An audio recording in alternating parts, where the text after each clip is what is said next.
All right, everybody. Hello, it is me, Emmerron. We are here on Monday. It should be me on Inferno. I may have jump scared some of you because you may have been expecting to hear the lovely radio intro that we normally have on Monday nights. Sadly, Nyla in particular was unable to make the game this week. Connor is still out on vacation, so we are down to Ghost and Cody, who would be players, and Nyla would have been, to put it mildly, extremely sad if he would have had to miss the next step in Neon Inferno.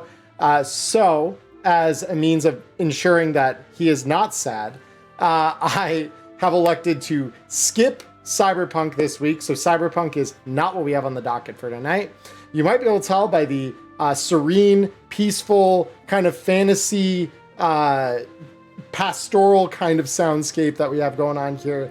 We are playing a different game tonight. If you weren't paying attention to the title of the stream, we are playing Dragonbane, which is a fantasy RPG made by Free League Publishing. They were kind enough to provide this one to me for free. I did buy the box version of this game after trying it at Gen Con because, my God, is it a good game? I've ranted, raved, and probably overhyped this to most of my friend group to a certain extent because when I got back from Gen Con, I couldn't shut up about this game. It is so good. And some of you may remember, even though it's not up on my channel, I still have the file and I plan on editing it. We have a game that we played months ago before Rob was hired on by Artel Soaring Games, where he was part of the play team. And I will edit that because Cody's character tonight is the same one he played there. The rest of them and the rest of the cast are newer to this. This is their first time playing tonight. So with me, because again, we don't have Nyla or Connor available. We have our friends Haven and Lord Jesus Crust joining Ghost and Cody tonight. So hello, everybody. Thank you for playing with me on the short notice Monday game this week. I really appreciate it. It helped that I had no problem, bro. Oh, Yeah. sorry. You're good. Go ahead. I was gonna say no problem, bro. I've always wanted to try this game after you described it to me, so you know. It's good. I'm glad my hyperfixation same didn't here. scare people away. But yeah, this is going to be a lot of fun. So tonight, we are going to be playing an adventure called Riddermound. So we'll get into kind of how this has come about. But if you want to try Riddermound at home, just like Artel Soaring Games does for most of its games, Free League Publishing does have a free, what they call a quick start, but it's basically like an easy mode. So essentially, you'll get the basic rules for the game, some pre-gens, and the Riddermound adventure, and that's all free. So as long as you have some polyhedral dice that you typically use for like D&D, you'll be able to play Dragonbane. It's essentially like Sweden's D&D. It was like the fantasy RPG they had, and it was originally made back in the early 90s. Why are you trying to post links? I forgot that I can't. I forgot. I'm trying to post the link to the Wow, Drive Floor. how dare you try to do my job for me? There we go. It's okay. So there's the link if you do want to try Dragonbane. If you want to get the quick start for your table and just give it a shot, see what you think about it. I believe the box set, which is quite good, honestly, the box set for this game, not to advertise or anything, this is not sponsored exactly. I got the review copy for this game so I could review it with people, but this is not an ad. However, if you do want to buy the game, the $50 box set comes with dice, it comes with cardboard standees, it comes with the full rules, a campaign, like a whole campaign in the box, a bestiary, it comes with a solo module, and it comes with a double-sided map that is more to be like, it's more general, just like a flat grid with like grass or stone texture on it. So it's not going to be like a full map of the dungeons and things like that, like you'll probably see us use tonight. But those are part of the book. So like you could easily transpose it out onto a wet erase mat or blow it up and print it so that it works at your table. That is also an option. So, but yeah, the $50 box for this game is actually like pretty stacked. It's not just a starter kit. It is literally like the base product for the game, which is awesome in my opinion. I love it. It actually includes everything you need to play the game, unlike some other games. Yeah, geez. I don't know if I got too close to the mic there. Sorry. No, you're good. So I wonder what game that could be. It's not like Diamond and I have been ragging on that over on Wireheads every Wednesday night at 8:30 p.m. Pacific. That was an ad-ish for our own thing. So anyway, without any further ado, let's go ahead and move over to the game screen and we can get an idea for everybody's characters and see what we're getting up to today. So let me go ahead and bring us over now. All right, here we are. There are the lovely Fugi techs of the people. So we have obviously got LCC, and LCC is using his default image. Totally cool. We have no problem there. So is Haven. And Ghost and Cody have switched from their normal Neon Inferno Fugi techs over to the characters that they will be playing tonight. So I suppose it's probably appropriate to introduce everyone's characters. Those of you who did not meet Cody's character originally, you know, in the chat, you'll get a chance to kind of hear what his deal is. But let's actually start there. Cody, since you're the returner, and also conveniently the furthest to the right on my stream display here, why don't you introduce us to your character? Well, this is Abdurian Redeye. He's a wonderful wolfkin who happens to be very good at taking things. He's a thief. He may or may not have ran off with the party's loot last game. I'm just glad there's nobody here to try to fight me for that because you guys are all new. So as far as you know, I'm not taking anything that belongs to you. Wink. Highly concerning. So, LCC, who is your character? I am playing the dwarf known as Trot Silvergrin. I'm a thin, wiry, silver-toothed merchant, ready to get stabbed once and die instantly. Yeah, it's beautiful. Honestly, he's gonna do great. He's gonna do great at something. Either he's gonna find all the treasure or die trying, and he's gonna do it great. Either way, it's gonna be great. Next up, we have quite possibly the most appropriate PNG tuber that we could have invited for this. We have Haven the Tiefling, who started his journey as a D&D character, now turned PNG tuber on the internet. So Haven, why don't you introduce us to your character? Hello, my character is Cotter Witherbark, the halfling animist who left their family's farm of very specialty drink making after it was attacked by a rogue band of goblins who I will never forgive. And yeah, we're on a quest for vengeance and maybe finding a new secret drink formula to bring back to the family. I love it. I'm so excited. And then last but not least, Ghost, why don't you introduce us to the duck face that we have as your Fugi Tech icon for the week? We have Quuxum the Weathered, and spends a lot of his time hanging out in the bogs, just kind of swimming around, tooling around, hunting for his food, and he really has a distaste for mages and magic in general. And this is the first time Haven will have heard about this, just so you're all aware as the audience, because Ghost and I literally rolled up his character you like did it. 6 a.m. this morning. So Yeah. I actually haven't seen anything about this character either, other than what is currently in the chat. And if I'm looking at the chat and I'm seeing this correctly, and if you did in fact choose to roll with that, then this would be appropriate. So, oh my god.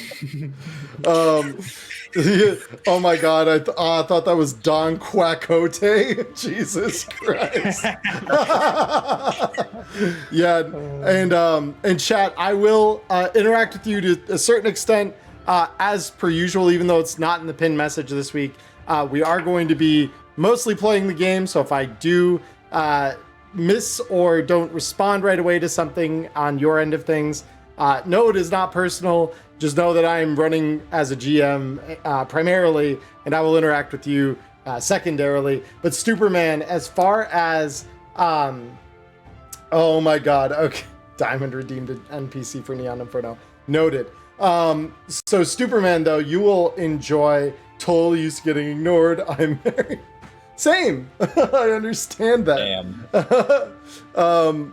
But no, ultimately, I hope Superman, you do absorb the rules. This is what taught me the game, as I said at the start. So like, this is I think the best intro module the game has. Personally, it's great that they chose this one for the quick start, because honestly, it is just very good. It has got everything a good adventure should have. Don't roll high. Yeah, this is a roll low system.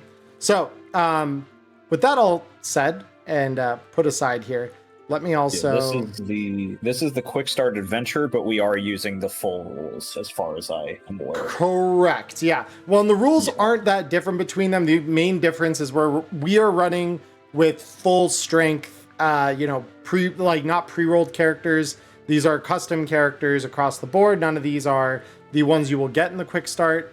And some of, like, for example, Haven's spell list has spells you are just not going to see in the quick start because animism isn't in there. So yeah, but you will have a good time with it. I guarantee it, because that's how I played at Gen Con. I played the pre-gen Hunter, and I had a blast playing Hunter. So without further ado, let's go ahead and dive in. So I will display the game screen for you all here. Give me just a moment. There we go. So you all, at this point, have probably been here a while in the town of Outskirt. So Outskirt is a small settlement, kind of a frontier settlement, if you will, in a wider area of the world known as the Misty Vale. So the Misty Vale is a land that long ago was home to a great empire that fell into ruin. The landscape of the Vale is dotted with all manner of castles, keeps, ruins, magical artifacts, all of which at one point would have belonged to this ancient empire before it fell and the area was taken over by Darkkin and other kind of beasts and wild things, which have only very recently begun themselves to recede from the area, leaving it ripe for adventure and for resettlement by the mortal peoples of the land. And so those adventurers and brave souls that want to go out to the fringes of society and civilization have founded the town of Outskirt, where you all find yourselves as a sort of hub for the various adventures that we will have in this region. You all are fairly loosely associated probably at the beginning of things here, as we kind of come in.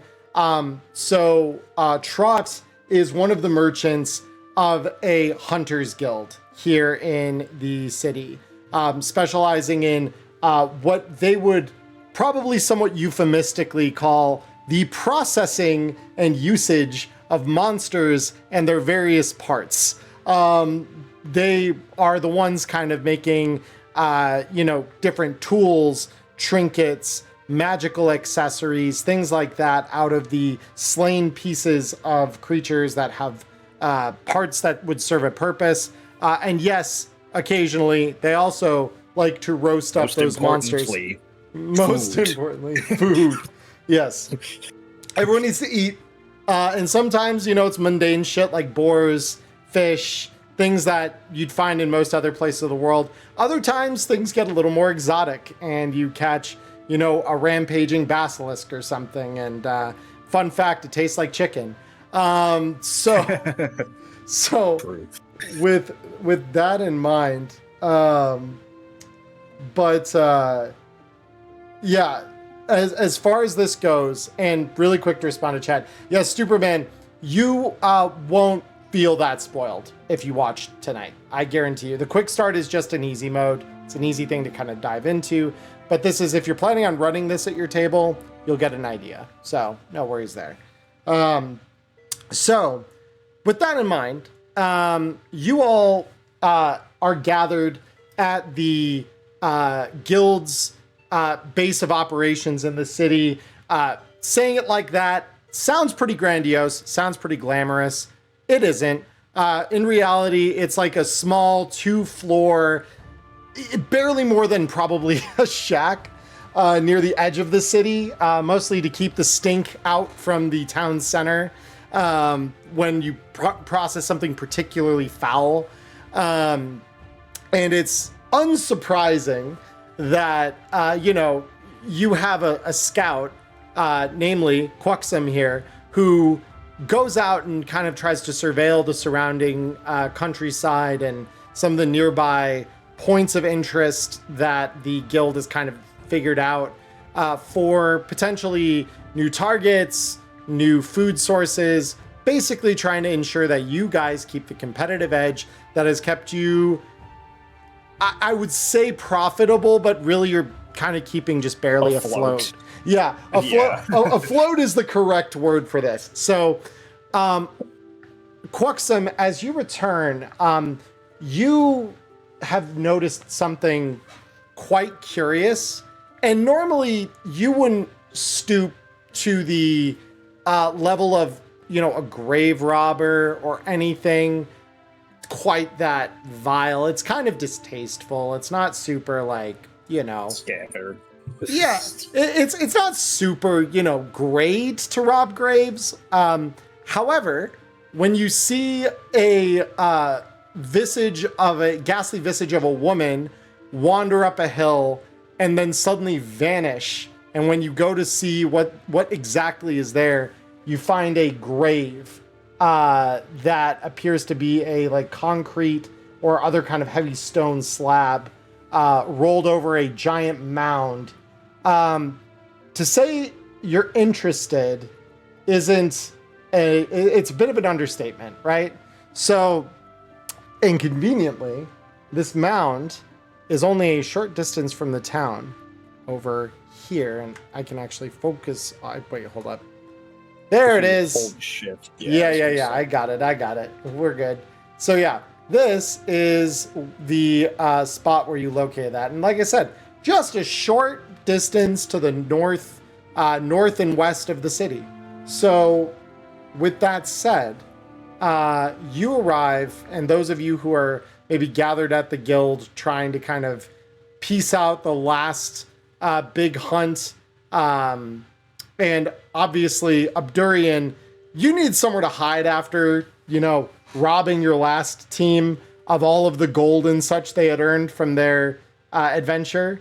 Just no gold, just silver, but lots of it. Yeah, right, exactly. Well, no, I think you gave some of the gold to the old lady last time, if I remember. Yeah, if I remember right. So yeah, after kind of robbing your last adventuring team to a not so subtle degree, you kind of laid low here, and you provided services, kind of helping to carve things and hunt down things when it was particularly tricky. Wolfkin have great noses, so it definitely helps. I can't stand monsters, so they all need to die anyway, so it's all good. Exactly. So for you, this was kind of a match made in heaven. You're out of the center of the city, so below notice most of the time, and you get to go kill things, which is, wow, what a fucking match made in heaven, honestly. So with that in mind, Quaxum, you walk into the guild with this new information because this ghastly image of the woman that you saw, something that seemed relatively tangible that she had was a large bejeweled mace that looked really fucking valuable. And you just had the thought of, wow, that thing with all its gemstones would probably be like a massive boost to the guild coffers, to say the absolute least. And Correct. who knows what else is down there. Yeah. So yeah, that is where we kind of begin. All right, so Quaxum is going to walk into this guild hall of a shack and just start quacking madly, looking around for his party members and just trying to quack even louder to kind of gather everybody together. And once they've all kind of heard and gathered, then I'm going to explain. I think we just found the biggest hunt we could have. Ghost woman, jeweled mace. Sounds valuable. Just Did you recognize any of the jewels? You got any names? Would I have gotten that good of a look? Or can I roll something to try and like fish my memory and see if I saw anything? Let's go ahead.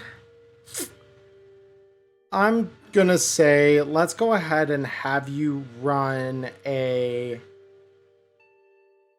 we'll call it a crafting roll, I think. That's probably a good one to kind of evaluate, like, the craftsmanship of the weapon.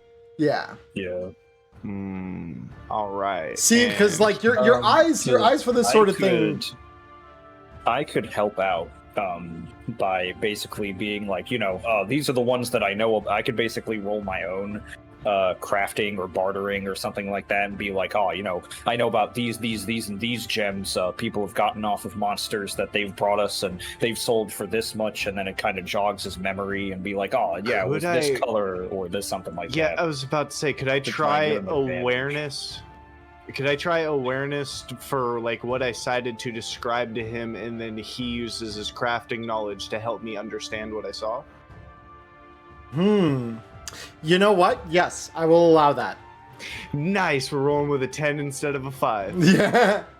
All right, Okay, rolling all right. a 50-50. So, again, to the audience, a reminder. All right, so... highs are bad. Yeah, so highs are bad. So now we can either keep this roll, and I would probably, as your GM, and to novices, the first one's free, I would probably advise against pushing this because it's not really that essential, because in this game, if you want to re-roll, you have to take a condition, and that condition doesn't go away until you take a long rest. What we call a shift rest in this game. Yeah, and I'm seeing, it's funny that you say that because I was getting completely baited by disheartened because I'm already at 5 charisma anyways. How much worse could it get? But no, I'm not going to push it. Yeah, because then once you have a condition on it, any skills you roll under that condition, you'll be rolling them with a bane, with what other games would call like a disadvantage, essentially. Okay, yeah. So to be able to try a roll again, you'd have to increase your odds, I assume. And so, in the theory of if I can try and use my own crafting to kind of be like describing all of the jewels that I've ever seen to help him kind of do that, would that give him a boon and then let him try again? Would that be reasonable? I would say, because Quaxum, even with a failed awareness check, the thing was big, shiny, gilded. I would say probably not, because it's possible that he just didn't get a great look at it either, is the other side of that coin. Fine. Yeah. So, but it looked big, it looked heavy. The metal definitely, you know that metal anywhere, and that metal was definitely a type of precious. From the distance, you weren't sure if it was like a light gold or a slightly yellowed silver, because both are certainly possible, especially with a weapon like that. But it is a both of which would be incredibly valuable, to say nothing of the size. It's a war mace. And you definitely did see rocks in it, and they shiny. So you got at least that much, right? There's shiny rocks in a what looked to be valuable metal mace. So that all said, that's kind of what you glean from it. So the valuing and all that, not super notable. But let me, because Quaxum, you do know that this woman was not mortal, right? Like she kind of vanished into the crypt without a trace. I called her random ghost woman with golden mace. Yeah, and so and she left no footprints behind in the in the grasses behind her. So you know that this is probably a monster of some kind. And that sometimes when we have ghosts, that's, that might be indicative of the thing she's carrying is maybe not dependent on the region as it stands today. It could be old. Does someone want to roll myths and legends potentially? Yeah, I was about to say probably as like Cotter, aka Rootheart, I forgot that part, was kind of hearing about this, would probably be like mulling over, trying to see if they knew anything about like a woman that meets that description. Okay, beautiful. Yeah, go ahead and roll me that check. Let's go. Oh, yeah, let's go. No whammies. Beautiful, beautiful. All right, so I'm going to darken the card here just so that I can read this without anyone being spoiled. So let me grab this here real quick. All right. So the thing that you hear described and the locale itself that you hear, you know of a place called the Riddermound. And the mound itself was it was once let me just pull this up here real quick to give you the right description here to this. So, the Riddermound, based on studying kind of what other scholars that have been in the Vale a little longer have brought back, it used to be a Dragon Knight burial ground. And it's said that on occasion, people who were buried there, the knights or other people who they are assumed to maybe have been attendants to or other relatives of the knights that maybe were buried there along with them, walk the mound at night. And it's been said that the mound itself is probably a product of that lost empire. More than that, you don't really know. But the fact is that it is the site of a, one of these ruins that you might find valuable things in, one of those deep places where treasure is to be found. And ultimately, the other thing that you would kind of recognize from Quaxum's description of all this is that when the scholars made their report, they, had deemed all the tombs were sealed. They were to be left undisturbed. But now, Quaxum, one of the very notable things, when you went to go investigate the lady where she vanished, you noticed that the stone slab that had once been sealed shut, according to this other account, had been moved aside enough that something small maybe could enter.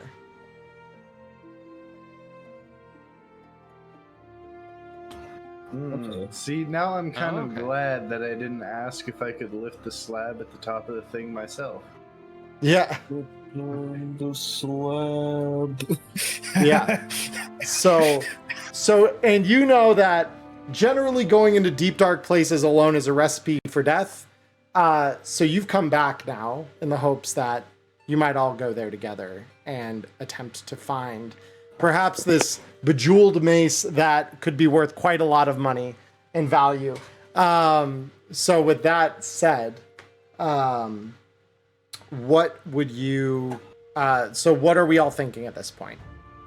Okay, two things. Number one, going into a deep dark place, even in a group, is still a recipe for death. It's just a less likely one. Secondarily, we are now calling that location Riddermound from now on. That's all my thoughts. Oh my God. No more thoughts. We can finally stick out our mound for the Rizzler. Oh my. And here's where I knew this group would get to. Yeah. We almost made it out of town without dying of laughter. Oh This is gonna my be a good God. session. This is gonna be a good one. No, I like this game because it inspires that. So no, absolutely.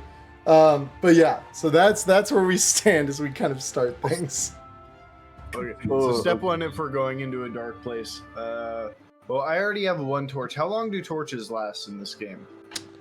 So torches. I can pull that up here for us. So I believe that's considered a tool. No, it is not. Give me just a moment. Light sources. Here we go. Torch. So it burns for up to a shift of time, but we have to roll a d6 after every stretch, or if the torch is used as a weapon, on a 1, the torch goes out. So they can last up to a shift if they are properly made and maintained, but torches they're torches, right? So not all of them are going to be that good or hold on for as long as that. Okay. So what happens if I go over encumbrance? Because getting a backup torch would put me over my limit of 6.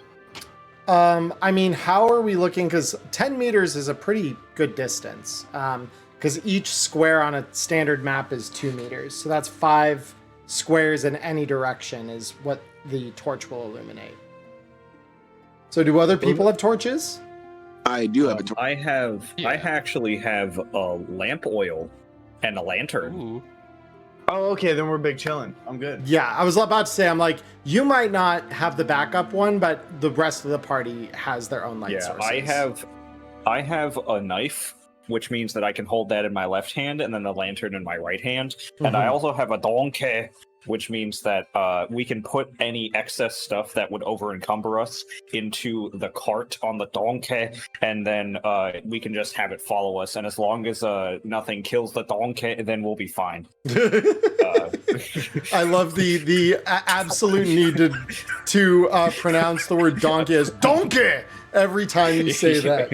Beautiful. Yeah, I mean that's probably how my character would announce it or would pronounce it anyway.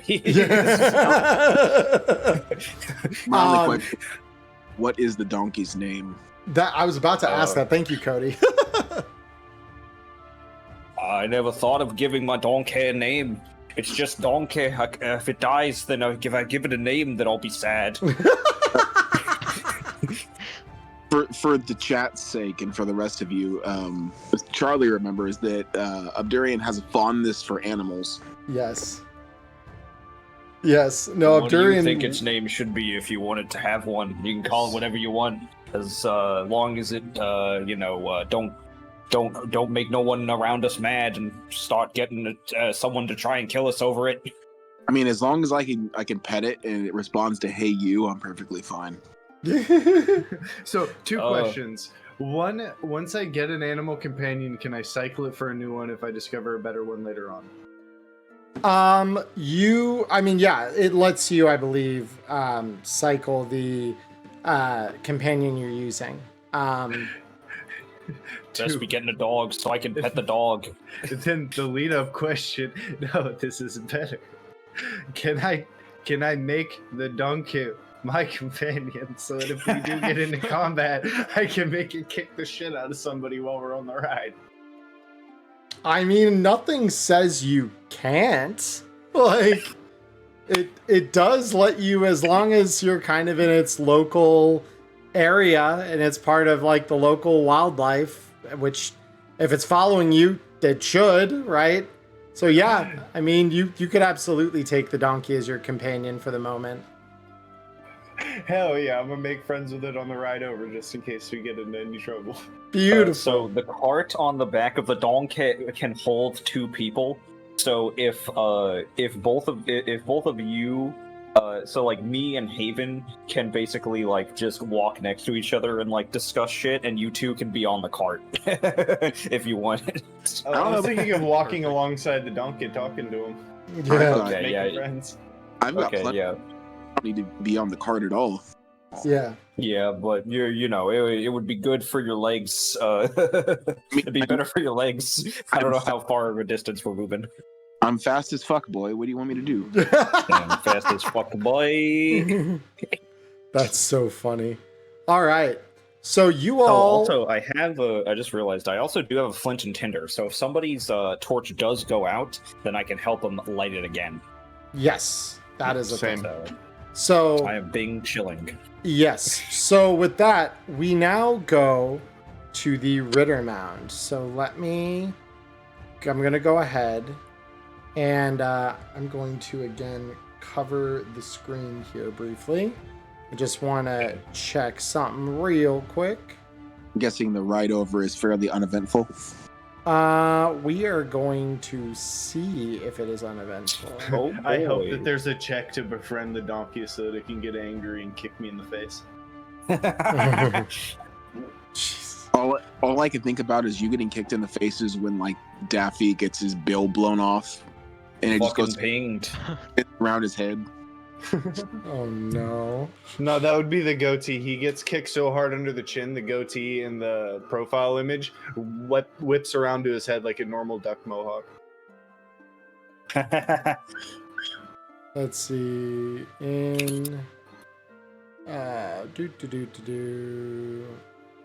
I just need to double check which part of the world are we in when we go out here.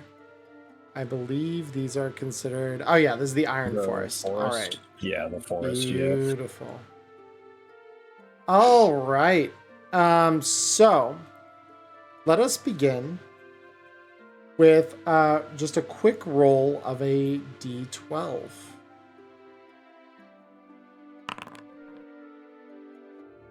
Okay. Beautiful. Yep. So you all enter the Iron Forest, the edges of it, to be clear. It's not deep in the forest here. But you all ride safely up the path here and then west towards what you know is the Riddermound. So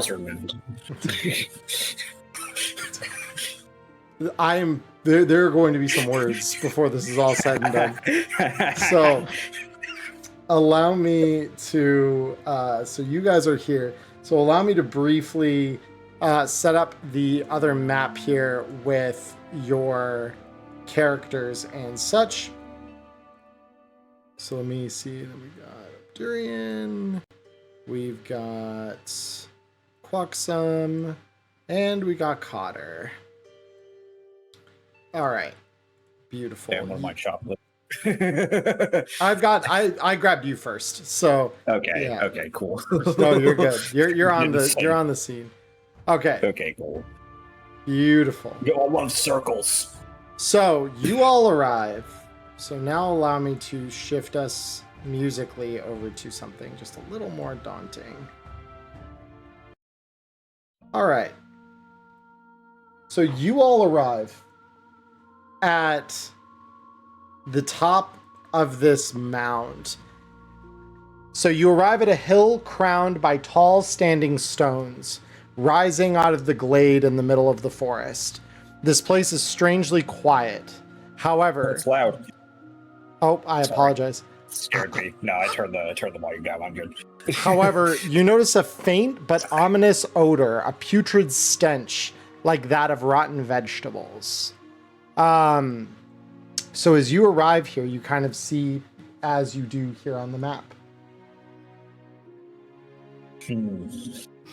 So, the game is paused, GM.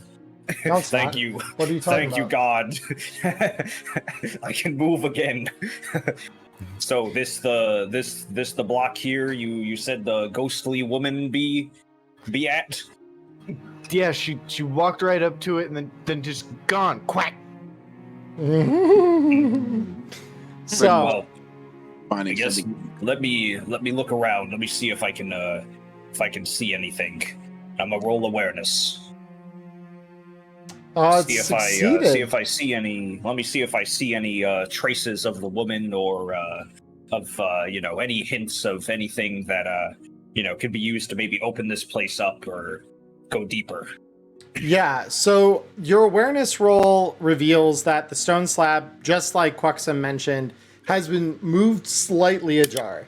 Not enough that any of you probably would fit down through it, even the smaller of you, but it definitely looks as though, certain smaller creatures, to a few of you, goblins might be one of those things that jumps to mind. Because of the goblins. Exactly. Goblins. So again, I mentioned this for a reason. You notice that this, has been pushed aside just enough that something small like that could maybe have gotten in. But that's the only thing with any like real intelligence that maybe comes to mind that would have a reason that'll maybe align with yours. As to why they would go in. Well, in that case, is there a skill I can use to see if there's any like tracks or anything that any small monster or animal may have led that we could use to identify what might have gone in there? Bushcraft. Okay. Let's go. Beautiful. That's a great roll. All right. So you see clear footprints in the grass of the hill. You identify small piles of what you recognize to be wolf droppings, and you see goblin footprints actually leading in and around the shaft. Okay. I found some wolf droppings and some goblin footprints. I think they may be patrolling around here, or maybe have gotten down here before us, might be looking for the treasure. Sorry about the droppings. Oh, that was you. That must be why it's been smelling like shit the entire way down. No, that might just be me. Sorry about that. It's whatever. I don't care. Let's just help me move this fucking rock. So is it a jar like I imagine a square slab kind of tilted, kind of cockeyed so it doesn't fit properly back into its hole? Right. So it would normally perfectly cover this, and it's been just rotated a little bit out of place to create the gap you're seeing. Could I get my length of rope around one of the corners, like trace it through, tie it off, and then stand on the opposite edge with the rest of the crew, and we all try and pull back on it? Absolutely. So you, and this doesn't really require a roll, because really what you're doing is just leveraging it. So you, wrap that rope around, and everyone kind of stands end to end and yanks at the slab. And it's surprisingly fairly easy to do. And the slab rolls away and kind of falls off the one side of this ever so slightly protruding stone shaft from the hill. Good work, team. Perfect. We know we're not the first things here, but hopefully we're the first people in here. All right. Yeah, hopefully. So as you pull this aside, and I assume you're kind of going back to the edge to kind of now look down the That's opening. what I was gonna do. I was Beautiful. gonna roll awareness, see if I could see anything down there. Beautiful. So let me give you this, because before you even roll awareness. Okay. Description. Yeah. Give me a description. So an underground shaft opens beneath where the stone slab once sat, No bottom can be seen. A musty smell of stale air and dried up corpses rises from the depths. Ah, disgusting. Yeah. So This place sucks. I mean, it is a crypt. I don't know what you expected. It's just a description. It's just, makes sense. Yeah, but so Okay, it is so- pitch black, though. Yeah, staring down Yeah. into this thing. Okay, so, how about this? Does somebody have any sort of light source we can drop down there and just, see if we can see before we go in? Sure, I you can might take my have an torch. idea. What's up? What's your idea? Can I look around and see if there are any animals around that are better suited to seeing in dark? Like maybe an owl sleeping up in a tree waiting for night to fall back or something like that. Sure. Go ahead and roll me. I'm just trying to see. Go ahead and roll me a hunting and fishing check. Beautiful. Let's go. So you cast your gaze and your senses to the nearby trees around the edge of the glade, as well as look for different prints or tracks, sign that you might find when you're trying to track down a particular kind of creature. And something you do notice some of is you do notice there are some signs that owls might be in the area. You also notice droppings of some smaller creatures like mice that are around that could also serve as a scout into dark places. Yeah, I think the rat would probably be the safest option because I feel like I'd have to go way too far out of my way to actually get my hands on an owl. Could I use like a tiny chip off of my ration to try and lure a mouse to me to befriend it? Sure, yeah, and it won't invalidate having the ration. So yeah, you take like a small bit of crumb off of the, sort of hard tack that makes up the rations you have, and you attempt to lay bait down for a mouse. And before too long, you have to wait a few minutes, maybe around the edge of the circle here, before you see a what looks to be a small field mouse kind of poke its head out from just above the grass, and then descend back down, and you can kind of see it scurrying through the brush a little bit before it kind of glances left and right mischievously as it kind of grabs at the little crumb of hardtack and starts nibbling on it. Well, hey there, hungry. We got a job for you if you want some more of that. Yeah. And I assume at this point you're making it your companion. Yep, so the donkey will no longer be my companion. Beautiful. Yep. So you now make the mouse your companion. So it kind of as it kind of nibbles on it and you kind of speak to it, its eyes look up at you expectantly, not threatened or anything. And it kind of cocks its head to one side as though it's waiting to hear what you want it to do. So I'm gonna walk back over. GIF. Sorry, I posted a GIF from the VC text. I gotta see this. Hold on. Basically, so I'm gonna walk back over to the hole and say, well, we don't need to throw a flame source in there. We can just send this little guy down, see if any noises come back out. Oh, if he dies, then I guess we'll know what's down there. And if he with- dies, I guess we'll know what's down there. Cover his ears. Shh. Go on, hungry. Find something to eat, and I'm gonna kind of let him down into the hole. Yeah, and so you drop him down into the hole, and you hear the ever so slight sound of just a as it hits the ground, followed by the typical sounds of kind of that scurrying, clawing, and you don't hear anything lumber out of the darkness or anything toward the new little rat that you've dropped down there. It sounds as though nothing has kind of trapped it or come to grab it or anything like that. So, surprising animal fact, rats can actually fall pretty far. Oh, yes, I know they can.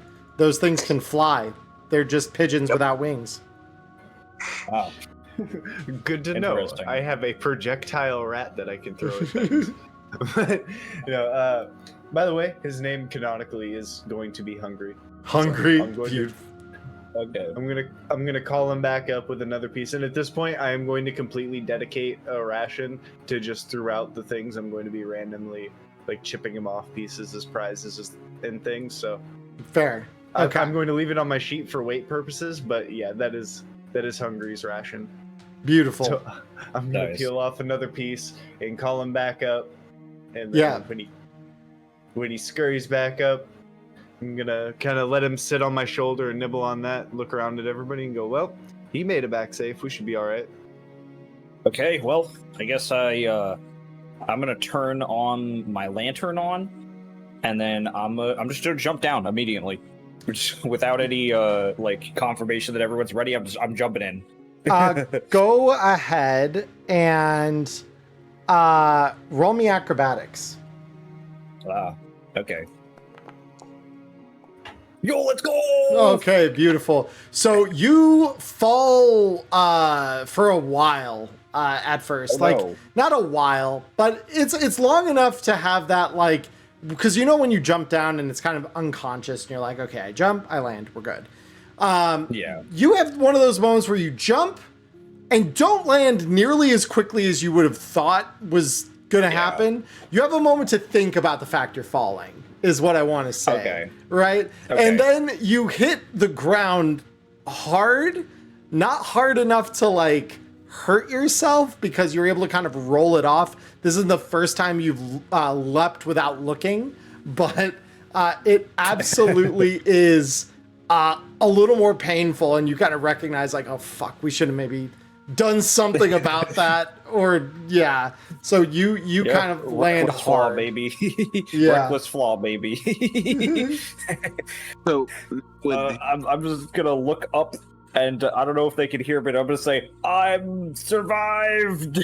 Yeah, and you all can hear up top, by the way, like how hard that fall was, and it doesn't sound great. But so yeah, let me. I'm gonna do a quackity laugh and kind of toss down my rope and kind of hold it steady for other people to at least have kind of a, something to hold so that they get a little bit of tug back right before they hit the ground at least. Beautiful. I don't want to beautiful. tie it off and leave it, but I'll assist other people getting down. Is there any way for me to like activate the lantern or something to get the visibility like automated, or Yes. Well, not within the Okay. system itself, but yeah, I can.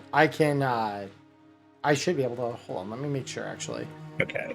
Because I was We- gonna say, basically, I can't see shit, and I do have the lantern turned on. So you can just go turn the visibility to the settings it needs to be manually if need be. 10-meter Making radius. sure. So yeah, so you light your lantern as you kind of get back to the To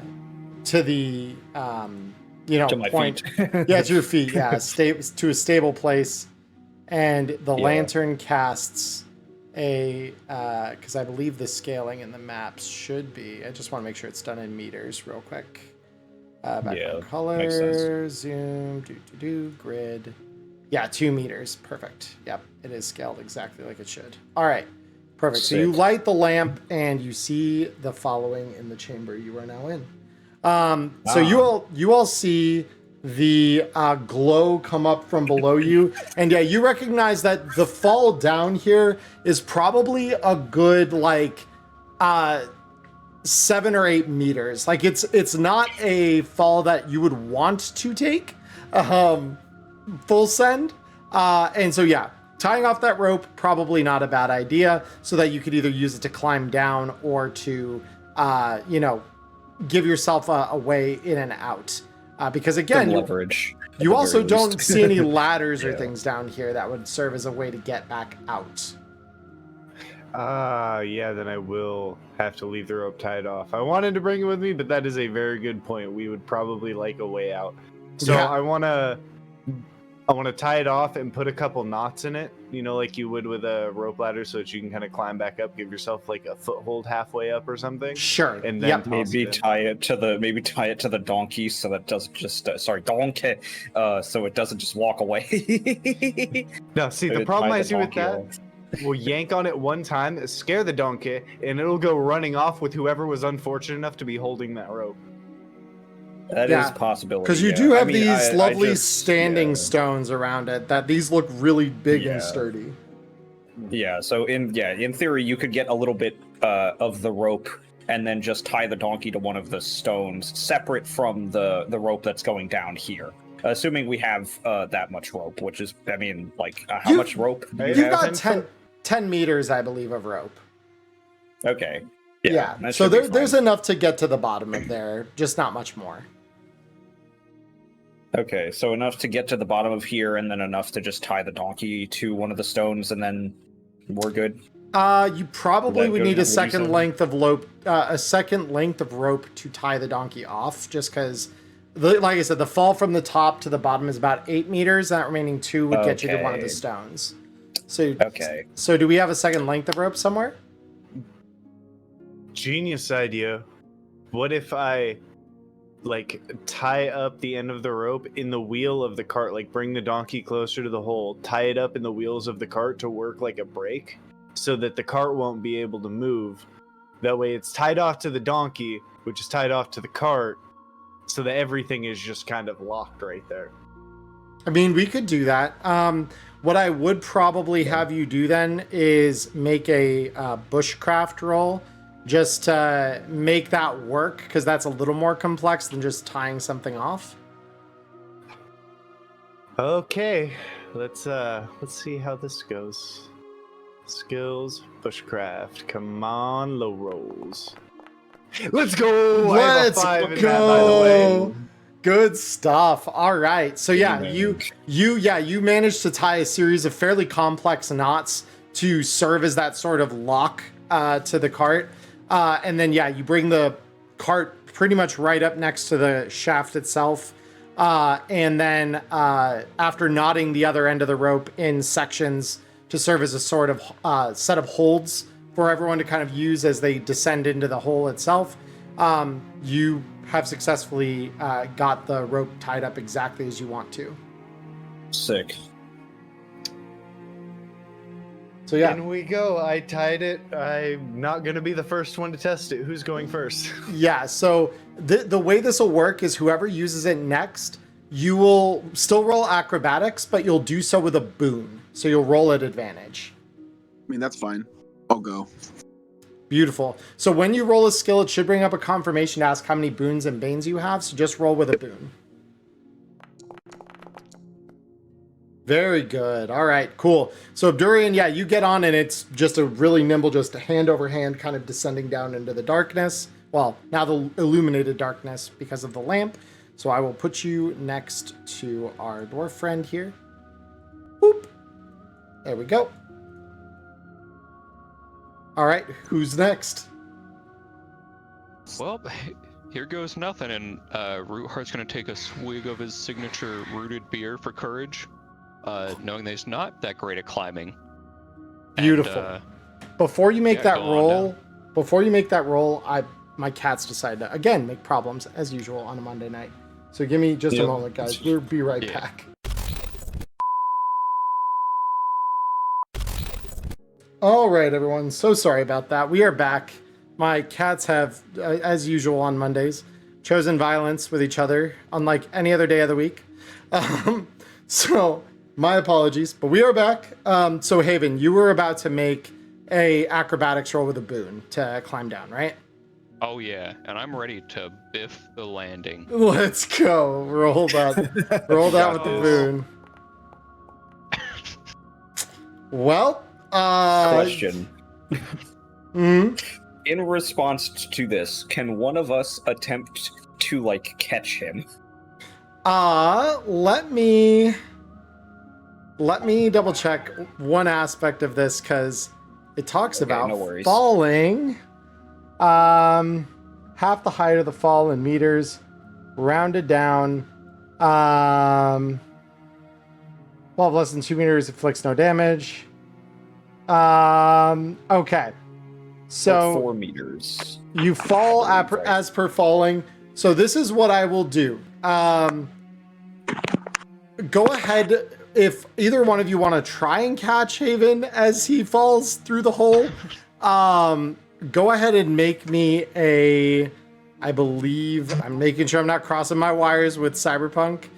Okay, yeah, athletics is not a thing in this.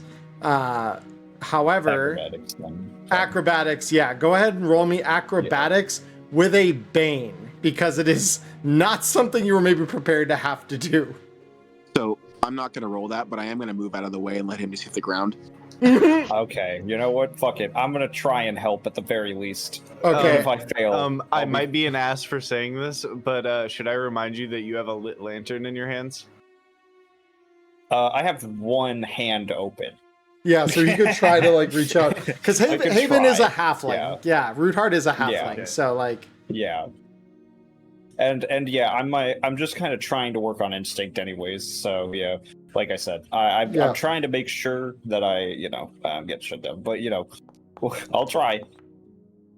Yeah, that's an elbozo either way. Unfortunate. Haven. Yep. So you realize as you let go of this thing, that you're going to be falling. It's probably going to hurt, but you do get the chance to roll acrobatics to reduce the amount of damage you're going to take from this fall by half. So go ahead and roll me an acrobatics check on that. Oh, let's go. This one without a boon, yeah. Okay, so you got a short distance down into the shaft before losing your grip here. So your actual fall is only about 5 meters instead of the full 8.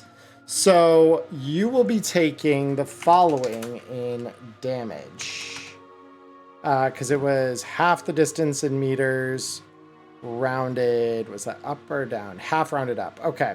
So yeah, so it's 5, so it'd be 3d6 is what you're going to take. Oh no. Instantly dies on the way down. That's 11. Ow. So yeah, you felt that as you just feel nothing but pain as your body just goes horizontal on the ground. Not your finest moment for sure. Yeah, didn't even get close to Yeah, catching him. I was like, oh man, my depth perception is garbage. Yeah. So you are here, and I made you invisible. I didn't mean to do that. I meant to do this and note. I believe I have an icon here for prone. Yep. It's like one of those Wile E. Coyote holes, just straight down into the ground. You just right against the fucking stone. Yeah. And lastly, Quuxum, we come to you. Can I just pick him up real quick off the ground? Just be like, Yeah. Yeah. Yeah. Just help him up with my here. free hand. Yep. So, and by the way, if you're reducing HP off your sheet, right or left clicking will reduce it by 1. So Haven, like I'm going through 3, 4, 5, Oh, okay. 6, 7, 8, 9, 10, and it was 11. So yeah. So, and then if you right click, it'll remove them. So if we heal damage, that's what you'll do, because then it works off of these ticks on the sheet. One quick thing, you said it was a 5 meter fall, right? From where he got to before making that fall. Yep. Number of d6s bludgeoning damage equal to half of the height of the fallen meters rounded down. I have it rounded up in the rules that I was reading. I'm just looking at the journal thing in. Oh, rounded. Oh, In I'm Foundry. so sorry. You're right.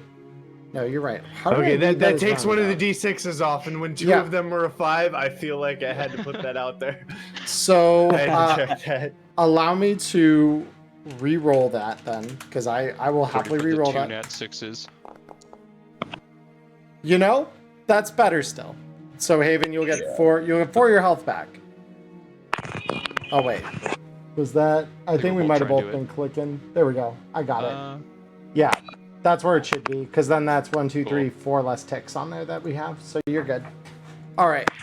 All right. So Quuxum, go ahead and make me that acrobatics with a boon. Acro with a boon.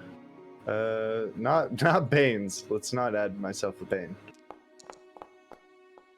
Oh, that's a dragon. Let's go. All right, cool. I just jumped down no rope. Just yeah, kind of casually you just kind of like spread your arms a little bit and you get that aerodynamic resistance going. You're fine. Like you just kind of drop and like stylishly land right here at the bottom. Beautiful. So I see him getting up. I just want to turn to Hungry and go, man, he doesn't fall quite as well as you, does he? Beautiful. So as you all land here, or get up off the ground after falling in, you look around, and I'm going to switch our music now. So you land or arrive on the ground in a dome-shaped chamber with a floor of beaten earth. In the darkness far above, the opening to the surface looks like a faintly glowing square.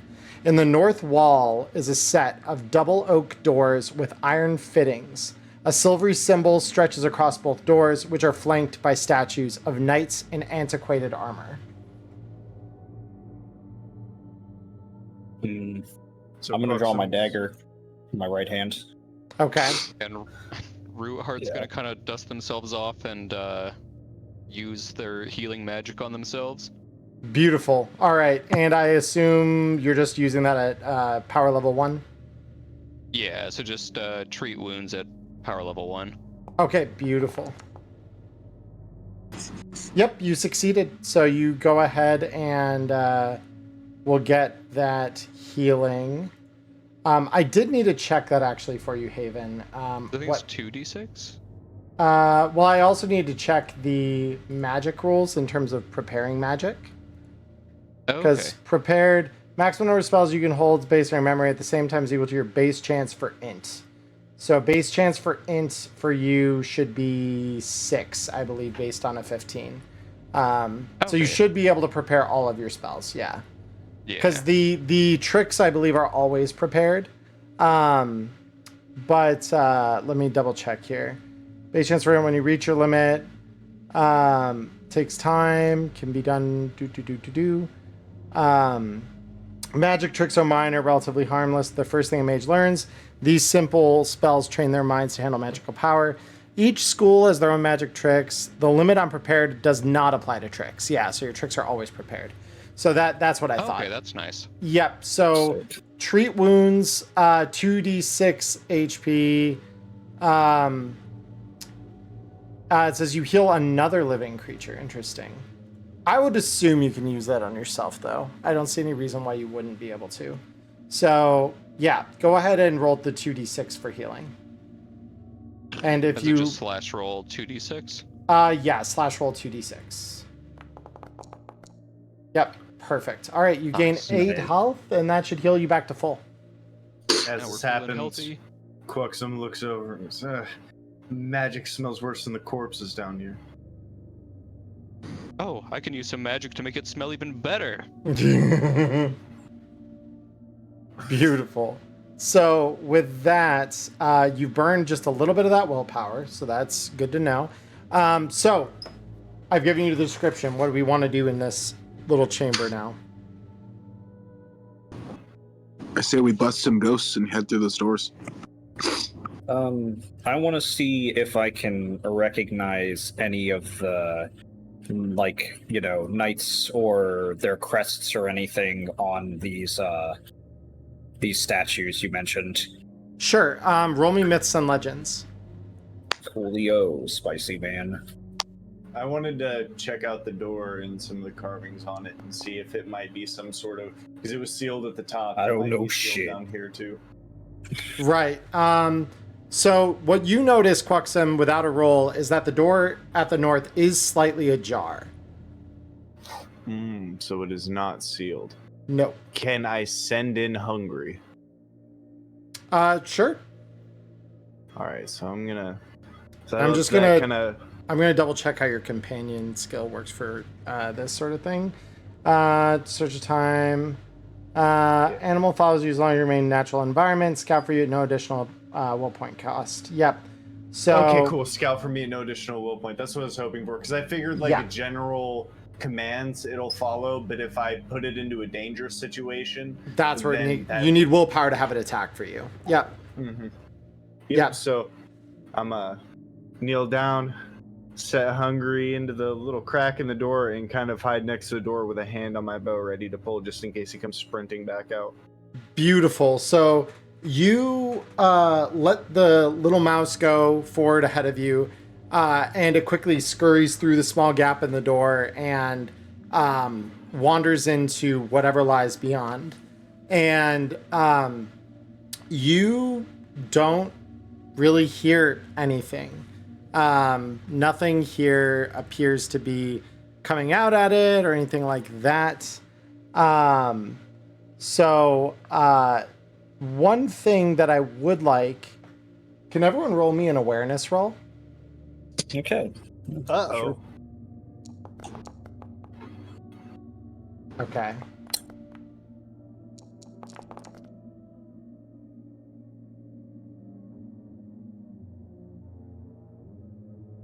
Let me see. Okay, so 3 of us succeeded. Yeah, I thought I saw a dragon in there, and I just didn't see. Nah, the 2 was really close to a dragon. That's unfortunate. All right. So all but Cotter notice the as you kind of like are examining the room, as Quuxum is more kind of like focused on saying the rat along. You look above you and actually you see a bunch like of these black forms silently still on the ceiling, and you recognize that despite the sound of falling down and such, yeah, you notice there is a whole host of sleeping bats above you. I'm gonna do a little bit of sneaky. Sneak, okay. Should try not to wake them up.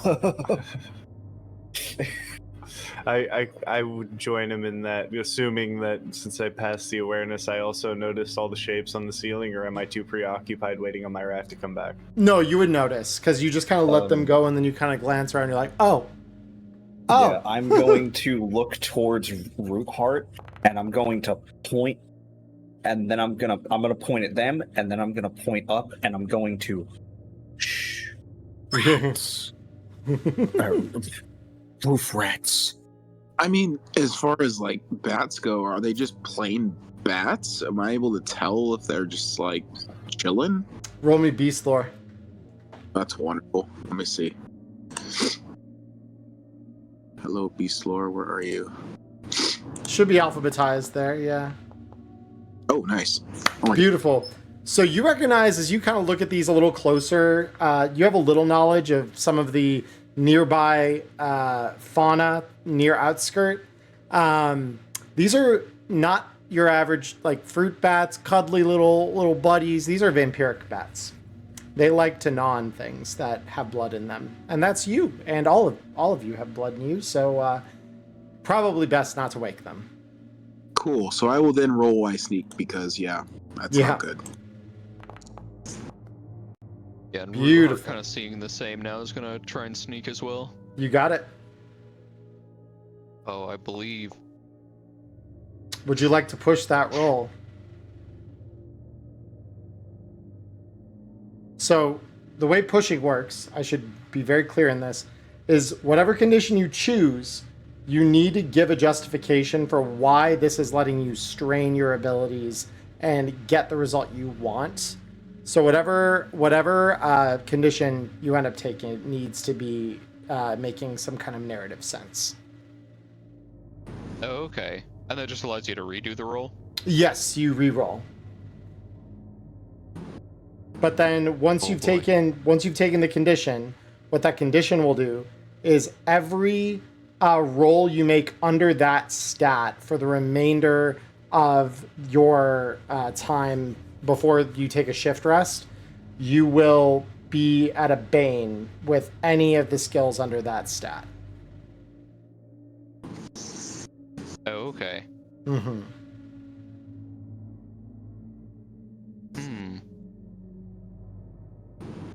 Yeah, 'cause, I mean, the only one I could see pushing it would be scared. You know, bats, they're Okay. kind of like flying goblins. Mm-hmm. When you saw goblin feet above, so, you know, there could be goblins in here still. Exactly. So yeah, we'll push it. Just kind of thinking like maybe in the dim light these could be, yeah, adjacent to those goblins. Beautiful. Comes scared.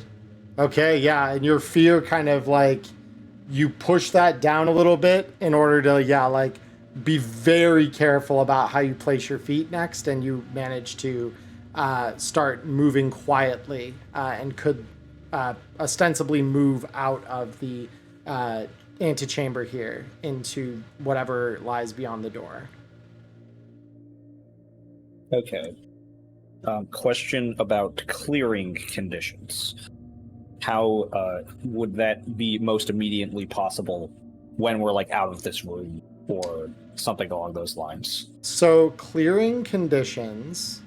So let me go ahead and just pull the chapter because I can tell you. So the most common way to suffer conditions is pushing a roll. You must then choose a condition, describes how you got it. You can suffer conditions in other ways as well. For example, because of monster attacks or spells. You can heal one condition of your choice during a stretch rest. So that's like a short rest. Okay, So yeah.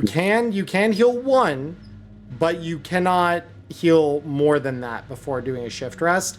Another thing to note is once you burn so you have a round rest, a stretch rest. So round rest is like taking a quick breath in combat and using that as your action, but you can only get one of those and one stretch rest, read short rest, per shift. So that is something where until then, once you've used each of those once, till you take a shift rest, those are unavailable to you. Okay. Makes sense. Okay, cool. Sick. Yep. So the door... Definitely not be doing that in this room. Yeah. So Quuxum, you send your little rat friend out to scout, and it kind of comes like, it scurries out. You don't hear anything, and then kind of comes just scurrying right back, and it just kind of looks up at you, maybe expecting another piece of ration from you.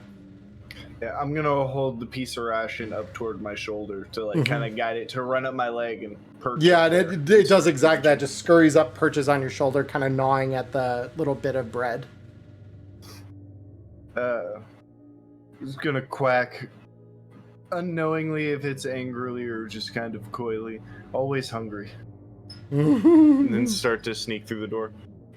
Beautiful. So you open the door into whatever lies beyond. Yeah, I gotta follow behind. Yeah, I need my Directly light behind. source. Beautiful. So I'm gonna follow like right here. So you walk through into a dark, damp tunnel through packed earth that branches off in different directions. The air is chilly and filled with musty smells. Slithering roots, worms, and centipedes are hanging like stalactites from the ceiling and make the ground slippery. So, Is this door meant to be open? that door is. Yes, that is not a door. Okay, then I'm going. Well, no, there's it has a like clickable door button. icon. Yeah, it has a door icon, so that's where the confusion. Yeah, if it was Okay. left open intentionally, that's why I was checking. You're saying is this door supposed to be Yeah. open? So it is not open. It is a grate as you kind of look in and you can see. Oh. Yeah. Okay. So it is not open in the proper sense, but you can see through it. We can't move through it. We can see through it, though. Yeah. Yeah, makes sense. Okay, Yep. then I'm going to move up to the grate and peer through. So let I'm gonna me move read up, you. behind you to try and give you So some visibility. hold on, everybody. Okay, now we'll hold on. Okay, Chill. So as you guys walk into the room here, you see a ghastly figure emerge from the walls. And you just hear, "Intruders!" darkness, be gone. And this thing just walks out of the wall, decked out in this very imposing, jagged scale mail armor. If someone would like to, as a free action here, roll me a monster lore check, because I believe that is a... it's either monster lore or myths and legends. I just need to double check. Yeah. So it'll be myths and legends in this case. Myths and legends. And since it's a free action, of course I'm going to send it, because who knows, maybe I get that dragon. Okay. Nope. Close. Anybody else can try? Yeah, anyone else can try. Okay, might as well. Might as well throw it. Mm-hmm. Dragon! There we go. All right, so Tot, Trot, you notice this thing that you've just seen emerge from the wall is a wight. It is a type of ghastly figure that is partially corporeal, but is very resistant to taking physical damage, typically. Oh, white guy. So, yeah, this guy is kind of spooky. And he is wielding a very large morning star in one of his hands. I would like to just, nope, you got it. No more intruding. Just start walking that way. So, for initiative in this game, so I'm going to mark you all for combat. Oh boy. You're telling me I can't persuade the ghost? Well, maybe we can, but that will have to be in combat, in initiative order. Yeah, I'm going to stick with that plan. I'm going to attempt to leave and hope that it allows me to quote-unquote leave. Beautiful. So hopefully it doesn't guide me all the way out the door. Are you gonna, yeah. So, Okay, so I'm going to mark, so I think I marked everyone for combat. So we are going to begin the combat. All right. So all of you have been dealt initiative cards here in accordance with your, just the fact you each get one. The white has ferocity 2, meaning it is dealt 2 rounds of initiative. Any of you who have a higher initiative card can swap someone who has a lower initiative if you want to hold initiative. So before any actions are taken here, does anyone want to swap their initiative? So I'm at the top. So Yes. in this case, I can basically go, okay, somebody else take my spot. Yes, and you would they trade. act You would. first. So if we were doing this around a table, you would each have a card, and Yeah. you would just swap your cards. Yeah. Yeah. Okay, so if I wanted to, let's say, Quaxum is at the bottom right now, and Yes. I'm at the top. So if I trade with Quaxum, then I'll be at the bottom, and he'll be at the top, and he can start running like the hero Gotham deserves, if he wants. So, okay.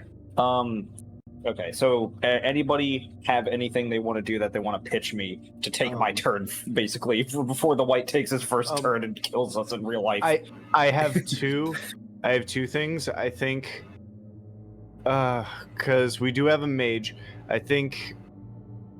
I believe that mage should end up with first prio because we want him to hit and draw aggro from a farther range so that it's not going to immediately aggro to us and completely just destroy us.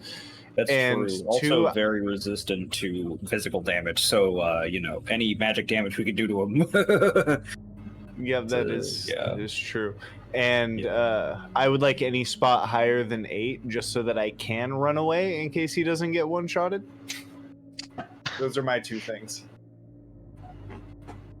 Okay, anybody else have any suggestions? I'll swap with you, Ghost.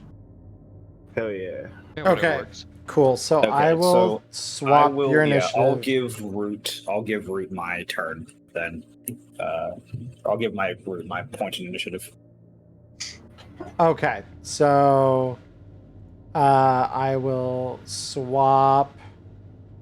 Let me see. Update combatant. So Abdurian, your initiative card is going to become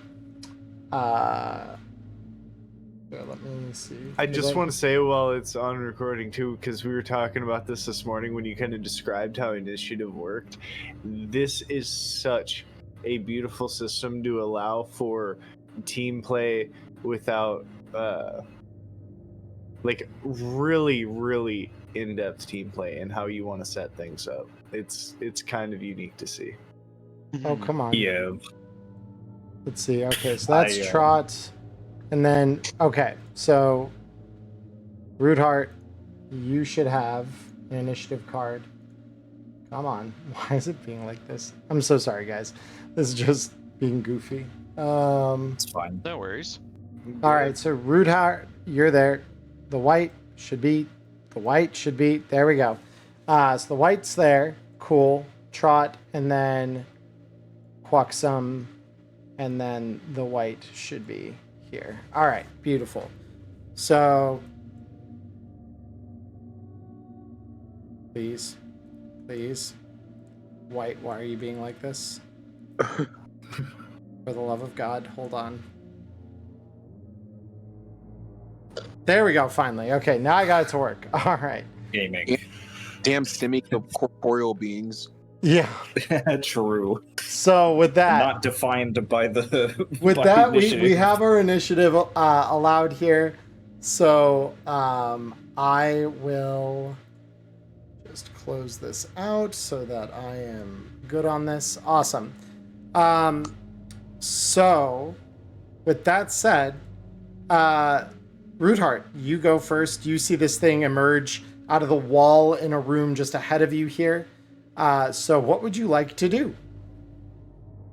Yeah, so already kind of scared of just seeing this thing just kind of materialize.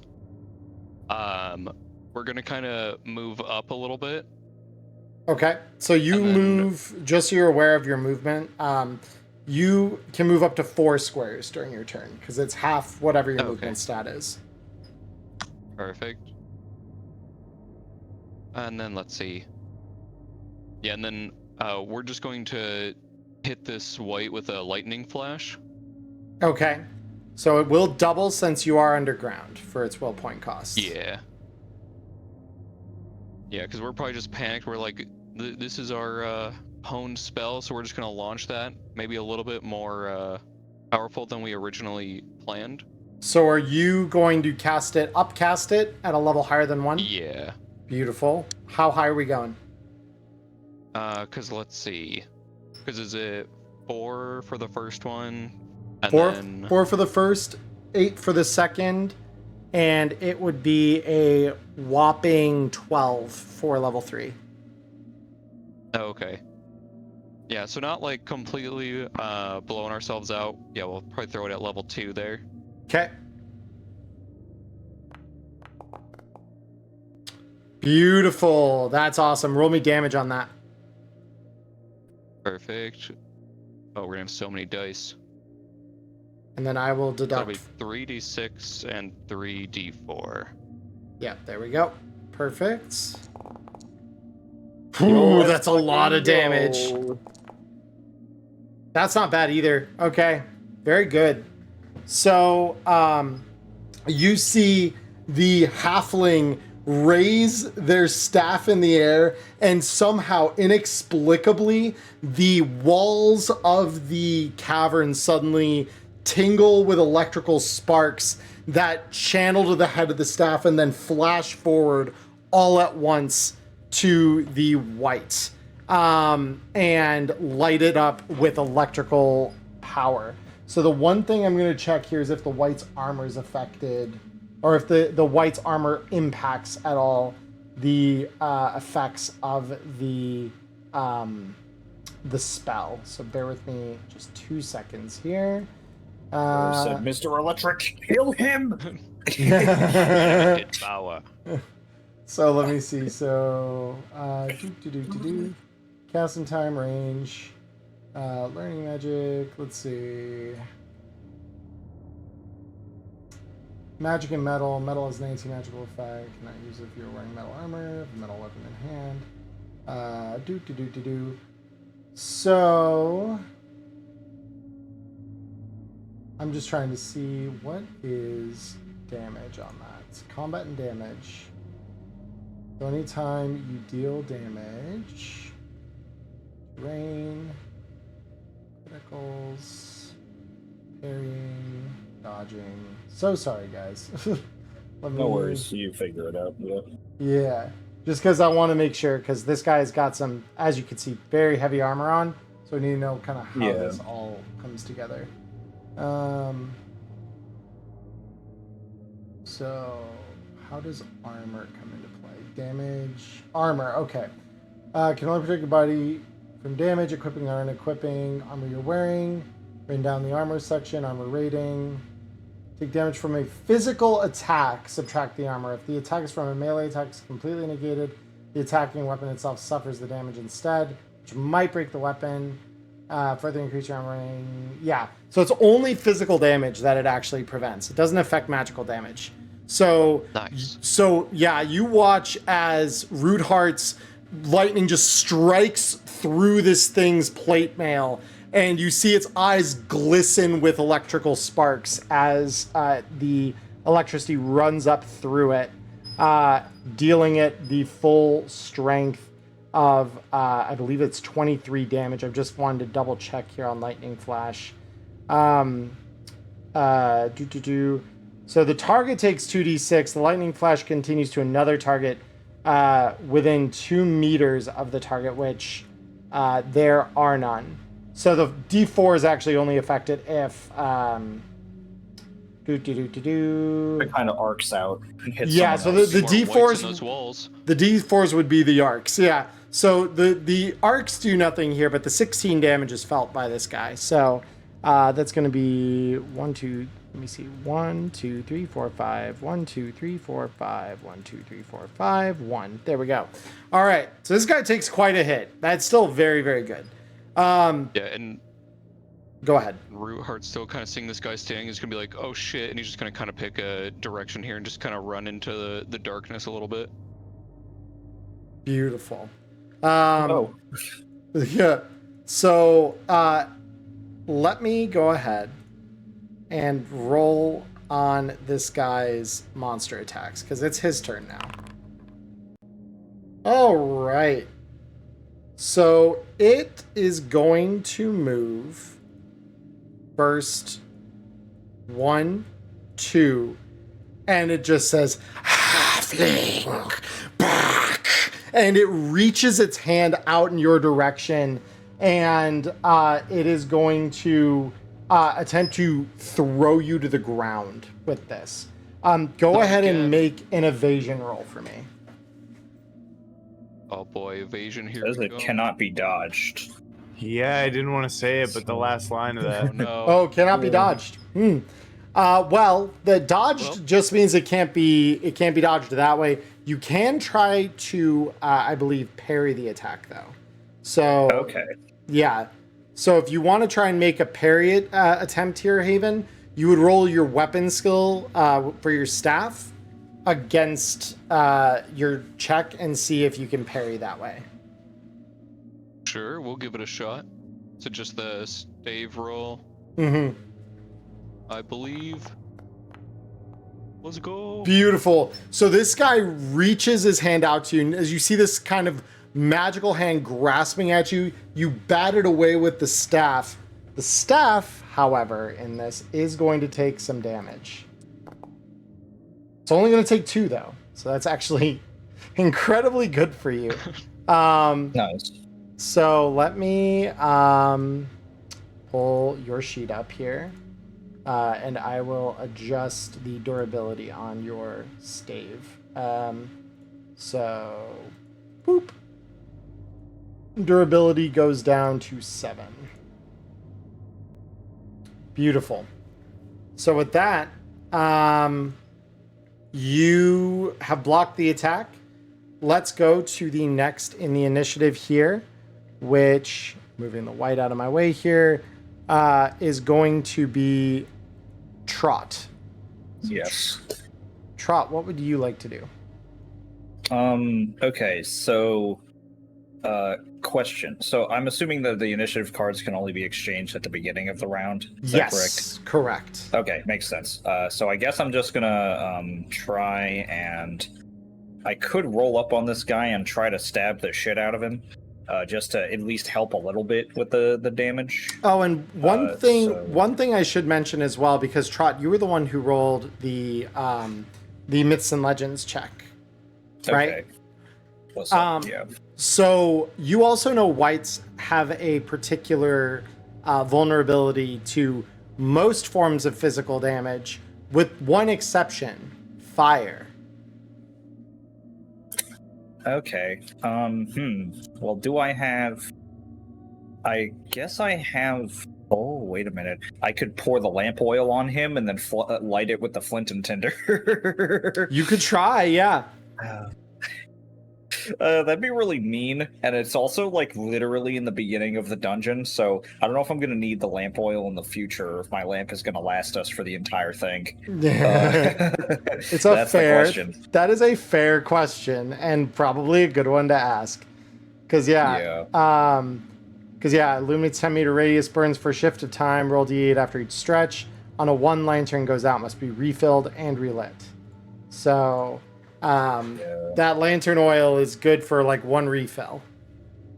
Yeah, so I think that I'm just going to try and stab him just to help a little bit, and then I'm just going to start running the opposite direction again. Try hopefully not. Yeah, so I'm going to move this one down here, and then I'm going to attack him with my daggedy dagger. Beautiful, yeah, because you can move up to 5 spaces in your turn, so. Yeah, so, stab, I guess is just the, is the thing I'm doing. It's my knife. So, yep, because that'll do piercing damage. It's a dragon, let's fucking go! Alright, so which of the 3, so you'll see on the, little roll there that it's got 3 different critical effects you could choose from. I could double my damage, I could get a free attack against another enemy, which would be useless here, or I could have armor have no effect against the attack. He is wearing so I think that's what I'm gonna do. Armor. All right, you find a gap. You find a gap in the armor, and you attack. So you feel the knife slip through what would be a gap in the armor normally. The weird thing is, normally when you stab something that is flesh, because you've done that for all kinds of reasons before, processing monsters and things. Monsters and such. Yeah. That normal resistance that the flesh gives when you normally stab something isn't there. It's very light, almost like the flesh really. It's either very light or not resistant. But yeah, you don't feel that purchase of the knife that you kind of expect to, and you recognize that this probably didn't do much damage to the white, even though you passed its armor. But yeah, that is still gonna do something. Okay, sick. Yep. And then I'm gonna for the rest I'm gonna go. That was 1. So 2. Yeah. So okay, wait. So hold up before you leave its radius here. I do want to note something to you, because there are in this game, unlike Cyberpunk, there are, I believe, opportunity attacks. So highly concerning. Yeah. So well, I should have known that earlier, god damn it. Okay, well that's fine. I missed that part when I was reading through it. Yeah. So one of the things here is, let me double check. Free actions, reactions. Unequip, first aid, rally, because I thought there was. Draw weapon, change within drop item, shout. Free attacks, if you're staying within 2 meters of an enemy and then move away from that enemy, you must make an evade roll. Roll does not count as an action, but if it fails, the enemy immediately gets to perform an additional melee attack against you as a free attack. Yes. So you're in its space right now. Are you okay moving out, knowing that you'd have to make an evade roll? Okay.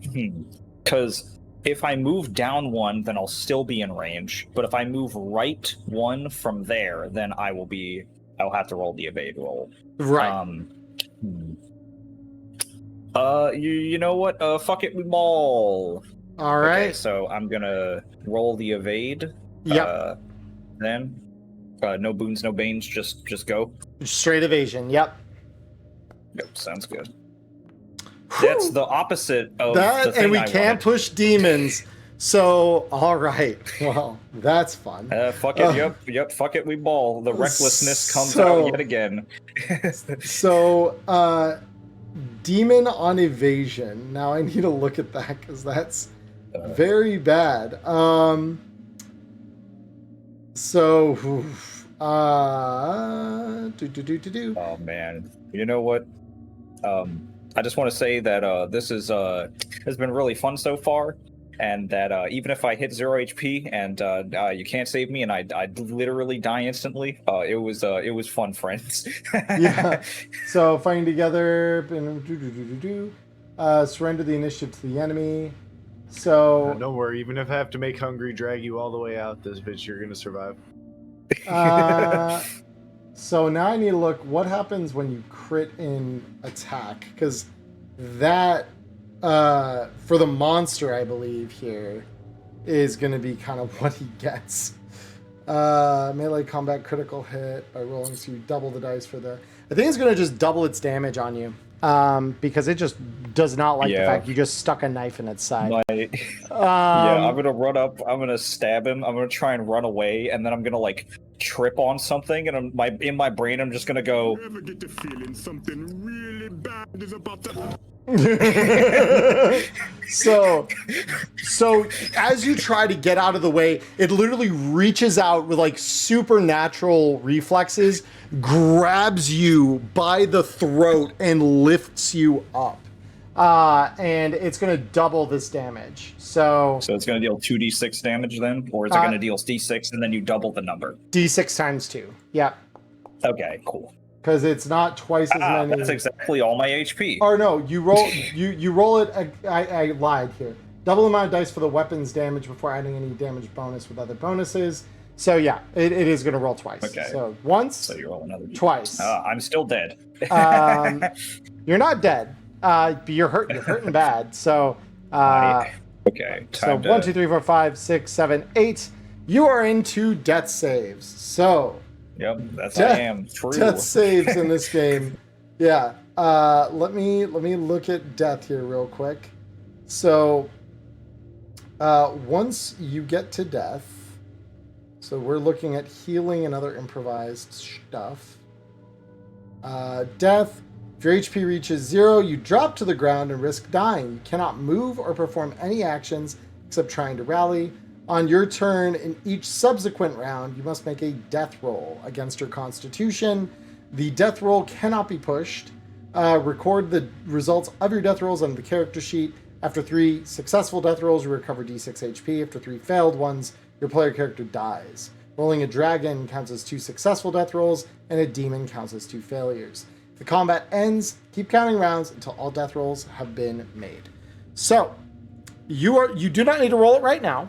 That is something. Once my turn comes around. Yeah, whenever your next turn is. Next round. So yeah, Yep. you watch Quexum as Trot literally just gets grabbed by the white, lifted up, and you just see this rime frost start forming around him and his armor, his beard, his eyes become bloodshot almost immediately, and as you just see him crumple to the ground from the white's grasp, just says, "Intruders, die!" And it's very much not looking great. So what would you like to do? A quack scream, have Hungry hand me up an arrow out of my quiver. Yep. I'm taking a shot. Beautiful. Go ahead and roll that. I just roll. There's no ammo thing. I just roll. Yep. We As it's long always as you have a quiver, I believe. yeah, it's always assumed you have enough arrows in this game. Nice. And I just roll bows. Beautiful. Successful. Go ahead and roll me damage on that. Damage is where? Oh, so I yeah. should have specified. You should click your weapon in order to attack. So Oh, on main page, I click. I'm just going to still save the old roll, but I'm just going to do this. We'll so say to it see how succeeds no matter what here, but yeah. Yeah, just click the damage. Click the D8 or whatever your thing is under the word DMG. Oh yeah, there you go. main So page. next to longbow, just click D12. Yeah, there you go. Perfect. All right. So you watch, and so you land a good shot, you think, except for the part that it just deflects off the plate mail of the white, dealing no damage. So yeah, that is where we go to here. Hamana. It is a free. I believe it is a free action to Angry Quack. Is it not? To Angry Quack? Let's see. This got a lot more serious than I thought it was going to. Yeah. So you can activate the it. skill as an action, making a skill roll, get a boon to the roll. So it takes no action, but it has to be when you're making a skill roll. So you're not making another skill roll this turn. But next turn, when you make a skill roll, you could do that. Oh, I have to call it preemptively. Yeah, you have to call it before you make the a skill roll that would do something. Yeah. What does Angry Quack do? I wonder. Well, it's ill-tempered, but he gets a boon to whatever skill he's trying to roll. Okay. Yeah, I basically force myself to become angry to get a boon to whatever roll. Interesting. Actually, yeah. Bill-tempered, yeah, exactly. True. Yep, so I call it the Angry Quack. Yep. So, are you moving at all, Quexum? Nope, I am not stepping into a range that I cannot step out of. Very cool. All right. The white, feeling that deflect, is going to come your way. And it will attempt to attack you. Let us see what it does. Question. Crippling moved cold. Out of the space. He moved out of the range of the person right down here. Oh, that's right. Yeah, so good eye. Smack nuts? Question mark. So Abdurian, you get the opportunity for a free attack. So it will roll. So it will roll its own evasion first because it does actually have an evasion stat for this specific instance. Now, how does weapon durability work versus armor? If you deal no damage, your weapon suffers that in durability when it's melee.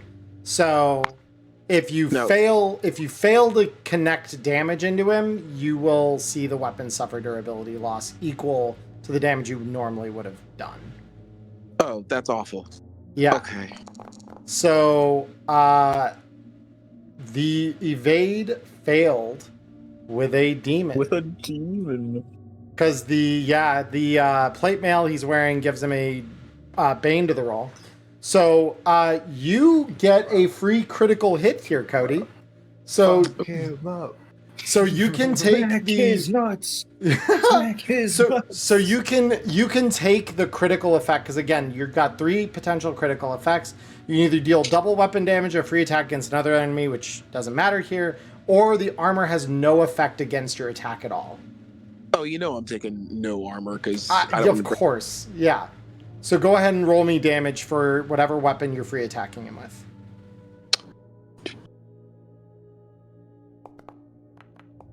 Oh, it's damage. I don't know how to do damage. Yeah, you had to press the. Oh, just go ahead and roll the damage on that. That's fine. Yeah, that works. Yeah. Normally, it's just next to your weapon where you normally roll. It'll say what size of die you roll, and you just click on that. Oh. Yeah, it's all good. So yeah, you feel your knife catch purchase on him, but again, it's sifting through like drywall. Someone said in chat that's a great comparison. So you just kind of feel it slip through, and you feel that slight bit of resistance, but not nearly as much as you normally would expect. As this guy now moves to Quexum, because it does still allow him to get there. Just you have to do that first. So. Quexum, now you have crippling cold against you.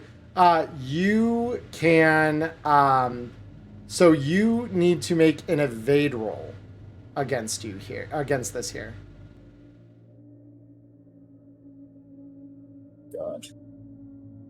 Good luck, my friend.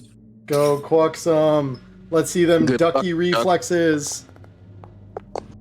That's the opposite of the Oh, thing we wanted. no! All right, so Quaxum, would you like to push the evasion?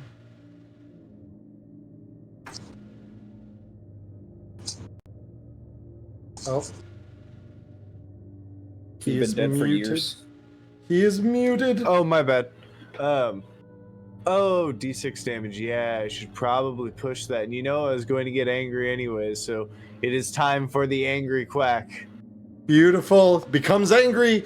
He goes for a dragon. Holy shit! Angry quack. Let's go. So yeah, you just feel ferocity at this thing for daring to harm a fellow guild member, the guy who normally helps make the coin for you all.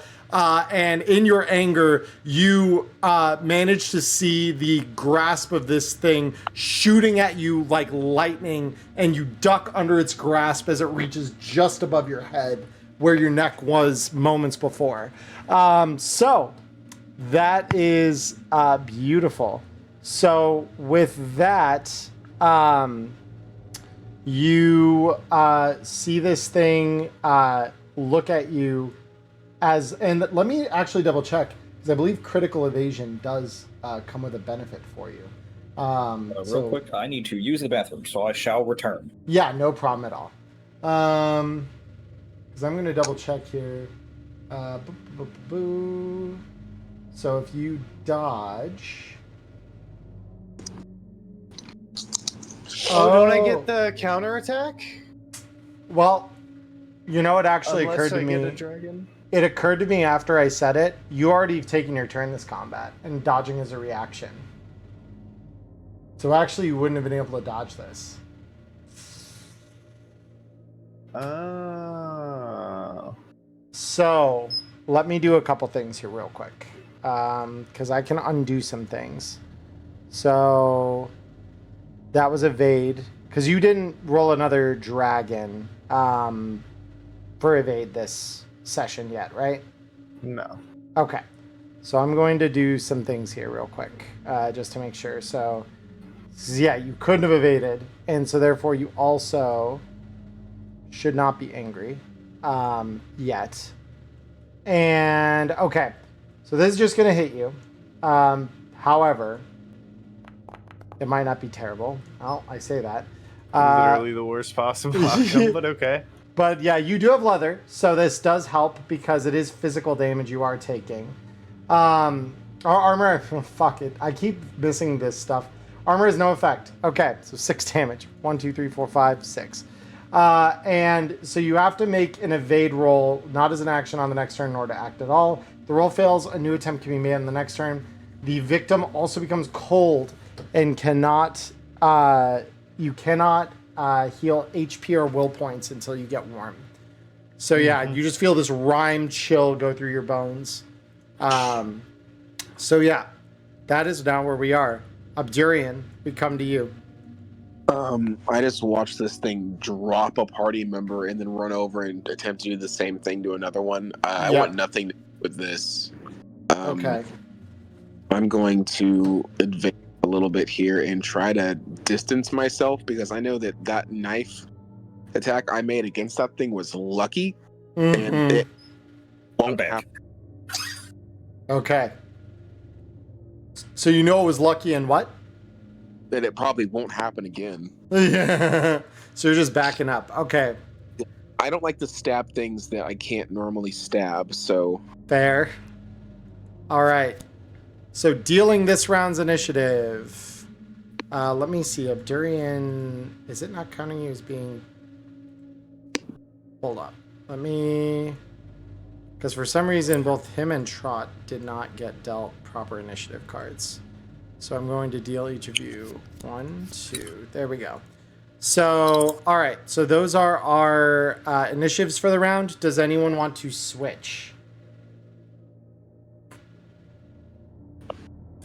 The only thing that I am aware of is that on my turn I will need to do a death save. So if we throw me on the back, then that'd be sick.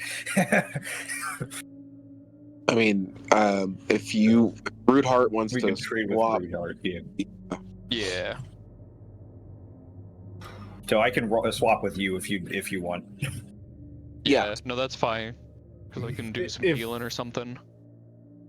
Oh yeah, that's true. We need to heal for you to So- say that. so you yeah, want Root Heart to BB.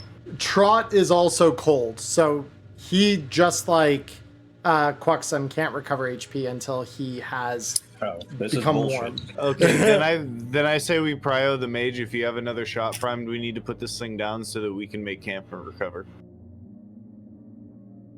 Yeah, we could Yeah, I throw mean, Root Heart at the top then. I mean, Yeah, I've got that's what I'm saying. I have the number 1 slot. That'd be like, because I want to be higher in initiative just because I know that it's about to completely aggro onto me and just annihilate me. So I'd like to get out of that as soon as possible. But letting the mage come in with another bit of saucy damage.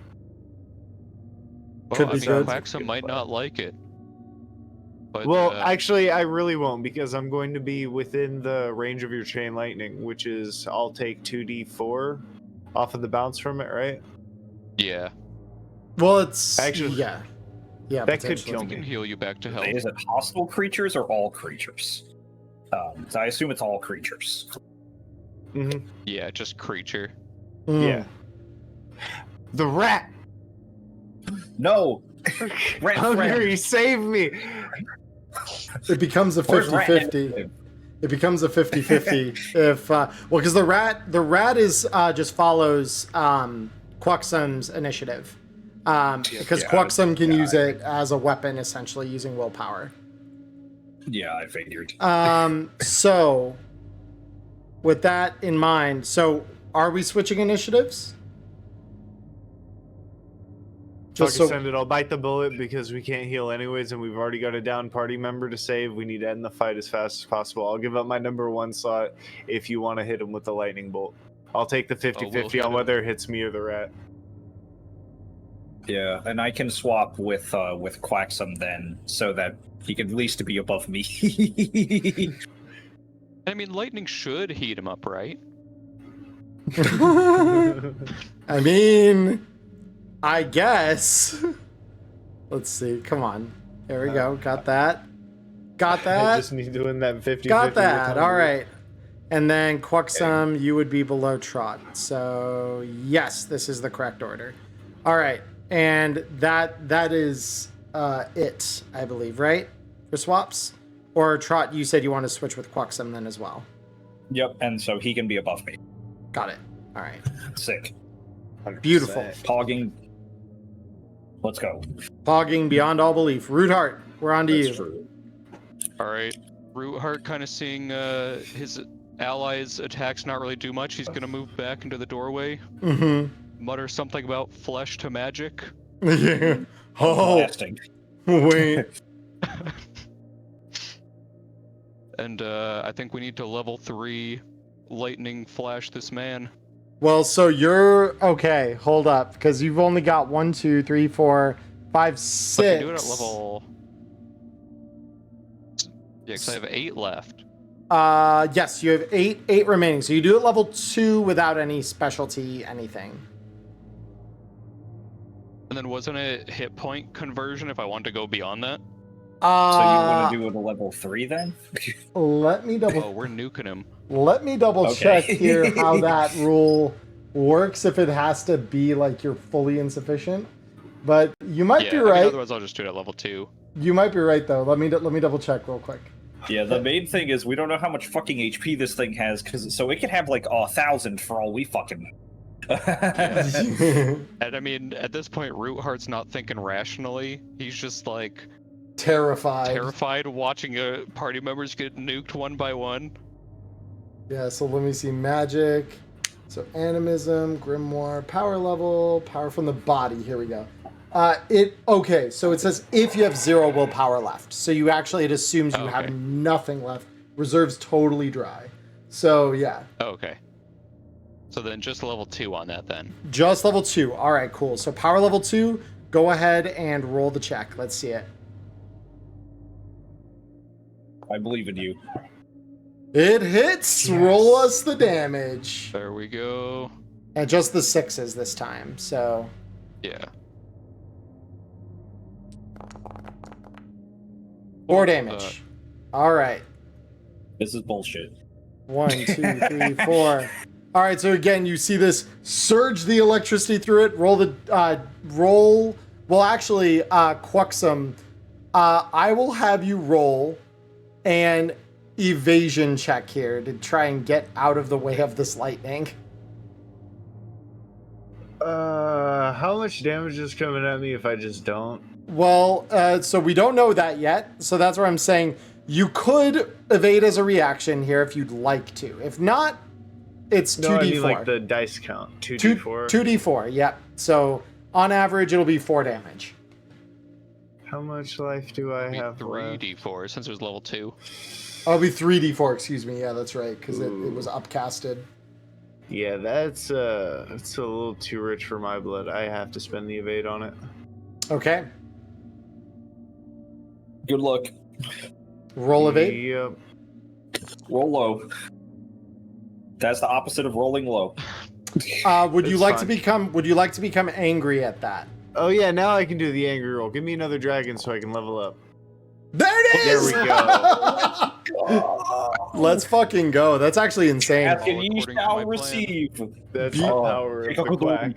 Beautiful. So you can also, now that you are dodging this, you can move 2 meters in any direction, and this cannot impose an opportunity attack. So you could move like to here, for example, and get out of the range of the white. Oh yeah. Beautiful. All right. Cool. So yeah, Right up you against watch the as fucking wall. Quuxum just rolls as this arc of electricity slams against the gate at the back of the room. So now the white goes, and the white will just say, intruders, and vanish through the wall and go. Oh my away. god. So yeah. The white is gone. The white is gone for now. So with that, Question. yes. Okay. So I'm dying. So we're still in initiative because I'm dying. Yes, correct. As you said that I cannot, I can't do anything. I can't get healed because I am cold. I have a lantern. I'm assuming the lantern is not hot enough to heat me up. I would need like a more intense. Yeah, you'd probably need like form a of more direct flame or something to warm you. Okay, Yeah. so somebody would have to like put a torch over me and just give me like a couple of turns or something to just like keep myself back up, basically, Yeah. for a turn. Okay, cool. Yep. So with that in mind, the next one initiative is Abdurian. So Abdurian, what would you like to do? Let's go rejoin the party first of all. Okay. And I'm guessing these two look pretty chilled. Yeah, well, and you notice that Trot literally is like one hand outstretched is like stiff, with rime all over his beard. Like it's pretty, it's kind of terrifying, honestly, to see what like one monster can do, like in just a single move. You know, I'll be like, anything I can do here for you? Flame. Yeah. And like my can barely talk. My fucking I've instantly had become chapped lips. Yeah. I have instantly chapped lips. I'm just like barely able to move my mouth. Just like heat, Beautiful. flame, anything. So Beautiful. I'll light my torch jokingly and go, okay, so you want me to light you on fire? Oh, cremation, good, okay. Yeah. Yeah, and so Why are you mean? you strike flint and tinder to the torch, and the torch's fire does, and I will give you the lighting effect of a torch here real quick, so that you have this moving forward. Light, bright, 10 meters, update. Because I believe torches are 10 meters as well, right? Yeah, 10 meter radius, burns for a shift of time, Roll d6 after each stretch, or if a torch is used as a weapon. Okay, so you have warmed Trot. Trot, I believe, was before Quaxum. I think that the initiative tracker just kind of broke. So Trot, go ahead and give me a death save. I think that I swapped with Quaxum. Oh, did you? Okay, beautiful. Yeah. So yeah, Quaxum, Quaxum also burned his reaction for the round. So Quaxum Unfortunate. cannot act. So Trot, give me a death save. Okay, well, everybody pray for me. No boons, no banes, just go. No boons, no banes. Yep. Okay, I just want to say that my con is 8, so... Okay, 6. Death roll failed, so that's a Failure. first failed death roll. Okay. So Trot's, you just feel that life slipping away. Your vision blurs. Things are getting even colder, and yeah, it's not feeling like things are going great for you right now. Initiative dealt. Abdurian, you would be. One. Yeah, hold on. I broke it again. Let me just redeal. There we go. Okay, so Trot. Okay. Good news. I would like to give whoever has the highest healing base, besides me, my initiative. Yep. So Rude Heart will go now instead of Trot. Yeah. Okay. Beautiful. So let me just switch. So I'm still trying to figure out how to swap the initiative in this mod, but it's okay. So Rude Heart, I am moving you up over Trot. Trot, you are going down here. All right, beautiful. So Rude Heart, you are up as Trot has given up his initiative. Okay. So I guess kind of seeing the torch lit has Trot kind of stopped like shivering, or at least like seems like healing could be done. You to notice the rhyme is kind of melting away. His hand is becoming a little less stiff. So yeah, you recognize that the cold is kind of being abated by the torch. Alrighty, yeah. So kind of seeing that, we're gonna start just kind of giving him like a once over, trying to like heal, stabilize him like the best we can. Beautiful. Before we start like resorting to magic. Go ahead and roll me healing. Oh boy, here we go. Just want to say that, if you don't have bandages, I believe you take a bane. So. Oh, that is true. And you don't have bandages. So let me here. We'll clear this just because we want to make sure we do this right. Go ahead and roll that with a bane. Excuse me. Yeah, you are right about that. Alrighty. Technically, we get a reroll here, but that's we'll see how this turns out. All according to plan. All right. It So, doesn't matter. would you Okay. like to push the roll somehow? Oh, we'll push it. Kind of seeing like the healing's like not working. Mm-hmm. Rude The Heart blood kinda just starts keeps getting coming. Yeah, he's kind of getting like disheartened, but he's like gonna Mhm. keep trying to like push through it. You got Keep it. trying to like stitch the wound shut, like get the blood pumping. Mm-hmm. Holy shit. That's what we needed. Even with a bane. All right. Okay. So, Trot, I roll roll a- a d6 for health gain. I You believe it do. was. You do. Yep. Let's see what we got. 3. Okay, not bad. So you gain Okay. 1, 2, 3 health back. And my failures for my death rolls are also gone, so I'm gonna tick that off. Okay, There. is that? Are you looking at the I rules? assume. Let me I believe so, but I can check again. let me just Yeah. double check it because I think that those. Death roll. Record the results of your death rolls on your character sheet. After successful death rolls, you recover d6 HP. After 3 failed death rolls, your player character dies. Rolling a dragon counts as 2 successful.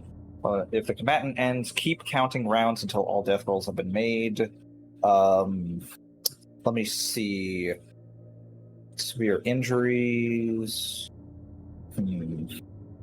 Yeah, actually, I don't think it says anything about continuing to keep failures or successes in death saves after you heal back above 1 HP, one way or the other. So let me double check here on my end. Yeah, see if I missed something. Yeah, just because that's something where I know in other games you would check it and then let's see, death roll.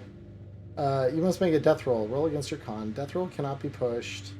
After 3 successful, after 3 failures, keep counting until all death rolls have been made. Saving life. When you have 0 HP, another person can do that. Multiple attempts are allowed. If the roll succeeds, you stop making death rolls. Recover D6 HP. Cannot save your own life.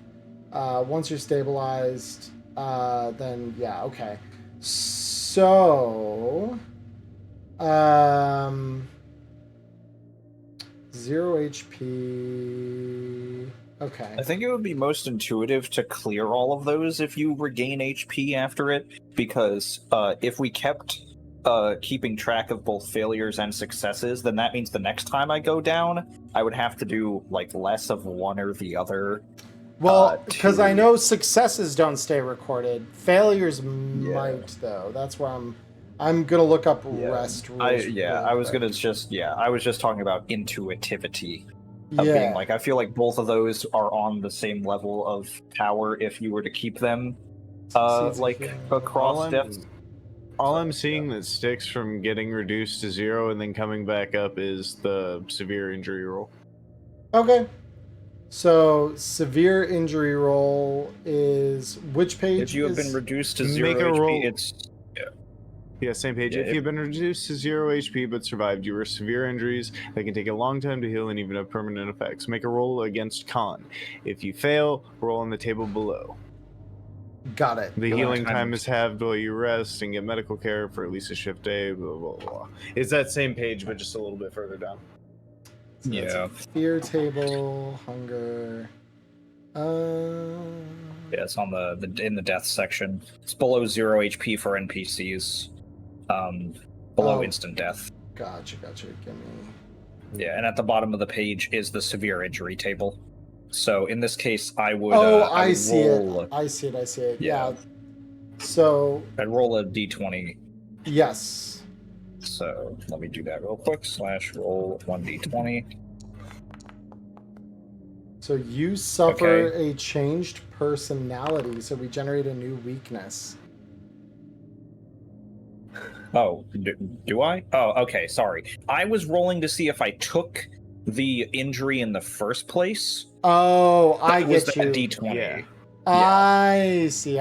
Okay. Yeah, so bear in mind, I believe you can make rolls against the stat by just clicking the stat, and then, we'll let you just roll I thought it would... off the Okay, stat yeah, name. that makes sense. Yeah, so it's all good. Okay, cool. So yeah, you have a broken nose. Healing time is going to be 4 days. You're gonna bane on all awareness rolls. That's one of the only things I'm good at. This bullshit. So yeah, so you notice his nose is like incredibly like as though it maybe not broken might be the wrong word here, but you notice it's severely frostbitten. Like that rhyme was no joke. So with that in mind, we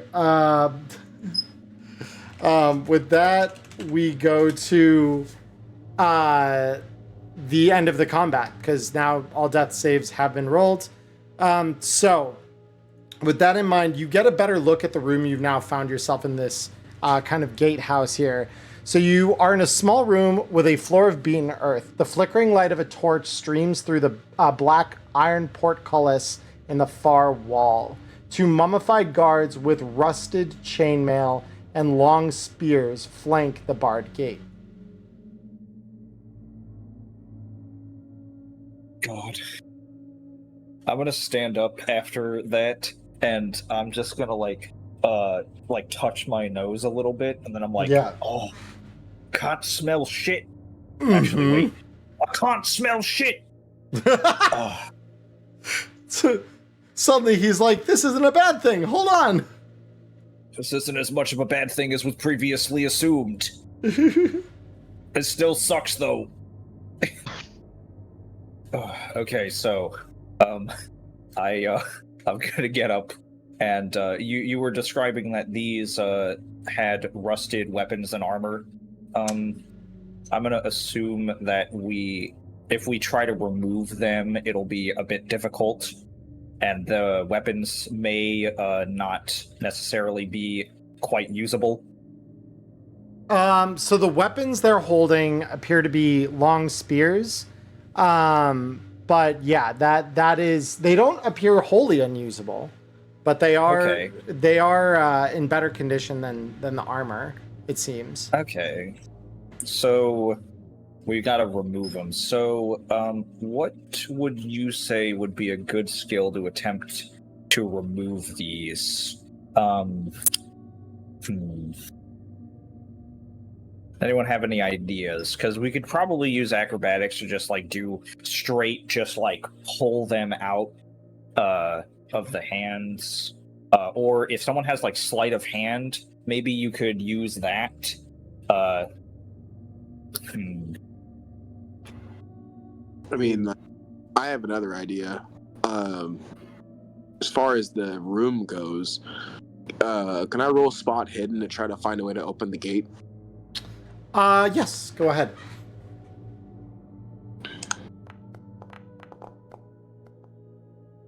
Beautiful.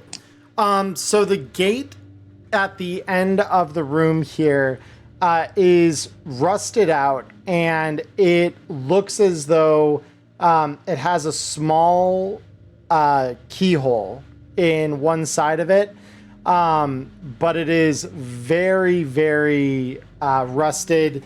It looks as though, the mechanisms that normally would allow it to open even are kind of rusted into place. They are not particularly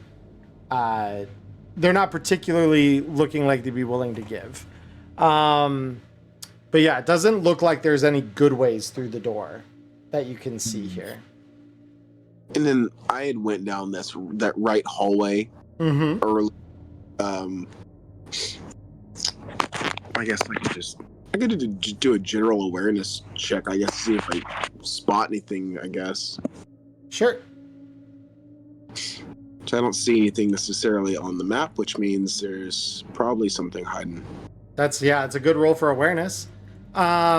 So with that, you listen and look. You don't see anything along the path there that is unusual, other than, like now that some of the combat has ended and Rudhart's lightning has knocked several of these bugs and things that were covering the walls when you walked in. Several of those that lie scattered dead in the pathway now. Beyond that, though, you listen up and you don't hear a lot of anything down this hallway.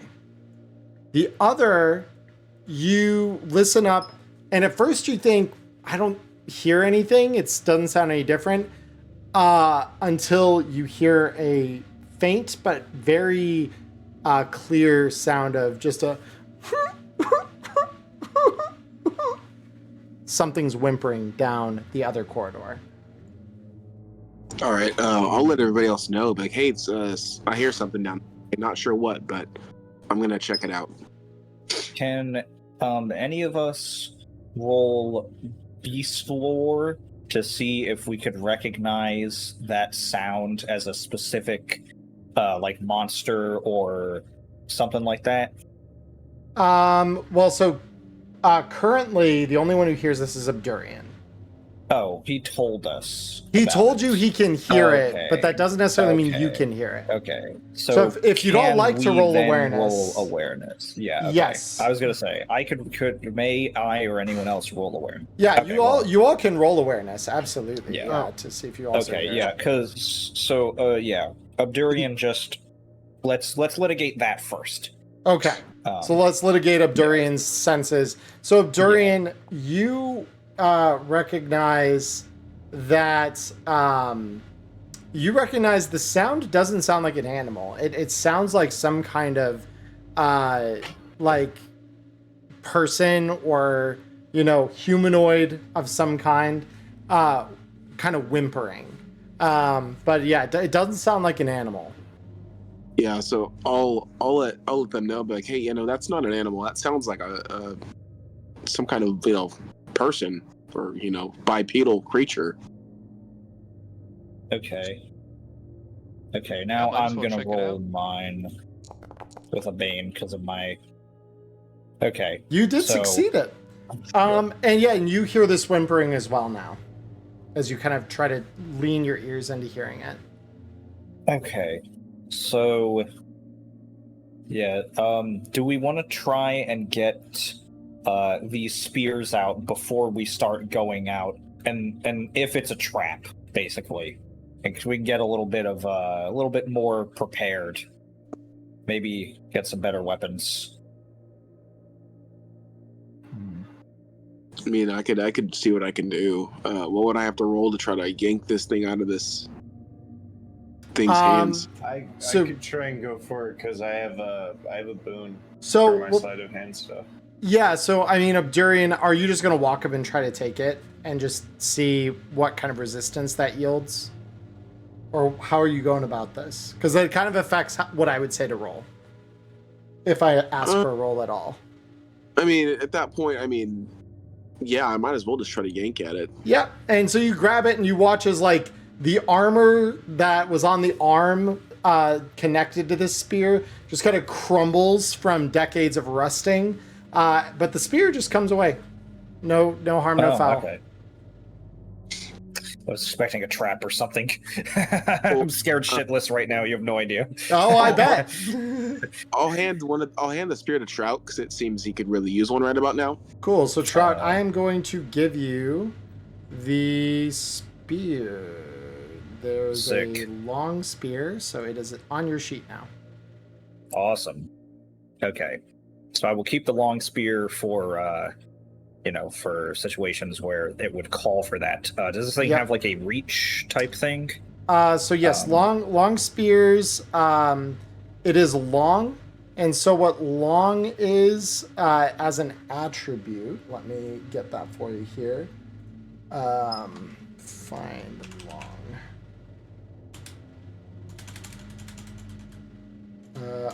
Hold up.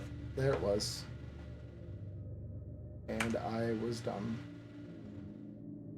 Long, so attacks with this melee weapon can hit an enemy up to 4 meters away, so 2 squares. So you get 1 extra Okay. square of reach, basically. Yep. So, basically, can I fasten my lantern like to my side, and that be fine, and then grab the spear by both hands and be able to do that? Yes, absolutely. Okay, sick. So I'm not great with spears, but I'll keep it. But better than nothing. so- So you Yep. yank that one out. Trot has it now. What else are we doing here? What about anyone else? Does anyone else need the second one? Assuming that one isn't trapped and will kill whoever touches it instantly by vaporizing them. Well, before anybody goes to try and pull the second one and re-triggers that, right? I'm going to move back out to this door instead. Fair. I just want to know, does anyone want the other one?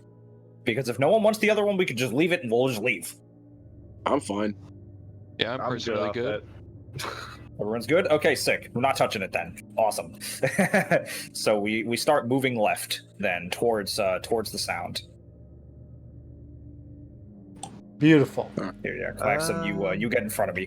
You get in front of me, Claxon. You know, I think I'm sitting here debating like how long actually is a short rest so that we can get a little bit more HP back, because I think you guys are both full, but he just survived death and I just got knocked about halfway there. And we still both need to warm up and actually like do that so that we can heal. Yeah. So, a shift rest is 6 hours. This would be considered a stretch. This is a stretch rest. So stretch rests allow you to recover 1 HP and 1d6, HP, 1d6 willpower as well.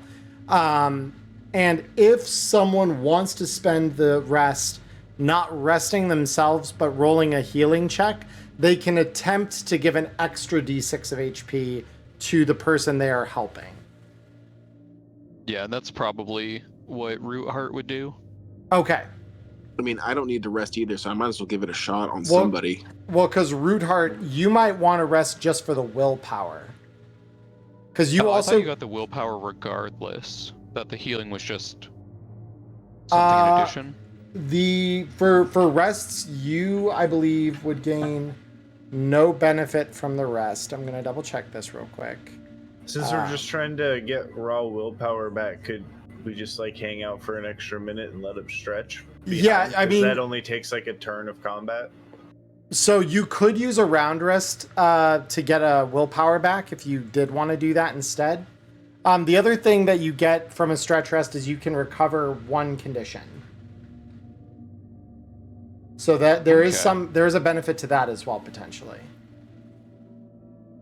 Yeah, so would it be possible to kind of double it up then, do a round rest and a stretch rest? Yes, you could. Because you could just be taking a breather while the rest of them were dealing with the spears, for example. Okay. So if you want to do that, on your sheet just below your willpower, you'll see a round rest is the left one, a stretch rest is the one just next to that, and then the shift rest is the one right after that. So go ahead and click the leftmost one for round rest, and that should give you automatic willpower recovery. Let's go. So cool, you got one willpower back off of that. And then we're stretch resting. So Abdurian, you didn't need to recover anything. So who did you want to try and provide extra healing to? Quixum or I think Trout? Try to help Trout just because he seems a little more banged up. Cool. Okay, cool. So I'll click the stretch rest button. Beautiful. And then I take a Bane. And then I do another d6 of healing because of the because he helped me. If he succeeds healing. He has to succeed healing in order for that to happen. So yeah, okay. We will first see if he succeeds his healing roll. He does. Beautiful. 1 and a 2. Good shit. We love that. So with that in mind, you do get to recover an extra d6. So we will just roll that raw. D6 is a 1. Okay, so you get another 1 HP back. So I've already marked that on your sheet. It's better than nothing. Thank you. Better than nothing. Absolutely. And I'm rolling something else here. Don't mind me. Okay. Good to know. It's not Good to the know. most concerning. It's not the bit least concerning, GM. No, of course not. Why would it? I don't understand why you'd be concerned about any of this. All right. Cool. So you get to recover, and then Quixum, you also can use that stretch rest to get your health back. Am I getting assisted healing from or no? So that's because everyone everyone else was stretching so that they could get their willpower and a condition back. Okay. Where am I rolling? So if you click, so do you see under your willpower on the main page of your character sheet? There's a couple icons just there. The left one is a round rest. The one next to that is a stretch rest. Yeah. Stretch rest. There we go. Beautiful. All right. So you recover 3 HP. So that automatically applies to your sheet. And then you also can recover your angry condition as well. Nice. So Very get nice. the small bit of intelligence that I had back. So I just untick the red angry. Yes, you do. And then Rude Heart, go ahead and roll the stretch rest for me. 6 health back and 1 willpower. Awesome. Opposite of what we wanted it to be. Yeah, just a little bit. So then you can also untick one of your conditions. Yeah, well, untick that scared. Beautiful. All right. Cool. Okay. So with that in mind, what do we want to do after that stretch rest? I'll take point going down the hall here, by the way, so... Beautiful. Yep, sounds good. So in what order? So it's point and then you. Okay, so I can be behind you. Rude Heart can be in front of me. We can move like this. Yeah. Beautiful. Tank, ranger, mage, and then merchant. All right. Yep, sounds good. So as you move through the halls of the The crypt, Quaxum is underneath you. yeah. So as you move through the halls of the tomb here, you enter a dark and damp chamber. Dugout burial niches cover the walls from floor to ceiling. Broken skeletons, moldered rags, and shards of crushed pottery can be seen all over the place. Cool. Okay. I'll go in a little deeper here. No Okay. point to just far away if I can click my. There it goes. Yeah. And Start moving forward. as then. you enter the room, that whimpering you were hearing earlier stops. Oh no. I'll sort of, We got rid Or of oh it. yes. I'll sort of like whisper out, like, psst, hey, it's safe. Go ahead and roll me. I believe persuasion's a skill in this game, if I'm not mistaken. It sure is. Go ahead and roll it. Beautiful. And you just hear, you won't hurt me. You promise? Yeah, I got nothing against you. Oh, thank the gods. And you see this small goblin crawl out from behind the rubble. And you just hear, all the others, they died deaths most horrible. The creatures, the ghosts. I think I'm the last. Yeah, we saw that thing. It's not pretty. So how'd you get down here? We had a party come in, rope down the gap way. I think they left me. Assumed I had died. Poor Grub. He's terrified. Well, you're welcome to join us and get the hell out of here when we can. Oh, Grub would be most grateful if you got him out of this scary, dark tomb. Yeah, so I'll head over to him and be like, hey, you're good, bud. We'll get you Just waiting for the root heart racism moment. Yeah, Mhm. Root Heart's kind of grip tightens on his staff a bit. Mm-hmm. Clutching his Yeah. pearls. Jackson steps into the room with his bow ready, kind of looking around the room, but with his bow more trained toward the goblin. Mm-hmm. Beautiful. Quacks some racism moment. Yeah, and so the goblin like glances out from behind the large form of Abdurian, looking at the rest of you. Oh, these are Wolfman's friends, yes? Yeah, they're friends. They hurt you, they're gonna have to answer to me. Oh, well, that is somewhat comforting. Name is Grub. Grub, you hurt, laddie? I felt better, but I mostly unharmed. Sprained leg, but feeling better now that I have friends. By sprained leg, does that mean that he has like a condition or like has any like damage or anything that I could assist with? Not really. You notice he looks just like more than anything he's been scared. I mean, he's been terrified Okay. that I was that gonna say he's been all alone. Yeah, I was gonna say I could at least try to help him just to make sure at the very least he's not a drag to the rest of us. Right. If if something comes up and What do you so, mean? yeah. We have a guaranteed slowest runner in that case. That sounds like a best case scenario to me. So Why are you assume mean? his move speed.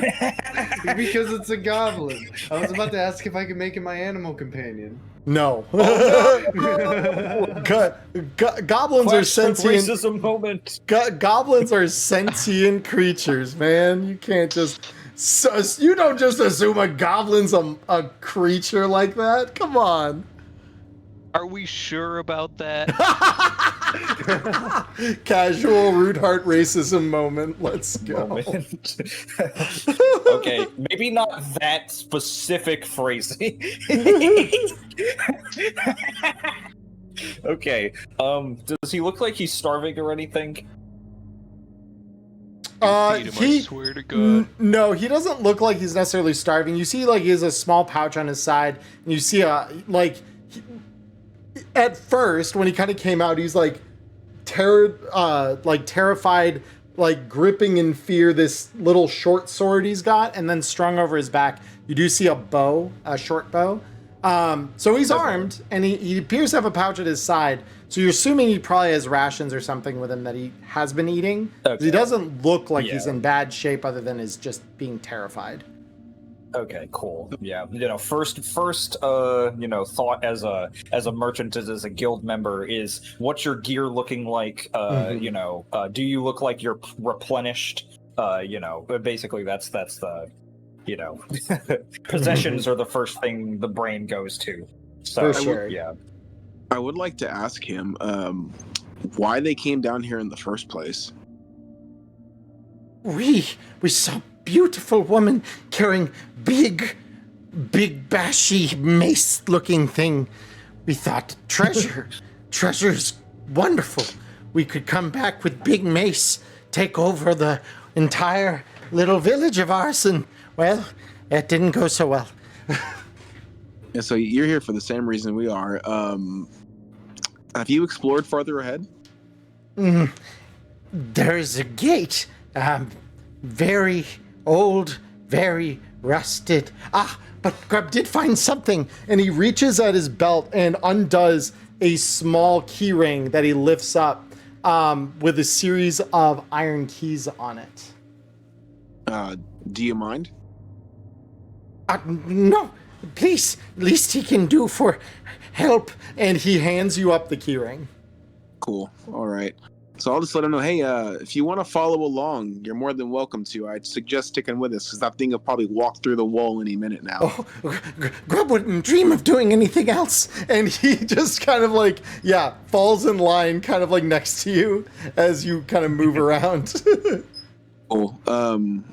I'll check the room to see if it looks like there's anything that could be a possible use besides the trash and bones.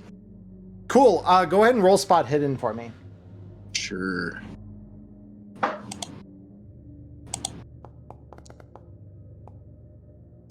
Yep. What do you want to do? Honestly, I'll push it.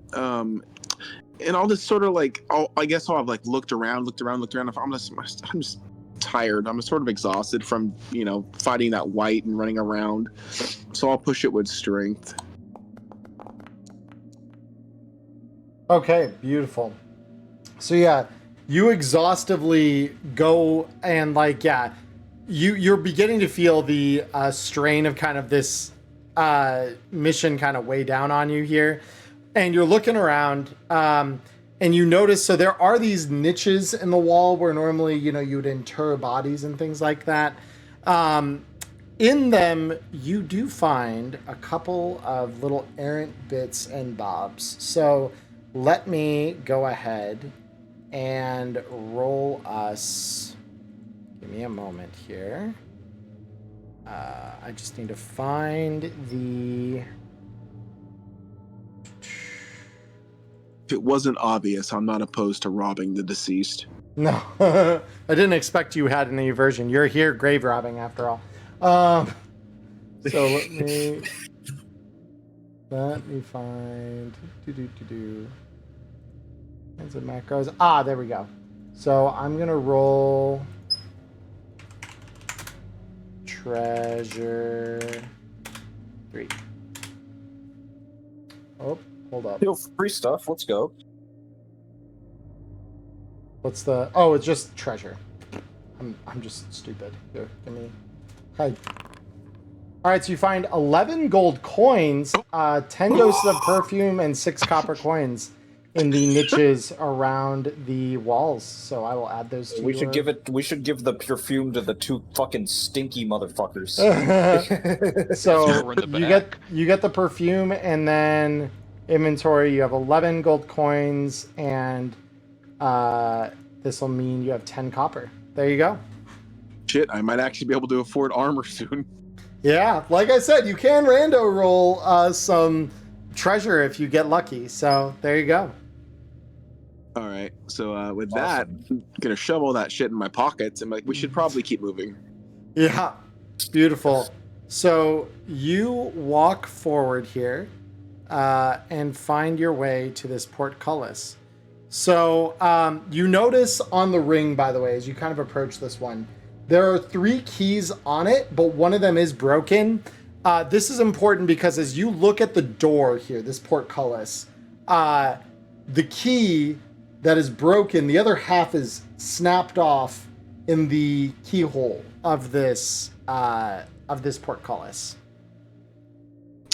Well then, it looks like we need to make our way back. And hope that the one works where we saw the first gate. Yep. Okay. And yeah, and Grub is gonna just be hurriedly moving behind you all. Grub in front of me. I'm not walking with the goblin behind me. Yeah, I will Exactly. And I'll come back for Grub. continue. Beautiful. Yeah. Bruh. Yeah. Oh Yeah. no! As he sees that he's going back into that room, he's going to tentatively step back toward the door. Yeah, fair enough. All right, I'll try one of the 2 keys to see if it works here. Beautiful. Go ahead. Let me come here. All right, beautiful. Go ahead and roll me. Well, so you try to turn the key and you insert it and you insert each of the 2 remaining keys. Neither one of them seem to want to move. The lock feels as though it is rusted. So it is not working as you try to move the key. Said that one of the keys is broken. Yeah, and the other half was on the portcullis on the other side, near the place where you found Grub. Society. Yeah. So I was thinking, if we, I was gonna say if it seems like it depends on how broken it is, but yeah, I was gonna say I might be able to use crafting to do a little bit of work on it to make it work. I have an idea. I have tweezers. I have a rat that I can hold in my hands at keyhole level to twist the key in the lock. I mean, Would that be a thing? well, it's because Abdurian knows well enough that as he inserts the key, it's just not moving because whatever mechanism is part of the lock is seized. The rust has literally just seized the lock. Oh well, it was Yeah. worth the thought. Yeah, but no, it's the key is big enough to fill that keyhole. So the rat wouldn't really have any way to get in there or do anything further.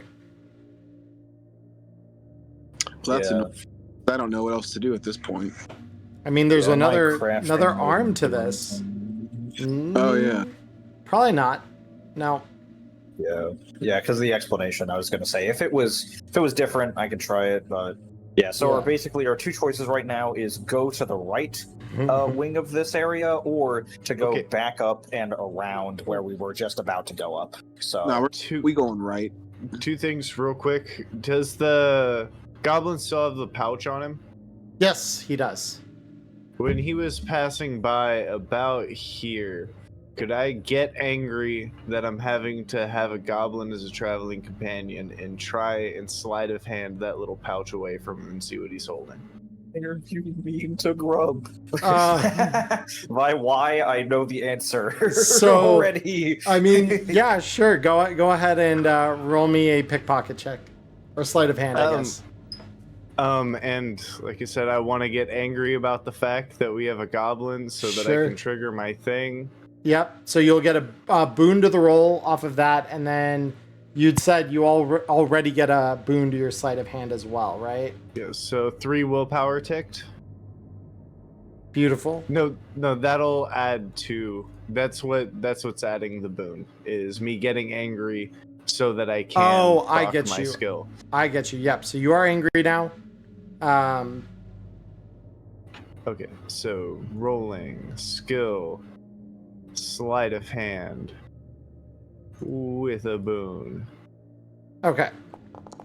You fail.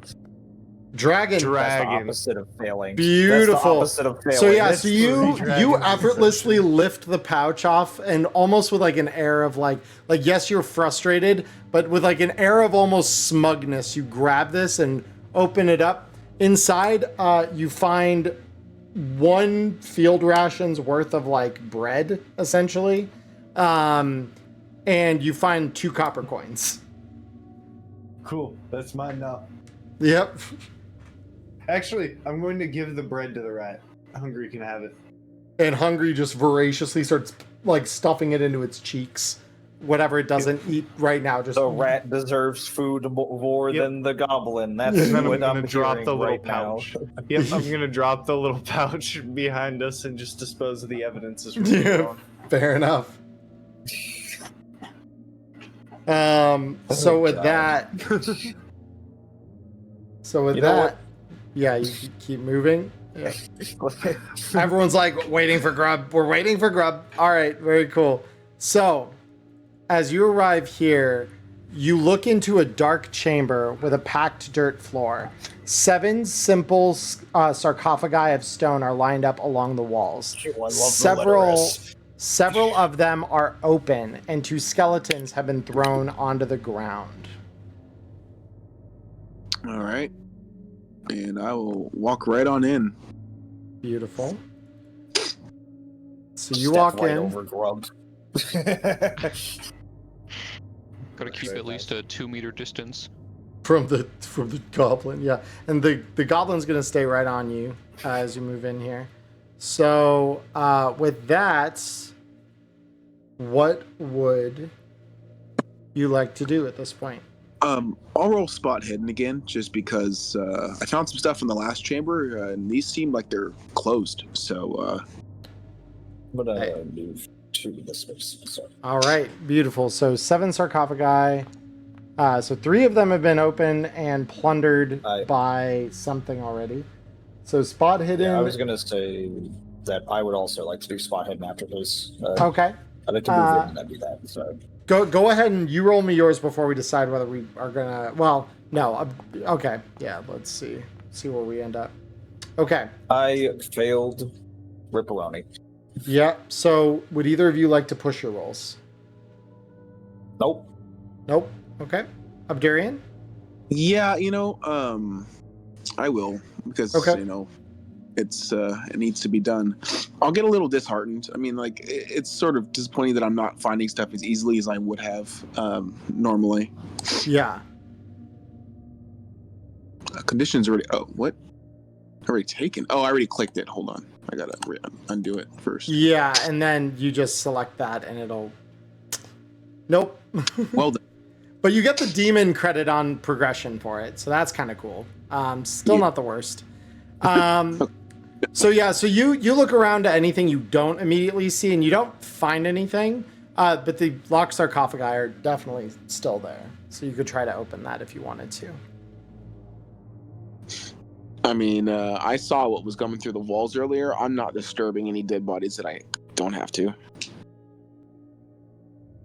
Okay. Yeah, I don't have any way to lock pick or anything. Oh, they're not So- locked. Oh, they're not locked. Okay. There are no I thought locks you were on asking, them. Do you want to try and unlock them? Nope. Okay, I was just apologize. asking if you wanted to search them because they're closed. Search them. Okay. But they're not locked. Well, I'd like for someone else to do it, so I don't literally get vaporized instantly because, I have fucking what is it? 5. I have fucking 6 HP left. I mean, Yeah, at that, So I'll just open up like the farthest one over here. Beautiful. Yeah, because the only ones for it that to be are like Resident Evil 2, where Yeah, it's just a zombie that because comes out of it. these ones over here, and I think Grub is. Let me see. Where's the ones? Yeah, because 3 of them have already been plundered. Oh yeah, I can see it. It's this one, this one, this one. Have already been plundered. So, with that, so you open up the furthest one. Inside, you see a skeleton that has been individually buried here. You see the moldered remains of beautiful ceremonial garments. This one wears a gilded headband and a jeweled ring, both of which Fruit you stuff. see are probably fairly valuable.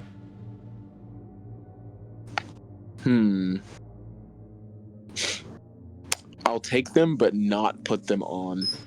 Beautiful. This man knows a thing or two about cursed items. Yes. Okay, well, I guess I'll search this bottom one then. Okay, let me just really quick. Real quick.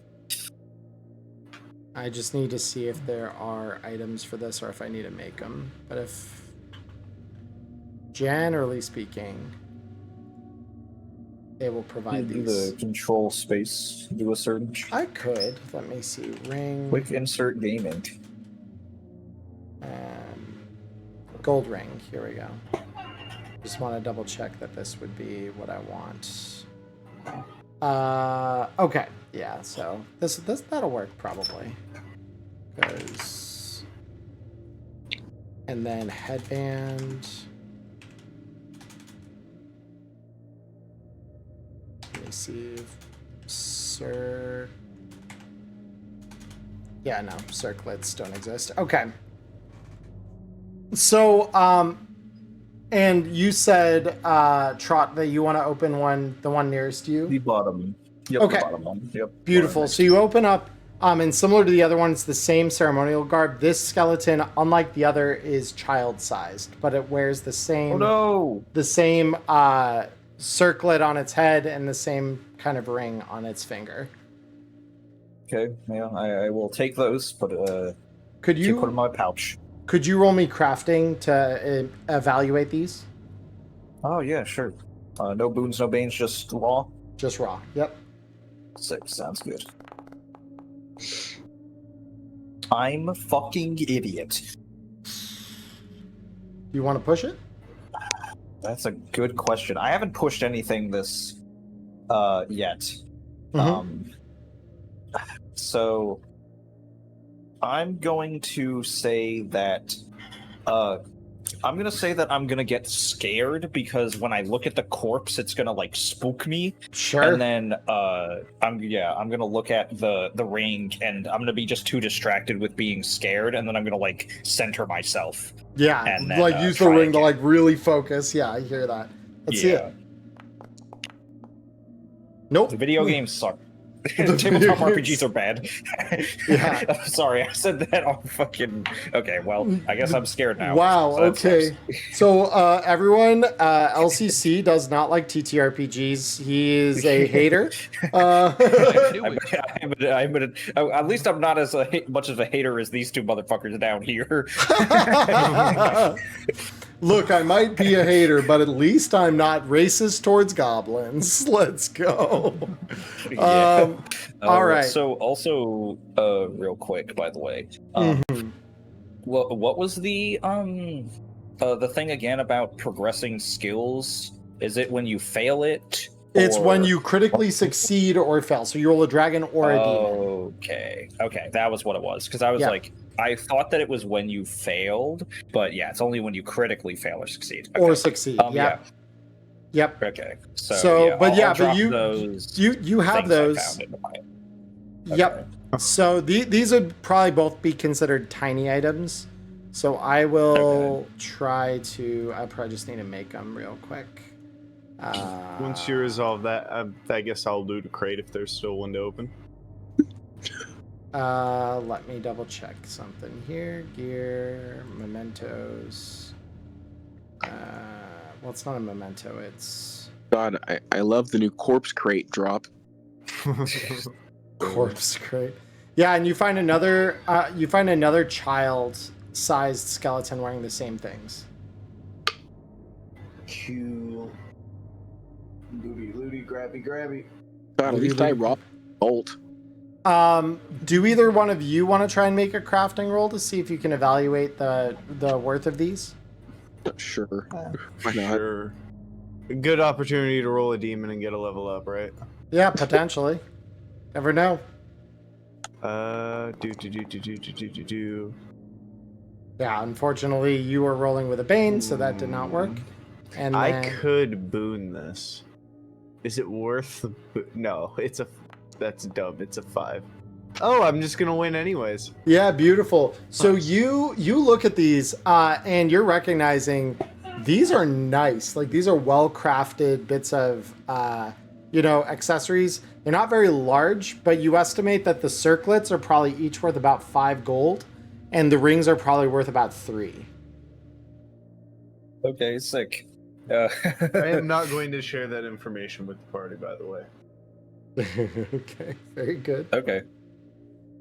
Kind of feeling emboldened seeing everyone else open things. Root Heart's gonna open his own if there's still one available. There is, and it's another child-sized skeleton wearing Let's the same go. things. We're going to rob the child. Rob the child. Good, I'm so glad. Don't necessarily need them anymore. The last Well, casket is then- probably the second parent. I love that we just probably Would, raided a family tomb. Mhm. Perfect. And then would Root Heart be able to try and discern it as well? Discern the value? Absolutely, yeah. Yeah. Roman crafting. Crafting time. You succeeded. Hell yeah. Let's go. Yeah, you evaluate that same information. 5 gold for the headpiece and 3 for the ring. Very nice. I'm just gonna kind of slip those into my pockets. Beautiful. All right, well, while everybody else is cracking coffins, I'm gonna go try this key. Beautiful. Cube. Hold on, Abdurian. Hold on.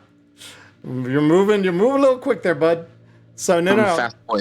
You are. So you're here. Give me a sec, because this is important.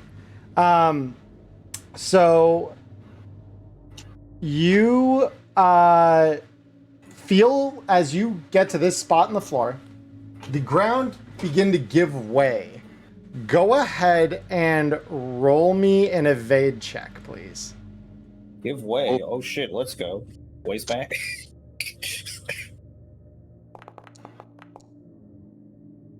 Okay. So you feel this ground give out, and would you like to push the roll?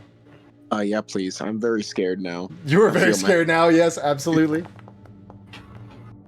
Oh, the yes, worst. you are indeed terrified. So as the ground gives way beneath you, you see a row of spikes under the ground as a pit trap catches you, dealing you 11 damage. You know, it's better than snakes. Yeah, you're right. You're right. But so that'll be 1, 2, 3, 4, 5. 1, 2, 3, 4, 5. 1 damage. So yeah, you just feel your back get impaled by these spikes.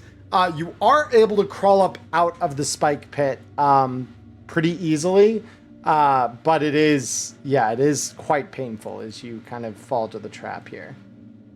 Yeah, that sucked, but okay. Yeah. So you're able to wander up and over, and you attempt to use your key on the portcullis. Unlike the others, this one appears to be less decayed and seized. You do feel the key begin to rotate in the key there. So go ahead and roll me sleight of hand, please. By the way, we're just moving a little bit closer in in the room towards the hallway. Okay. Point that out. Abdurian, you failed the sleight of hand check. Would you like to push it? Yeah, I'm a little pissed. Yep. Understandable. That time it does work.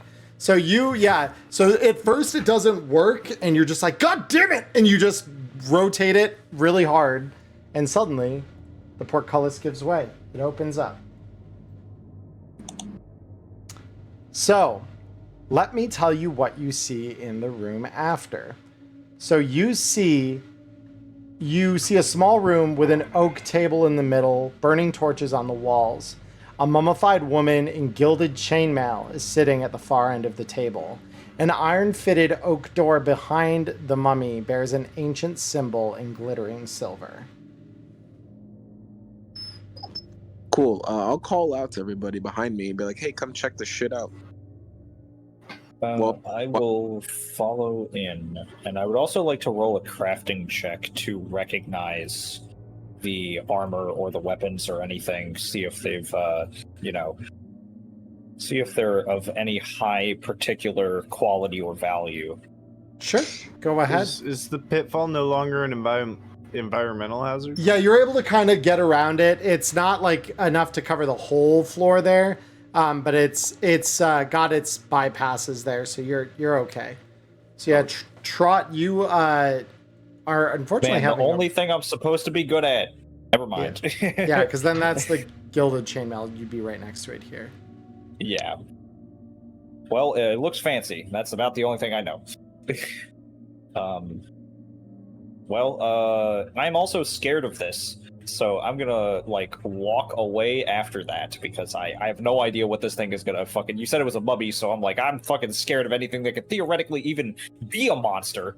So I'm back the fuck up. I'm gonna back up after looking at it. I'm going back out into the hallway. Everyone else take point. And Grub kind of moves up next to Abdurian, and kind of, again, kind of shakily holding on to his little sword, kind of looks up and just looks to you, saying, "Well, are we going in?" Yeah. Close the door on myself though once. Yeah, you're good. I want to try and make an offer, and this is going to be hilarious if it works. Mm-hmm. I want to kneel down, tap the little goblin on the shoulder, and say, "Hey, I'll give you an entire one of my field rations if you just go and grab me the stuff off that thing and bring it back here so that we don't all have to be at risk." Roll me persuade. And I am already angry, so I am going to activate my thingy once again. Ill-tempered. Tick another 3 off. Okay. 3. And when we go skills, and you wanted persuasion, you said. Persuasion, yes, I did. By the way, I am rolling this at a 3, so wish me luck, boys. Ruhar will kind of give some encouragement, yeah, that's a great idea. Unfortunately, no. Oh well. He says, no.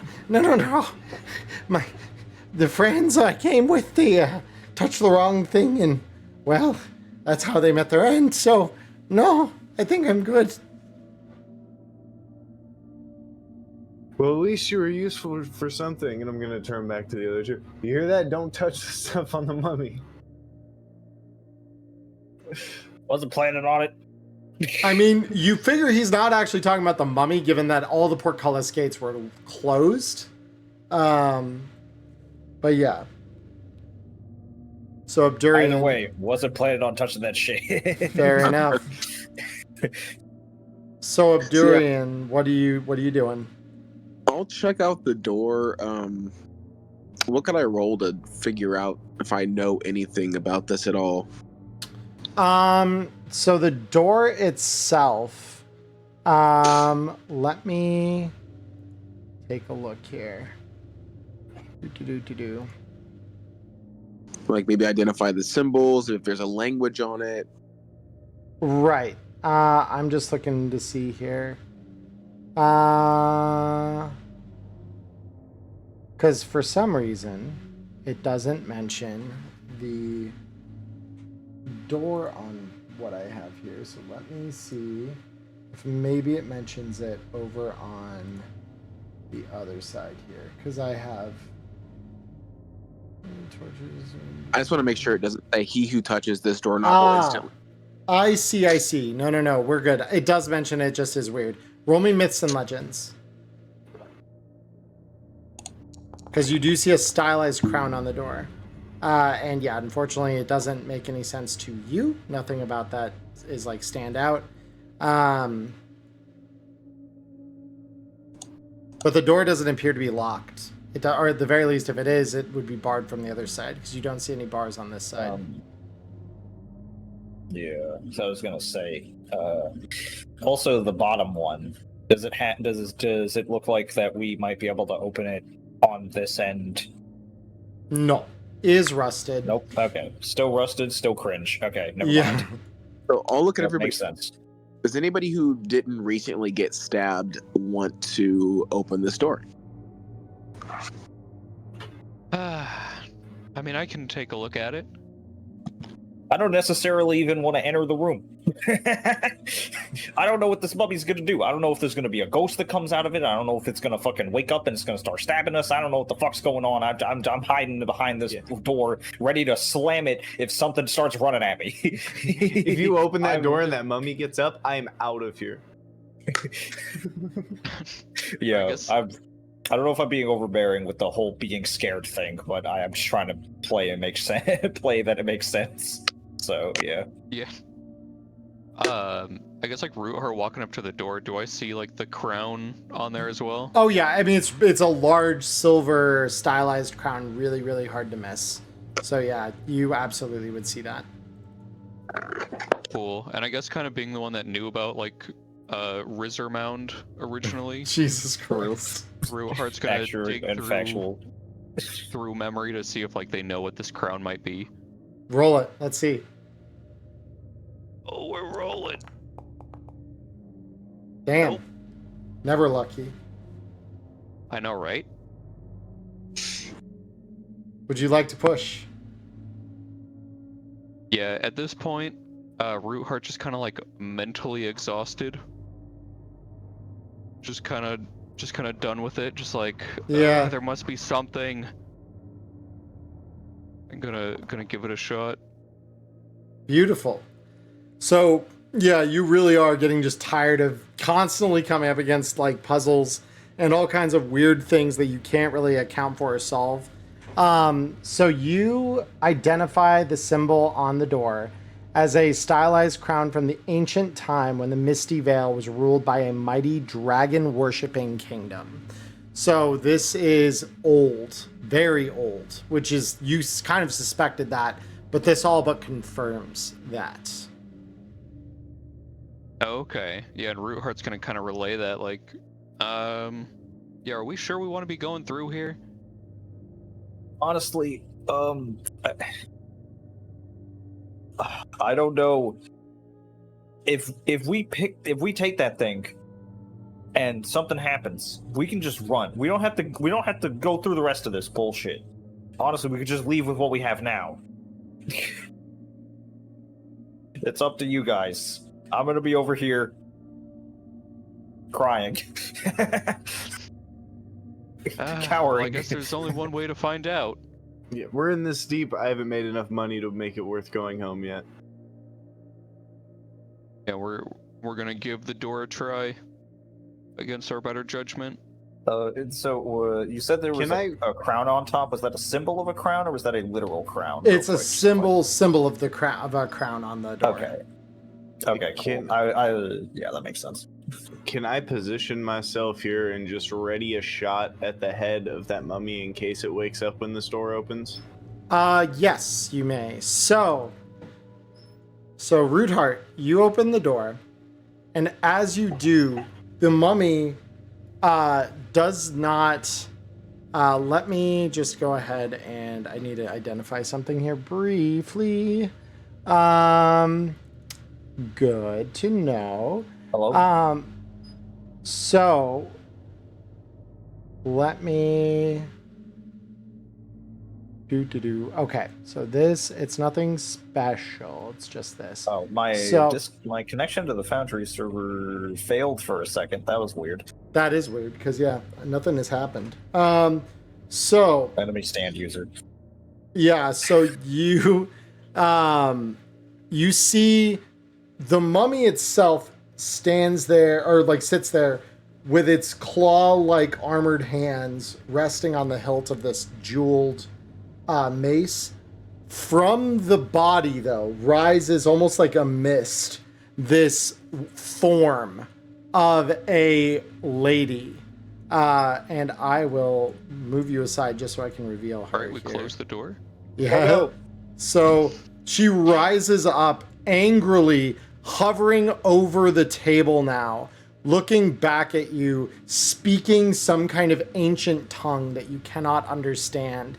But you could tell there is anger in the tone, and it speaks in like these raspy whispers. Go ahead and roll me a languages check. Anyone who wants to try and decipher what this woman could possibly be saying. Sure, I will. I'll After try. we resolve this, do I still get my shot? You will, yes. Yay. So I rolled a 4. All right. So Let's Abdurian go. failed. So I Trot succeeded. Trot is the Yeah, one who let's go. succeeded. I see it now.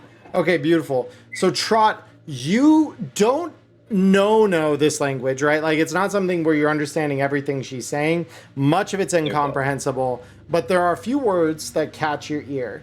One is definitely when you hear it in context, you recognize it to be a name, which is Eladane.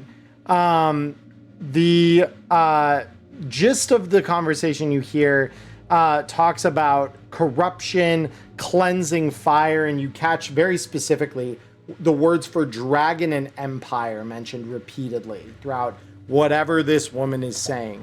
That said, as soon as Quaxum gets a chance to take this shot, we are going into combat. So I am marking everyone for their combat states really quick. And we are going to, I'm just putting this, I didn't want to copy, I just wanted to move that and open our tracker. So Quaxum, go ahead and roll me that attack with your longbow. Just click the longbow to roll. Yep, and I do want to offset the, because I have a Bane, because apparently there is a strength requirement for the bow. Yes. That is 13. I wish I would have known that.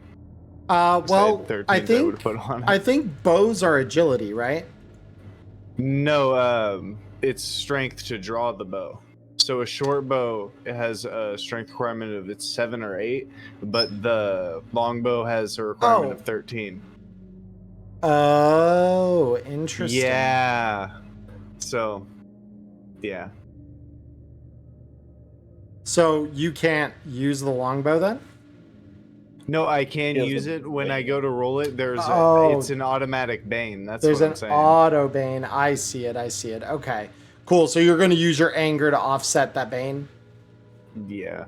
Beautiful. Yeah. So just note a boon when you make the roll and it should auto offset.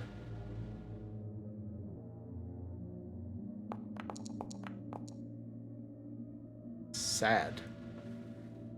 Extreme, overwhelming sadness. I'm disheartened. You're disheartened. That's just pain. That's just pain, yeah. Additional pain. Additional pain. So, beautiful. With that in mind, we now go into combat. All right. So, these are the initiative counts. What would we like to do, team? Would anyone hire an initiative like to give their initiative count to someone lower? I want to keep my shot because I'm angry, but I feel like there are people right next to being in range that don't want to be so close to being in range. So Yeah. I'm open to opportunities. I wouldn't mind. Fine with being at the bottom. I wouldn't mind popping off on some skills and trying to smack her and then get the fuck out. Cool. I'll trade for you then. Cool. If she goes to chase you, I have essentially unlimited range with my bow, so it's fine. Unlimited range. It's Okay. actually got 100 range. That's 50 tiles. You can't outbase that. Beautiful. Well then, go ahead and Quite let us see what you can roll on that. So while it gets to my turn, I have to use the bathroom again. So I'll be right back. No, you're good. But Charlie, did you hear that we were gonna swap? Oh, are you swapping between Quaxum and Abdurian? Yeah. Okay, beautiful. I will make that swap. Quaxum, Abdurian. Why does it move you all at once? That is really annoying. Because, yeah, you were below the lady's second turn, I believe, right? I believe on that tracker. I'm pretty sure. Yeah. Okay. Lady, come here. All right, beautiful. All right. Cool. I'm actually gonna pop hunting instincts on this thing. Okay. Spend the. Where am I at here? So you use the ability to target your creature insight, catch something or prey. This counts as an action in combat. Okay. So you're burning an action to activate hunting instincts. And you can spend a further will point to get a boon for attack against it. Got it. All right. Very, very cool. And Abdurian, you are still carrying the torch, correct, that you had lit earlier? Yeah. Beautiful. All right. Just so I know that that is there, because those can be used as a weapon. I was just thinking, I can't even move away from her because she's gonna smack me. Well, yeah, she could try to if you try to get away. You would About just one have to smack. succeed. You just have to succeed in evasion to do that. You know what? Yeah, let's risk it. I'm gonna get to the point where I can.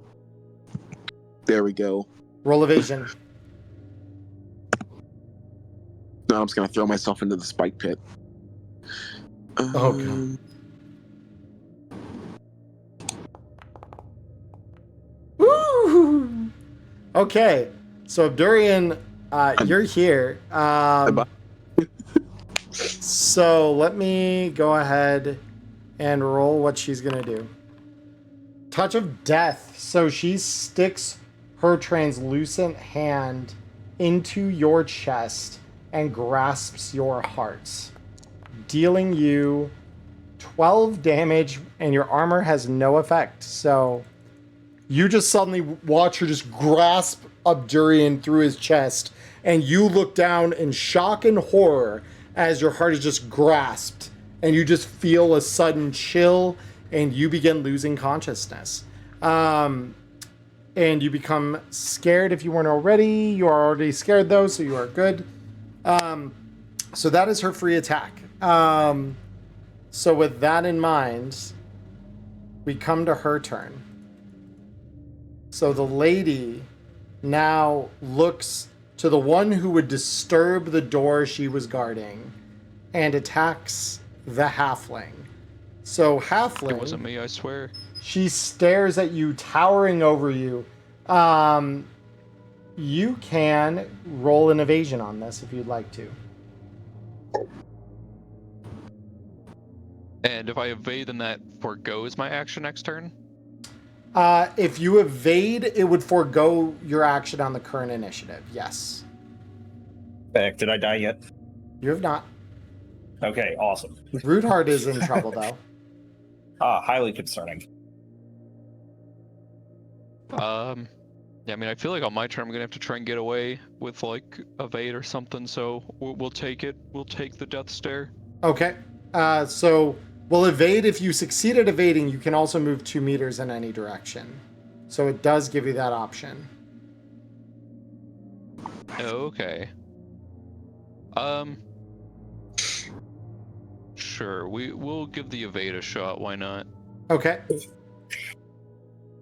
I see believe it. in our power.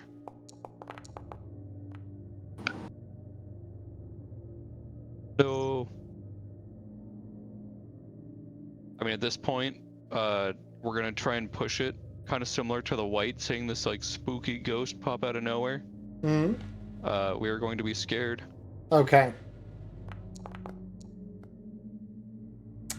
Sadly, Darn. not enough. So now you are going to suffer a fear attack. So your face... Oh, wait. Hold on. That's not Abdurian. Let me try this again. Targeting you. Fear attack. You are paralyzed. You are petrified with terror and unable to move. You cannot perform any action or movement on your next turn. You make another will roll on each subsequent turn to break this paralysis. And you get a bane on your will to resist fear. So you'll have 2 banes, one from the condition and 1 to resist it. So, Gross. yep. So yeah, that's where we are. So Rootheart has burned their turn. Grub is going to look at this horrific sight and just says, Grub will help! And just run in and try to swing at this woman with his sword. the brave little critter. And rolls a dragon. Will double its weapon damage. And Holy you just see Grub run up, swing, and the blade passes helplessly through the ghost, Yep, dealing that no makes sense. damage. Yep, that makes sense. So, Wow, what a hilarious waste of time. so, Roodheart, that's your turn gone. Ladies, second turn now. Would So I still try and resist the paralysis to at least move? So you burn your turn. Your initiative card is gone, basically. For all intents and purposes, you took your turn the moment you evaded. Oh, okay. Yeah, that's the way that works. So, because that's how reactions work in this game. Is basically they let you take your turn now to do one very specific thing, and then it's done for the round. Yeah. So, Question real quick: are free actions my turn only? free actions, yes. You can only take a free action on your own turn, if it is not a reaction. Okay. Yep. So now the ghost will continue to assault you, Roodheart. So, Cold Strike. So she will grab you around your throat and try to lift you. So this is going to be 5 damage to you. It is affected by armor if you have any. So, with that in mind, you take 5 damage. Yep, and got those marked on there. Marked. All right, beautiful. So, yeah, with that, you cannot heal HP or willpower until you spend a shift in a warm location. So, deeply unfortunate. Quaxum, you have the turn. What would you like to do? So how is Abdurian looking? Abdurian is looking bad. Real bad. That guy is looking like he might need some healies for feelies, because yeah, he's like grasping at his chest, unable to breathe. Okay. So I want to, because I have 5 squares of movement because I have 10 move, right? Yes. Yep. So I'm going to 1, 2, and grab him and start dragging him back. And as I'm dragging him back, I'm going to command Hungry to buy us some time. Okay, beautiful. So you're gonna just try to move him with you. That shouldn't be an action, I think. So yeah, so you're gonna try and pull him back with you. Beautiful. Oh, Yep. I accidentally grabbed you both. Hold on. Yeah, you're there. All right. And so you're gonna use Hungry to grab you some time. Well, no, it's a free action to do the attack command. Oh, beautiful, beautiful. Yeah. So go ahead, then, and did you already activate that willpower with your companion? I can. So just right click. now. If you click companion, it'll spend it. No, that just brings up the like reading page where I can. Well, that's find if out you more about right companions. click it. If you left click it, it'll say spend 3 willpower to use companion. Oh, that's both my left click, or like both of my clicks. Oh, were you doing Are you it looking under on your main page? Yeah, on your main. abilities? On on your main ma- page. Yeah, then Yeah. click it. Should be in Companion. abilities. Spend 3 power to use companion. Yes. Okay. There we go. Beautiful. So to activate the companion, so the common animals, cats, foxes, wild boars, donkeys, moose, and no, none of these. Rats. Why do they not have rats listed here? I mean, I would assume. Let me see here. Hold up, because they should have bestiary, common animals. Seriously, they don't have rats. Okay, fun. Well then, I mean, we already know that this thing can't take physical damage. However, you launch this thing at it, and it is going to attempt to make this check, because I know roughly what its attack would be for this. So it will do this. Hold up. Roll d20. It will unfortunately fail its attack, but it will launch itself at the ghost at your command. Nice. All it has to do is buy me time. And you said the drag shouldn't take an action? The drag, I misunderstood kind of how the action economy is working, so I will say it will take that action in the case of this, because yeah, it's grabbing, moving. That makes sense for it to be an action, actually, because I thought you wouldn't have been able to use your companion to distract unless that were the case. So it's a free action, then yeah, we're gonna rule it that way. Because I liked the idea. So, with that, Trot, we come to you. You're just under Quaxum here. Yeah, I know. I see it. The question is, do I greed? Because I have two ideas. Number one is to run further away from the current situation. Idea number two is try to run through the door, grab the mace, and the mace running. is right next to everyone here, actually.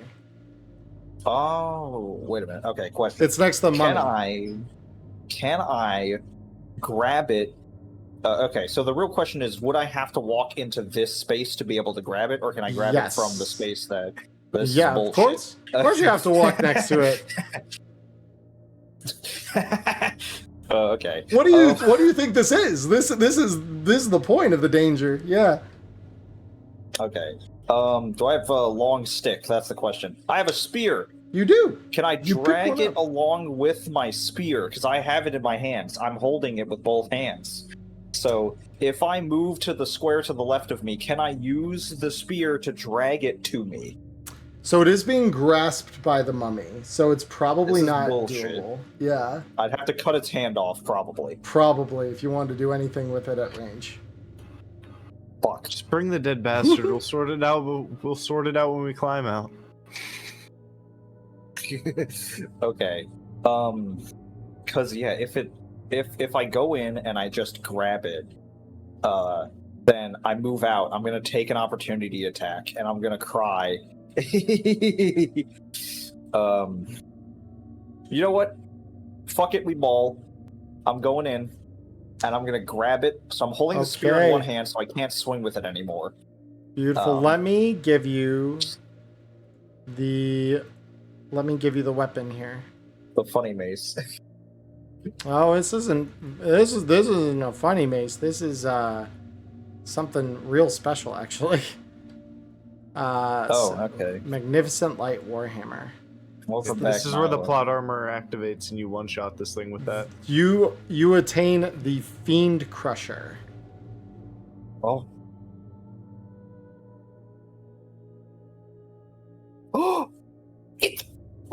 I read the description.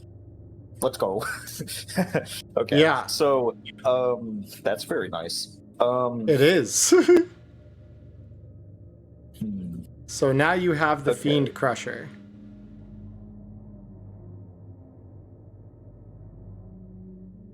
Okay. Yeah, I'm just gonna start running like a hero. So I can move, since I moved from on top of him, I've moved 2 squares. Right. So I can move to this space, basically. To the one, right behind Quaxum would be it. If you succeed the evasion to get out from the free attack, you get to do that. Yeah, I will do that. So let me roll my evasion. Let me roll my evade. Pray for me, gamers. I'm bleeding so hard right now. Roll the evade. Let's see it. Would you like to push? Oh no. Absolutely yes. So I am going to I'm gonna say that I get exhausted because of just how much physical exertion that I'm putting in. As I push myself to to evade this as hard as humanly possible. All right. Let's fucking You go! succeed. Awesome. No attack. You just start running as soon as you just feel that moment of like her gaze shift over to you. You're like, fuck this, I'm out, and you just start I'm running. just imagining it's like when you do something really bad and your mom looks at you with that deathly glare. It's like, oh, Definitely no, have my I'm hand in the fucking- cookie jar. This is a problem. There's more than a cookie jar. Beautiful. Oh no! All right. So I also need to. I forgot because every time we do this, for some reason, it gets confused. So I will refresh Pluxum here. Can you right-click on someone and edit their initiative and give them a number? Is that a thing you can do? Well, not quite. That's the weird thing is like, it doesn't let me. Edit directly. Yeah, for some inexplicable It's reason. probably because of the card shenanigans. Yeah, probably. And it's just it is what it is. Although I don't know why it's. I may be able to click and drag myself. That was weird. I Hold put on. myself exactly back where I was, but I get the like multi arrows and I can click and drag only my picture. Hold on. Remove group leader. Let me try that. Because it tries to group them instead of moving them up or down in initiative. That makes so much sense. I don't know then why. Because it's got a. I'm so dumb. Like, monumentally, I am dumb. So let me clear or let me draw another card. Will he choose a card? 2. Oh, wait, what? Oh, there we go. Hold up. Because for some reason, there we go. So she'll be in number 5. That's where she's at right now. All right. Okay. Cool. So then, yeah, and remove group leader because there should be no groups. All right. Now we're good. All gamers, All right. for So, me. Abdurian, you are at the You're top up. of the player initiative. Would you like to swap your initiative for someone else? Does anybody I want? would like to just run and run and run. So I would like to run as soon as possible, personally. I'm gonna a death save either way. So you can put me at the bottom if you want. I mean, it's who you're swapping with because you switch cards. Yeah. I'm pretty sure either Root Heart or Trout wants to try to get the hell out. Yeah, I was gonna say I would like to be able to run as soon as possible, so I'd like the first spot, but yeah. If someone else wants to do something else, then that's fine too. You can take that Yeah. spot. Could give it to Trout, and then Abdurian and I could trade. That's fine. Is Okay. Grub part of our team? Do we get to trade his spot at our whimsy? No, he acts independent of you. So he's an NPC combatant. Okay, yeah, makes sense. Cool. Yeah. Okay.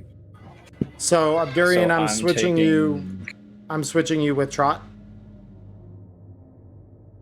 Is that right? I don't know how the order was supposed to go, but whatever they said was fine. Okay. So Trot, Sick. you have the one after this one by the lady. So the lady, determined to murder the small goblin that dared strike at her, is going to use her attack. So let me. Thank God. Touch of Death. Oh no! So the goblin, of course, is going to try to evade. The goblin will successfully evade and roll back. Oh, let's fucking go. So yeah, goblin has burned his reaction. So clear initiative. So now with that, that's the lady's turn. Trot, we come to you. Okay, I would like to move my full distance, so that's 5 squares. 1, 2, 3, 4, and then 5. Oh yeah, I need to. Sorry, let me just move that manually, and then I would like to use the move action or the dash action to double my Yep. movement speed.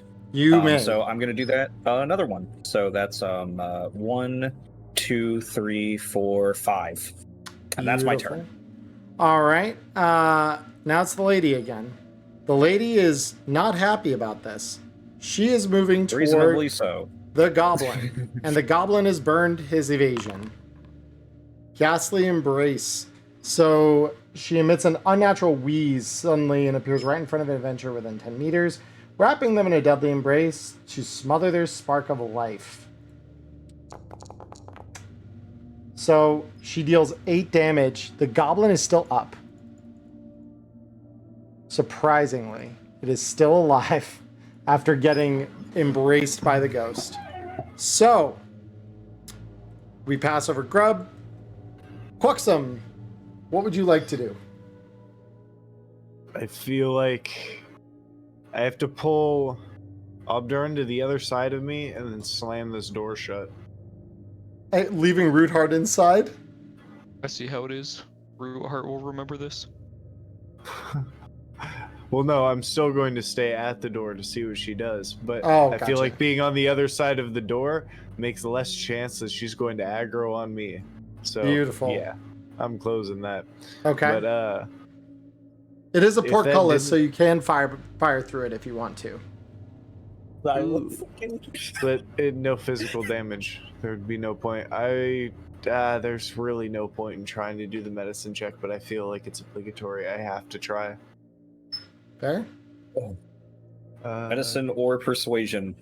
You could try to rally him as well. You could, depending yeah. if You your could try to persuasion persuade is him better. up, but I think his persuasion is kind of trash, right? Worse.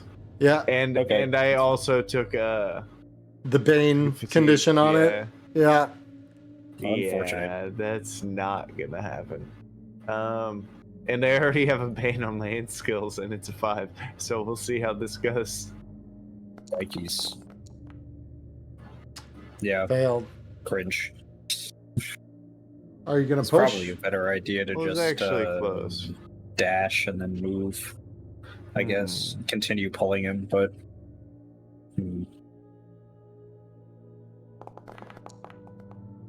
Yeah, I would be Sad. freaking out. I just slammed the door and I'm hiding behind it. That Yeah. would work.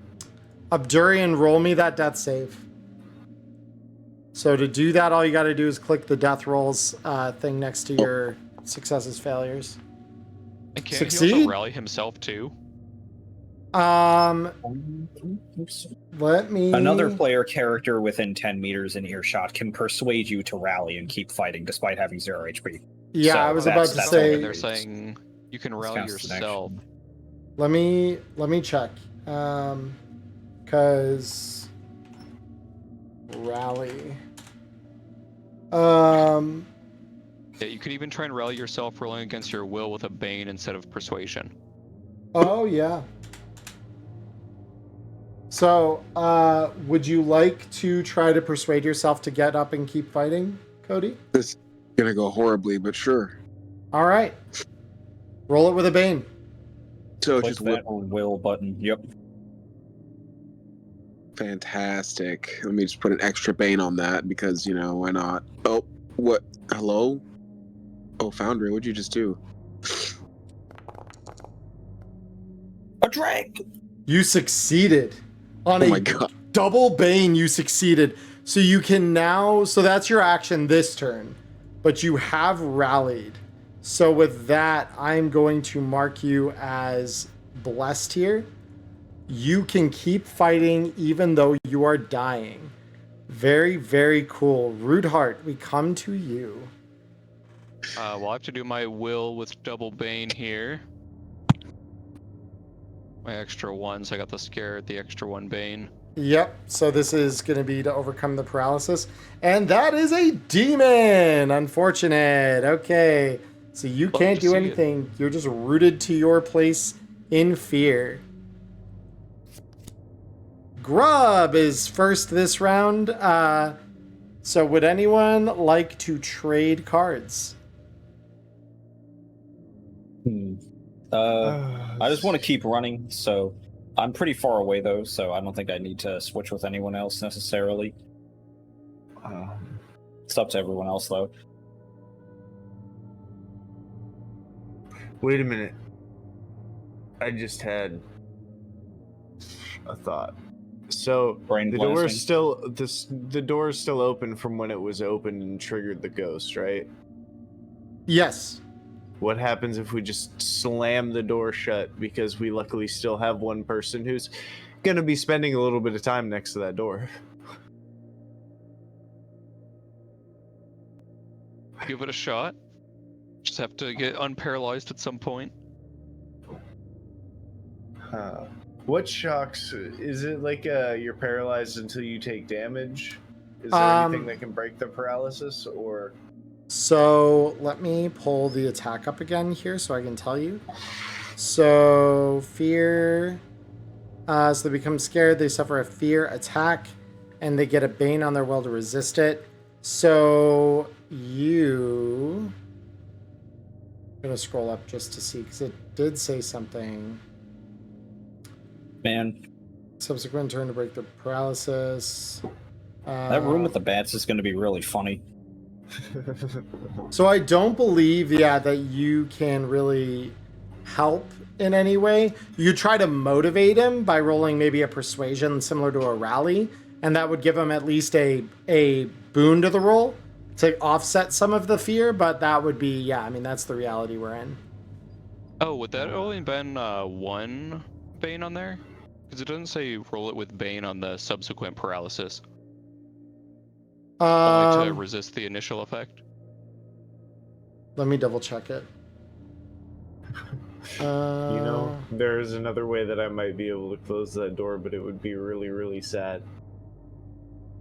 The victim suffers scared, suffers a fear attack, gets a bane on the will roll to resist fear. So just to resist the fear in general, you get a bane. So it's not just for the initial attack. It's for all instances of resisting it from that point on. Oh, okay. Yeah. Since we're 2 and 3 anyways, you mind if we swap? I might have an idea of how to close that door even if you can't break paralysis. Yeah. And I'm willing to risk it. Cool. So if it doesn't work well, screwed anyways. There you go. So would it be too much of an active action to like I'm hoping that this is more of like a scouting type action because it's not directly combat related. But I'm assuming that door opened inwards to the next room, right? So the door opens yes, inwards to the next room after it. Yep. Okay. Can the rat go into the room and throw himself against the door hard enough to shut it? No. No. That is a big door. That is a big door and a little mouse. That is not going to happen. Damn. Well, that was my hope. Well, I think I have to stay here and wait and see how this plays out because I'm either going to be holding the door shut so the goblin can't get out, or I'm going to be opening the door so Root can get out. Okay. So, well, Grub is going to go first here. So Grub is going to actually grab a torch off the wall, seeing the initial attack failed.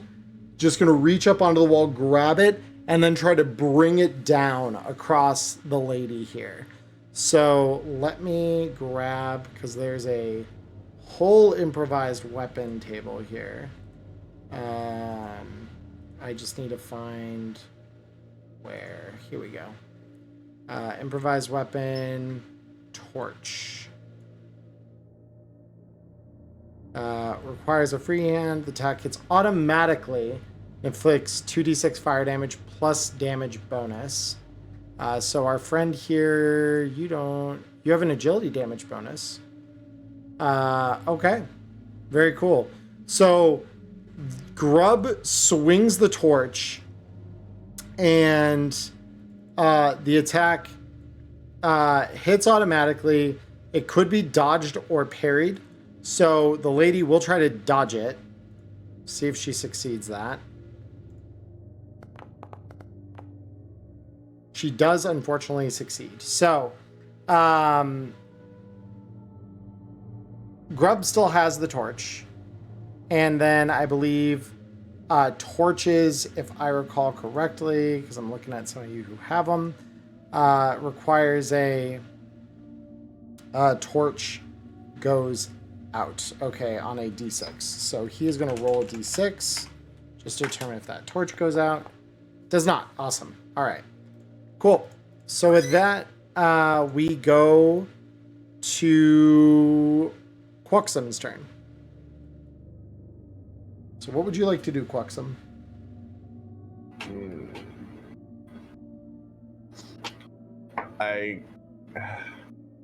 There's really no point, but I'm just gonna keep re-attempting first aid. Okay. I mean, you never know what can happen. Roll healing. Might as well do something while I'm standing around waiting, you know? Yeah. Or, actually, because I do still have a turn rest, so I can get a little bit of willpower back. And if I have to, have my rat buy a little bit more time. Sure. That seems like the way to go about it. Round rest. I have minimum 3 turns, so you're fine. Or maximum, I should say, 3 turns. Yeah. Root go ahead and roll me that will check. Oh, we're gonna do it. Damn. We're not gonna. Wait. Attribute roll for will succeeded on a 17. You have an 18 will. That's right. Your will is insane. Hold on. No, so you clear you clear paralysis on that. So you're good. You can take your actions like normal now. You're goaded with the sauce. Fuck. Goaded with the sus too. Yes, correct. Oh, I guess kind of hearing.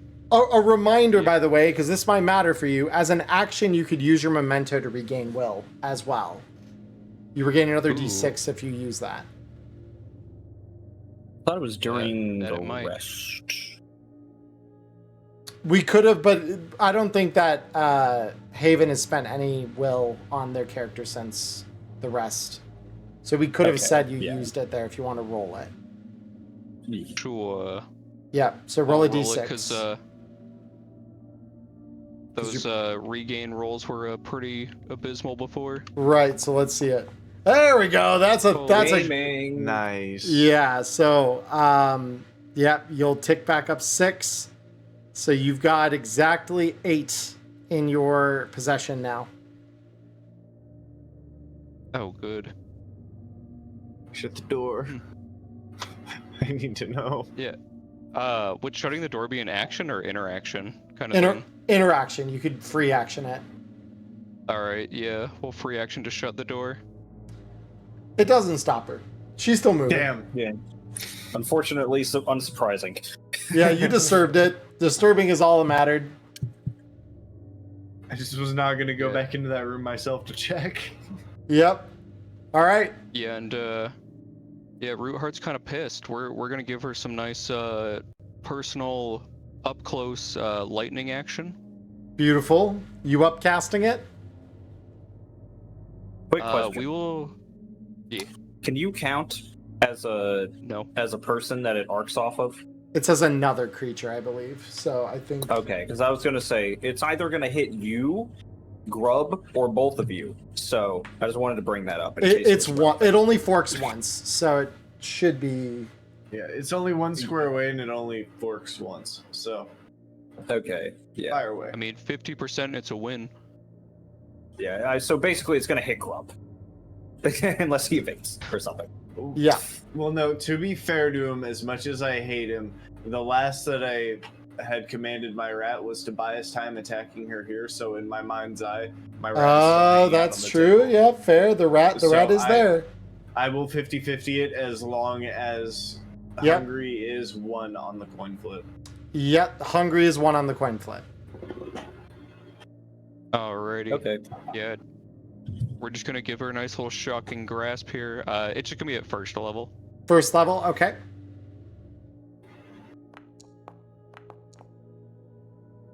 Lightning Flash, Okay. power level 1 succeeded. Roll it. Go.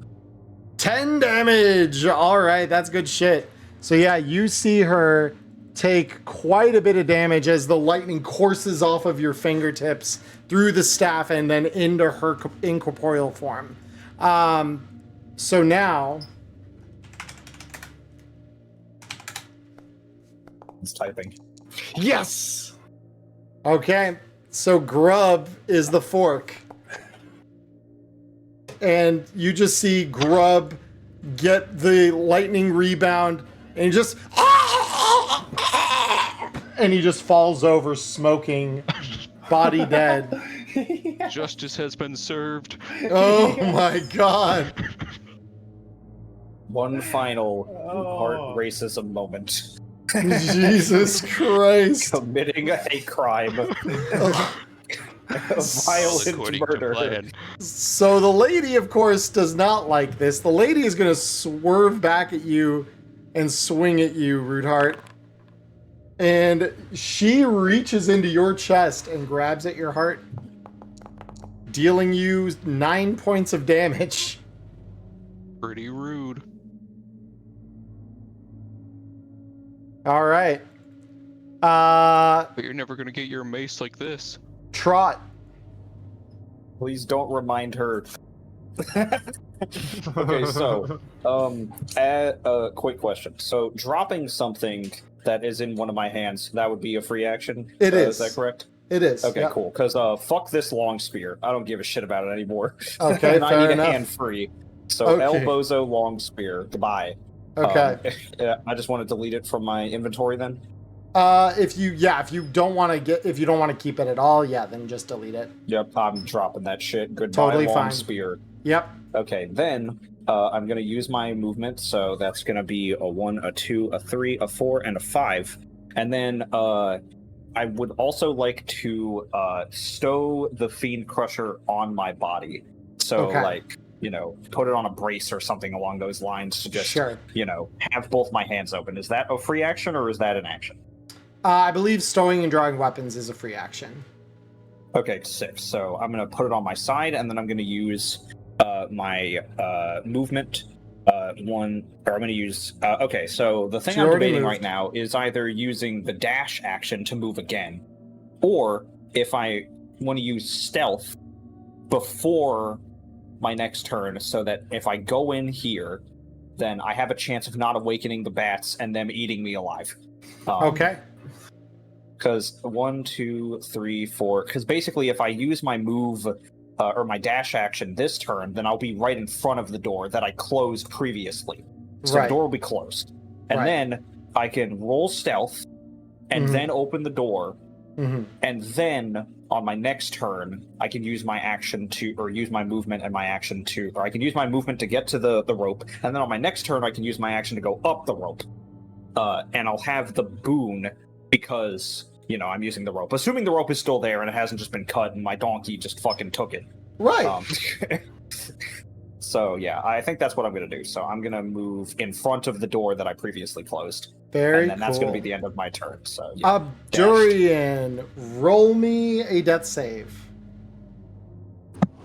Sure thing.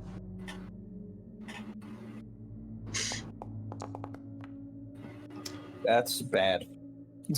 Yeah, it is actually. That is, yeah, you're not dead yet. You're still rallied, but yeah, that's 2 failures now.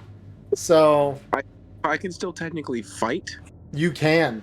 You've rallied. Because- Guess who still has a torch? Hey, brother, you still got the torch. So you're opening Right. the portcullis then? Yeah. Oh, you're right. It's technically closed, isn't it? I already opened it now for you. You're good. So I actually have another idea. It might be really stupid, but it also might work. I don't know how ghosts work in this game, but I'm gonna light the fucking corpse on fire. Okay. Mm. So, yeah. So you're gonna walk right past the ghost, and yeah. So you light its corpse on fire with the torch. The corpse begins to burn. The ghost has no. It has no impact on the ghost.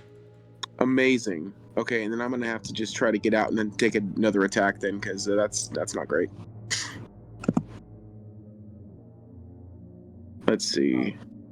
Oh well. You could have thrown the torch from a distance. So are you looking to get away from it again Yep. and get what back behind Quaxum here? Yep. Okay. So this thing will make an opportunity attack on you. Go scream. The undead face contorts into a horrible grimace and lets out a scream that chills the souls of all adventurers within 10 meters. That is 1, 2, 3. All of them suffer a fear attack and must roll against will to resist it. So go ahead, all of you, roll will for me really quick to see if this affects you. Cotter works. Durian, would you like to roll? Yeah. I'm not feeling too good, but it's still not gonna matter. Not gonna matter. Okay, cool. So, and then I'm going to proc ill-tempered once more because it's a willpower check. This is not a skill check. This is an attribute check. So it is different. Oh. Yep. Well, that's poop. Yeah, sorry. It succeeded though. So you're Just safe. barely right on the So, mark. 13. Abdurian, you are petrified with terror, unable to move, cannot perform any action or movement on your next turn. Make another will roll. So you will still get away, but you are, now paralyzed with fear. All right. Next up, the lady. The lady is going to attempt to finish the job with the halfling. So Pretty rude. halfling. Death stare. Oh no. So go ahead and roll on will to resist it, but you get you will get a bane to resist this.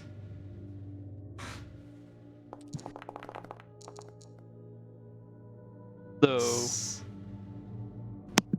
Mm-hmm. I mean, at It this rolled point, one less. Oh Yeah. no. I know, right? At two this point, 16s. like, Crazy. yeah, we're just kind of like dazed and confused. We keep getting like frozen by this thing, unfrozen by this. Like, we don't even know what's going on. We're just blasting off lightning. Okay. Comes dazed. No! There's only a 10% chance on each of these die that you fail. How? Literally All right. rolled That's a all my 19. rolls. Pale, your God face turns damn. white as a sheet. You and all player characters within 10 meters and inside of you become scared. I think So- we're all already shitting our pants. We don't need to be doing it more. Scared? Yeah, literally everyone's scared. All right, very cool. So, it At doesn't least matter. It's not paralyzed. Yeah, you're still able to take actions. This is true. All right, redrawing initiative. Trot. I'm gonna remove sick. combatant for Grub. So Trot, Yeah, rip you Grub. are. He was a up. real one. Yeah. Rip Grub. He was a real one. Rip Some people in here Grub. don't agree with that. So yeah, before I the initiative takes so- hold, do we want to switch yeah. cards? I was gonna say I would like to stay at the top. Okay. Or actually, Okay. If someone finds it imperative that they be at the top, then that I can switch with them. Of course. I am just really scared that she's just gonna phase through the wall and come at me. It's like I would don't want to get out ASAP. To blast So, her yeah. one last time. Okay. Final blast. So do you want to Trot? Would you be okay switching with Rude Heart? Would Quaxum be okay with switching with Ruthard in that case? Or our friend Abdurian Red Eye here, because then you'd still be able to act before the lady does. Yeah. I mean, So- that's Yeah, what I'd either be of you down two. as long as I can act before the lady does. That's my main thing, because I am one of the two people that is in a very good position to actually just bolt and survive. So I would like to keep it that way if at all possible. Okay, so it would either have to be I would have to switch, or Abdurian would have to switch with Rude Heart. I mean, I don't care if I switch or not. I'm probably dead next round. Okay, so you're okay with that then? Yeah, that's fine. So you and Okay. Abdurian and Rootheart are switching? Yeah. Beautiful. All right, let me... Why aren't you letting me switch their initiative, game? There we go. Swap initiative with Rootheart and Abdurian. There we go. All right. And then, yeah, in that case, Quaxum, what are you planning on doing in your turn? Because if it probably isn't going to affect me, then I'll let you go first, since we're right next to each other anyways. Yeah, I hate to be grim, but it seems like he's coming to terms with the double, but he could still survive. He could. I'm carrying. Do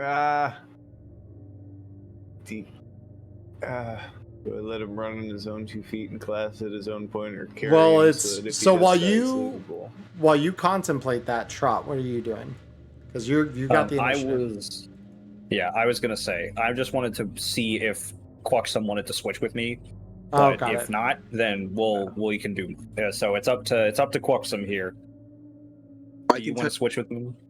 I can tell you one thing though, is if Quaxum, if you're gonna fucking drag me out and attempt to, because I can't move, I'm paralyzed, and I already have I'm gonna have double fucking Bane's called? on Bane's Will. on the death Yeah. save. Bane on my will. Oh save. yeah. I'll carry you out when it comes to it. Okay, so do you want to do that first then? Because I can give you my spot in the initiative, so you can do that ASAP. Yeah, sure. Okay, Get so, that out of the so yep, swap me and Quaxum. then. You and Quaxum, okay. Swap initiative with Quaxum with Trot. Yeah, I feel There like we kind go. of a jackass for running halfway across the map without everybody else, but I feel like this is reasonable and realistic for my character. Fair right enough, now. yeah. So Quaxum, you've got the turn. All right, so I'm going to quack to Hungry, since he so luckily survived, Mm-hmm. and start hauling Abdurian out. So 2, 3, 4, 5. 5, okay, so that'll be where he ends up. Cool. Trot. Okay, so the first thing I'm going to do is I'm going to roll stealth. Sneaking, or okay. sneaking. Yep. So no banes, no boons. Let's just go. Perfect. Sick. Yep, you succeed. Okay. So now I'm going to open the door, Yep. and I'm going to move to. I believe that the rope was like what on this space. I think. Yeah, I mean it's kind of all 4 of these, like right here, are Okay. able So to I'm going to access move it. here, Mhm. and I'm going to look up. And so, does the rope still seem to be there? Yes. And yeah, you see the rope do I dangling s- in the shaft of sunlight. Do I see any of the bats? Do they seem to be perturbed or even still there? They are Or there. anything like that? They are there, but they are not bothered by you moving through. You have snuck, so you're good. Okay, sick. So on my next turn, I will use my action to grab the rope and pull myself up. And do an acrobatics. Got it. Yep. Rootheart, we come to you. Rootheart is not feeling too great, but we'll try and hold off this lady as long as he can. Okay. It's blasting time. Blasting with your with the last 4 points of your will. Exactly. Okay, roll it. Let's see it. This is the best part about tabletop RPGs. I'm the least proficient character in basically everything, but I'm probably going to be the only one to survive. So, At this point, yep. oh, I was gonna say, yeah, at this point, Rooheart's kind of angry, kind of a little upset to see all the party members just kind of leaving him behind at this point. Yep. But he knows what he must do. He must Which is lightning bolt. succeed. Let us go. What? The... Oh, that's so unfortunate. All right, well, that's 3 more points against her. Oh, wait, hold on. Oh no, you weren't paralyzed. up? That's Abdurian. That's Abdurian. You're good. Yeah. Well, we all know with the rest of them kind of running, the lady is going to turn to you.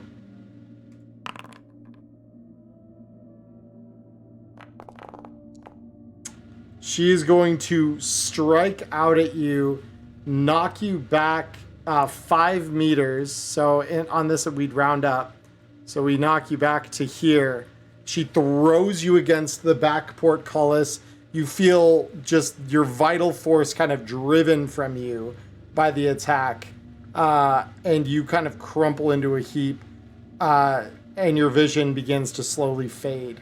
So with that, we now go to Abdurian. Roll us that death save.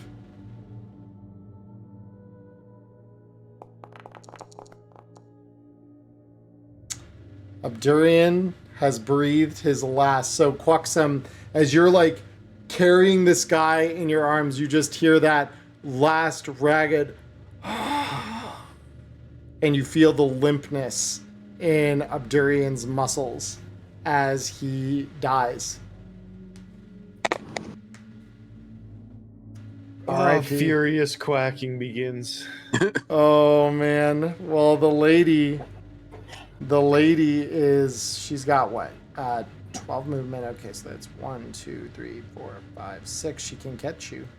So she's coming after you now. Me when I fucking get you. And she is going to attack you, Quaxum. God, it really does feel like the angry mom coming at you with the shoe. Except Can he's I a ghost. attempt to evade? Nope, you've already taken your action for the turn. So, Oh, at least it was no damage. That's happy. let's see. 5 damage and leaves the victim dazed. But so you are dazed. Shouldn't And that be 4 because I have the 1 armor on leather? Or does that not, bludgeoning not care about leather armor? bludgeoning does care about leather armor. So you will deal 4. 2, 3, 4. So that, yeah, you do take the damage. You're dazed, which is the agility condition, unfortunately. But that is the situation as we find ourselves. So Abdurian is removed from the combat. We redraw. Oh my god. Okay, so Catastrophic. do we want to? Absolutely This cringe. feels like what I would call a dick move. That is the Can we lady. get a mulligan? I feel like we bricked. The lady wants it. So Hey, Cluxum. Quaxum Can I and go? Trot. Yeah. Can I swap with you? So I can get the fuck out of here? No, because she's gonna waste all her actions killing me anyways, and we've got somebody who's still half alive. If we're all dying, we're all dying. You don't get out of this. All right. Reasonable. Well, I got 6 HP. Now you can root for me to survive this. the initiative holder has it. So, all right. Yep, no worries. Yep, okay. Yep, The that's fine. lady, Go ahead. death stares. So she does death stare you with fear. Do you want to try to evade this, burning your reaction? Or do you want to just try to resist this? So I pass before their eyes. Becomes scared, which I already have. Suffers a fear attack. Gets a bane on their will. World to resist your. So what does fear actually do? That's like the stun lock, right? So the fear attack it can be one of a couple things, but the fear means that you need to resist, like basically once you are afraid, whatever that fear effect is, you have to roll will on any subsequent turn to end the fear effect. But that doesn't. What does fear do? It depends on what she rolls. Because Yeah, it's a roll table. it's a roll table. It has a lot of different. Yeah. Yeah. That's where like when Haven and Abdurian got paralyzed, that was their fear effect they took from the attack. Yeah. They just rolled. Yeah. Oh god, Really, that's unfortunately. terrible. Yeah, I am going to attempt to dodge that then with Will. another set of. Or are you gonna try to evade it? Oh yeah, that's right. I'm going to try and evade with another proc of ill-tempered. Okay, cool. Yeah, so you'll burn your reaction here. But, so I'm going to clear your initiative on this. But, yeah. Yeah, but this getting hit by this could stun lock me into not being able to get away at all, regardless of if I survive damage. So you're this is burning that and then roll evasion with a boon. Let's see it. come on. It's a dragon! Holy Let's go. shit! So yeah, you dodge the attack flawlessly. The lady, of course, is not. Do you also get to move? He does get to move out of the way. Yeah. And then she'll move with her next turn and ghostly embrace. So you've already burned your Her move just resets. It doesn't set for a whole. It's not a set for a whole round of turns. That's crazy, man. Yeah, she has 2 turns. Yeah. That's So you another take 3-1-1 though. I will say, 2, 3, 4. if I would have been more prepared for this fight, knowing that magic would have been better, I still think that the previous encounter, the boss we had, was way fucking worse than this. Yes, I agree. Oh yeah, Yeah, like if we had more magic and we're prepared for this, it'd be easy. But I've been useless this entire time. All right, so Quuxum's burned his reaction. Trot, we come to you. Okay, I'm going to. Does he not get moved to move? Once you burn reaction, that's your whole initiative because it assumes you're That's like. your whole initiative? Yeah, because it assumes reactions are usually complex. They're not like a simple, whatever, and then you get to evade or whatever. So, yeah. Okay, so I'm gonna go up the rope. So Acrobatics. let's roll acrobatics with boon. With a boon, yeah. Because that's what we did before. Okay, sick. Would you like to push? That's pretty cringe. Yes, absolutely. I am going to say that I'm fucking pissed. I'm like, I just want to get the fuck out of here. I'm so. My character's just like, this is the last fucking stretch. I can't let myself get stuck at this point. I'm gonna pull myself up. Becomes angry. This is bullshit. Yep. Sorry. Yeah, you try to get purchased and then slip. Okay, well, that's the end of my turn. It's on to Roothart's turn. Oh, I don't know why it. Oh, I'm sorry. Rootart, go ahead and make your roll, because, yeah, for some reason it skipped to the next round. But I think. Oh, I might have clicked a little too far to the right. So, Rootart, your death save Then we're has going succeeded. to try and rally ourselves. Okay, roll will with a Bane. Yep. Holy shit.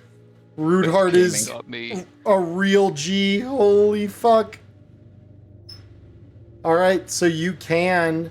That's your action this turn, but you can move. Rootheart's gonna start limping. Limp out till here. Okay. Let me rally yourself along with the will with a Bane step persuasion. I just want to know one thing here when it comes to something, because You know what I'm going to ask. I know what you're going to ask, and I need to know the answer myself first. So let me clarify that. Okay. What happens when you go past negative? Because it seems like it would act like a failed death save. Let's see. Potentially even lethal. Yeah, I would say I'll rule it because it doesn't clarify that, but I would rule that it costs you one of your death saves. And if you, yeah, that because it's just we pick a die to roll. I will say this though, if you roll, because this is something that is part of the rules. If you roll as much as your HP or greater on the resulting die roll, that will instantly kill you after the spell resolves. So, Okay, so long as the spell resolves, that's the main thing. the spell will resolve, but if you roll equal to or greater than your maximum HP, it will kill you instantaneously. So be aware of that as we come to the next round here. So on this round, what are we looking to do, everybody? Are we looking to swap initiatives at all?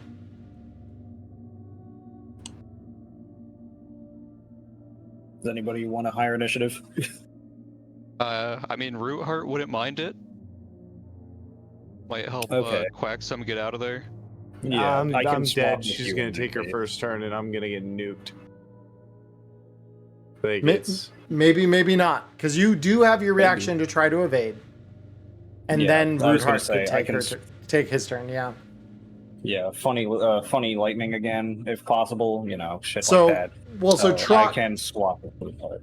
Yeah. So you're Yeah. gonna swap with Root Heart. Okay, beautiful. Yeah. Yeah, if Root Heart wants, then yeah, I can swap that. Okay, Root Heart. And yeah. Okay, and I then just hope I'm praying for you. So I'm saying I'm praying for you. yeah, fair. Oh wait, So- wait. One thing. Yes. I just thought about. Root, do you want to swap with me so that I can, hopefully in this hit, dodge it, take my step back, and then command Hungry to jump one space in front of me so that he eats the chain bolt, so that you don't kill me too. Yeah, that's fine.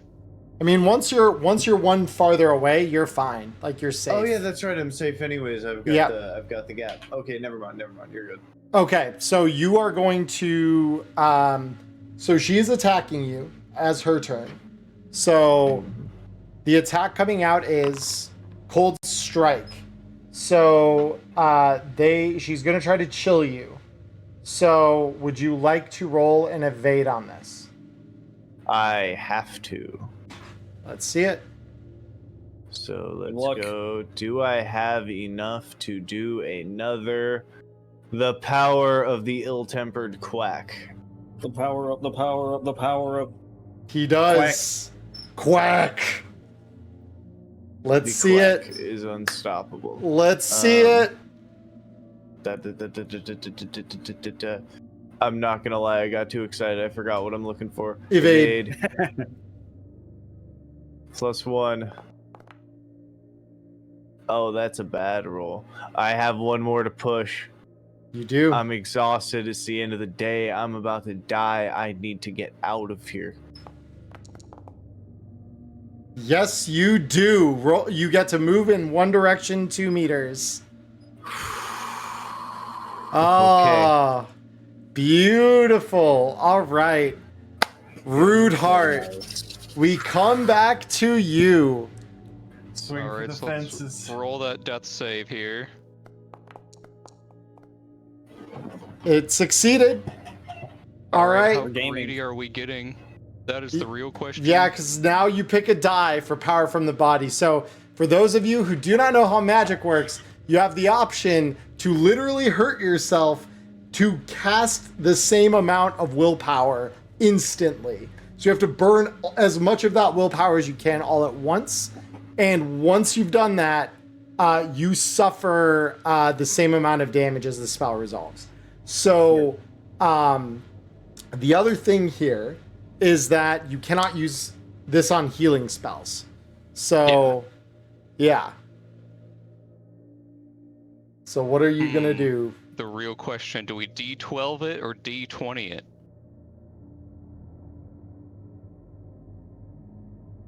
It's a But great at this question. point, Root Heart is not thinking straight.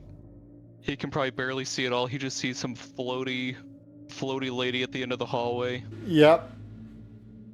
It's time for some explosion magic.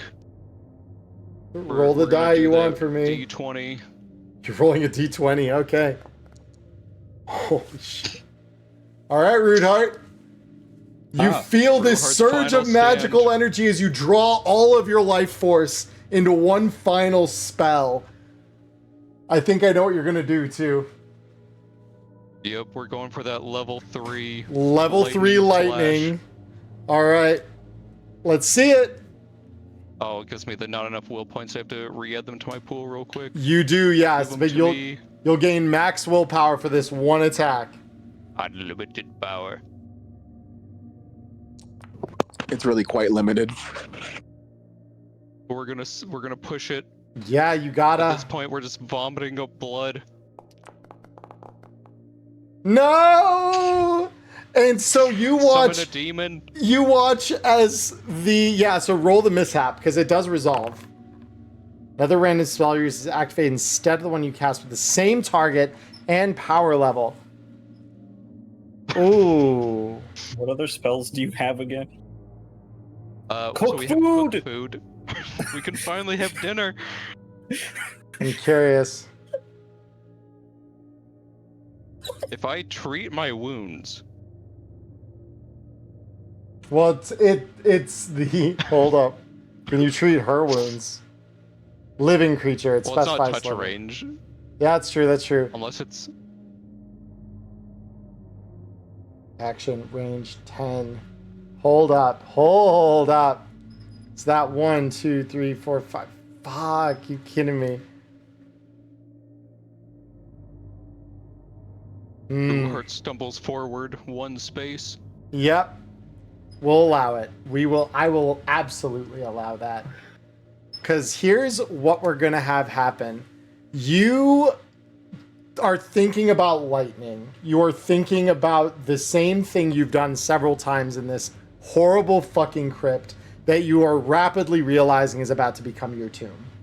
And you, as you try to cast forward your lightning magic, what instead comes forward is a dispelling, a very powerful dispelling charm that is like bounds more powerful than you ever could have possibly imagined, because you never considered what that would be like if you poured your whole essence, every last ounce of your life energy into it. So as your body expires, you watch as the dispelling charm catches the ghost and rends her, scattering her into the afterlife as you collapse forward, lifeless.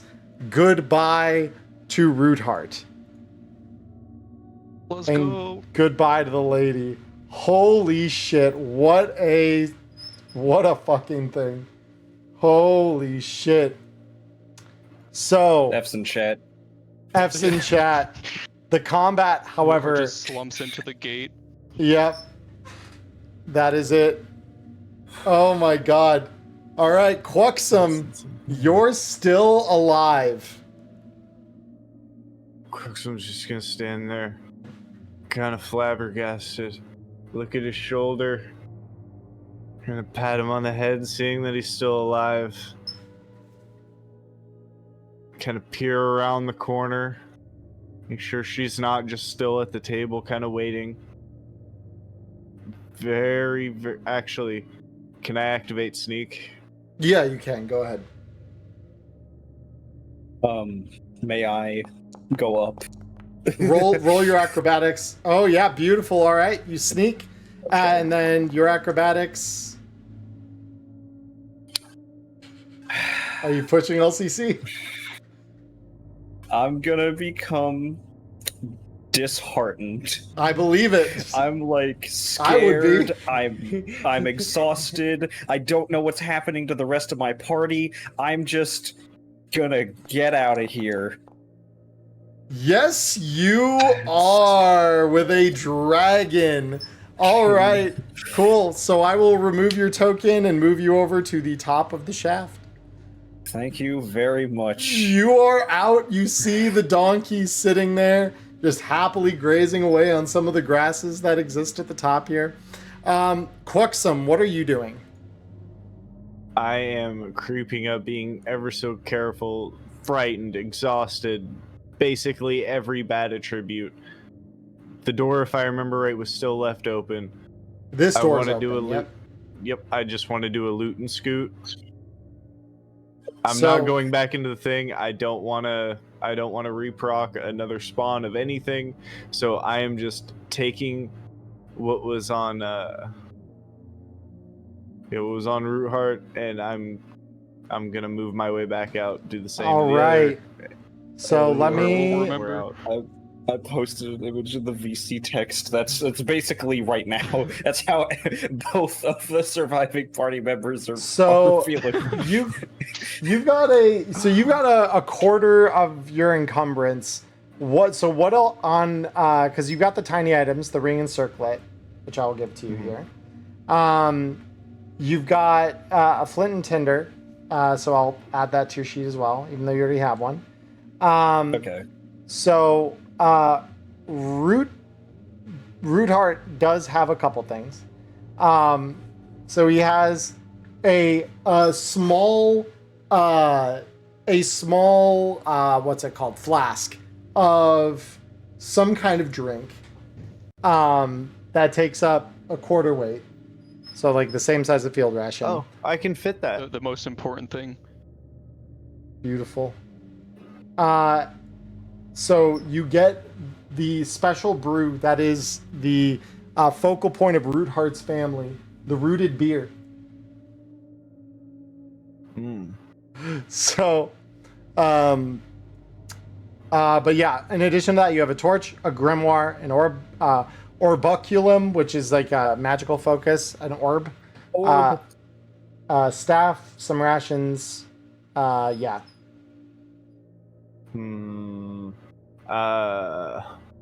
I don't know if I want to really trade anything for anything. So, also, like I said, I think I'm just gonna loot and scoot small valuables and coinage. Yep. So there's your coins. I've added them to your inventory, and that's and the one thing you notice, because you did see the ghost get dissipated, like utterly dissipated. You do see the gilded chainmail. Very much like this, unlike the ones on the guards outside, is very much not rusted. Oh, do I greed this? I feel like I have to greed this. I've come this far, I could make it out with that, and it would all be worth it.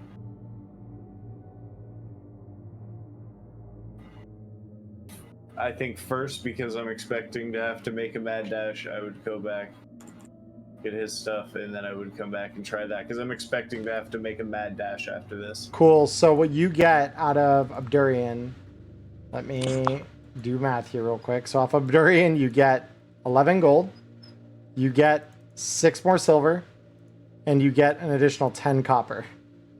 In a lifetime of being haunted by a wolf. Yeah, probably. Hey, you're the one who up and died. I waited at that door for either you to snap out of it or for him to pull through because he had the med skill to save you. I waited down here longer than anybody else. I could have left you. Remember that. But you did leave me. My corpse is still here. I ain't dragging your fat wolf ass out of this hole. The funny part is I'm sort of chubby, so yeah, that's funny. So you come back here, and yeah, right in here is where that gilded chainmail is. Okay, now I'm going to try and do a sleight of hand because I want to do like a quick lift and pull, and then kind of stop and see if anything happens. Okay. Greeting harder than I did. God damn.